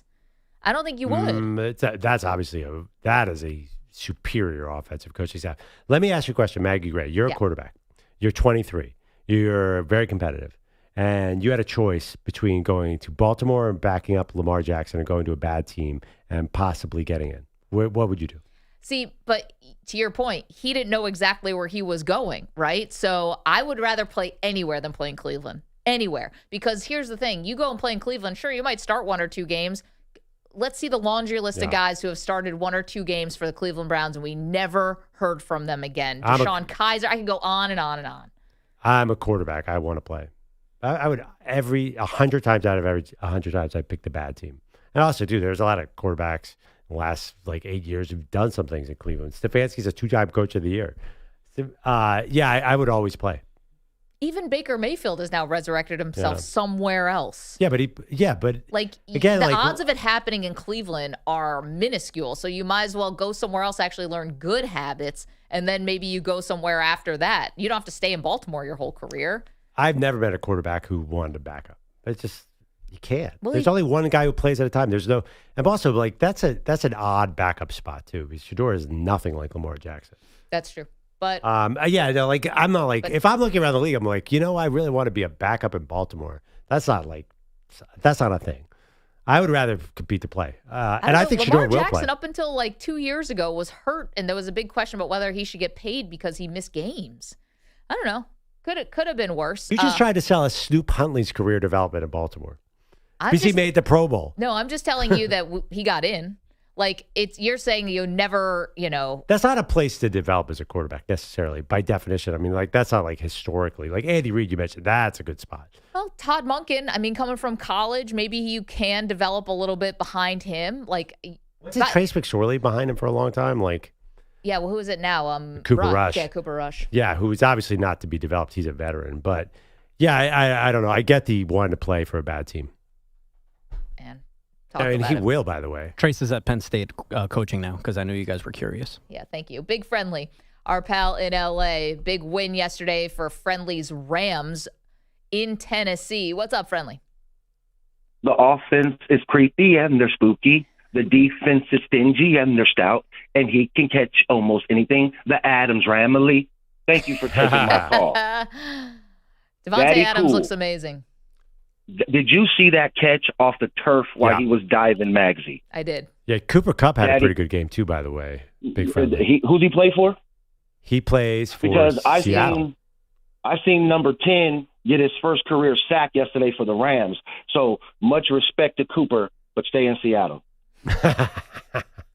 Oh, you forgot him already, cool. Huh? Hey, I got nothing but respect for what he did for our team. But he is no longer a Ram, and number 10 is balling out. Now, Daddy Cool, Lamb Man has accepted that nickname. They spoke about it yesterday on the broadcast. His name's Landman. He can't be like, sorry, it's Landman. What did he say? It's Landman. Landman. It's Landman, but he is going by the nickname that okay. I know they were talking about it for a while. They talked about it twice during the game. I don't know how I happened to, because I was trying to get a read on Cam Ward. But Big Friendly, your Rams have not really done anything yet. I'm sorry. Like, what do we know about them? But we'll see this week. Daddy Cool, I'm not here singing in the rain with an umbrella and twisting and shouting. I understand the Rams have not played two offenses that anybody is expecting to be top 10. We have played two defenses that are expected to be in the top 10. And now, Maggie, this is why I called. Yeah. Young lady. On Friday, when you wear that Ram shirt, Ram necklace, and you wear the two most beautiful colors in football, blue and gold on your face, I would only ask if all of you there could sign it for me and mail it to me. I'd forever be in your debt. I would never be able to pay you back. Yeah, we'll send it to you. Now, Big Friendly, I told you guys before, I went and bought the cheapest Rams T-shirt I could find on Amazon, which is a XXL. But it's a woman's shirt. It's a woman's XXL, so I'll send it to you, but you can't wear it, man. No. Now, Maggie Malone, here's the funny thing, and let me explain to you how all my family... Oh, we only got a second left. Everything I have goes on the wall. I have shirts that are on the wall. It's going on the wall. I'm honored. This will happen on Friday, Big Friendly. Thank you. Gonna need a lot of wall for a XXX shirt. This thing is going to be... like a dress. Anyway, EJ Stewart, thank you. Manny Rodriguez, thank you. Andrew Bogusch, Andrew Kaplan, Guido's Coffee Drinkers, everybody who called in today. We'll see you tomorrow.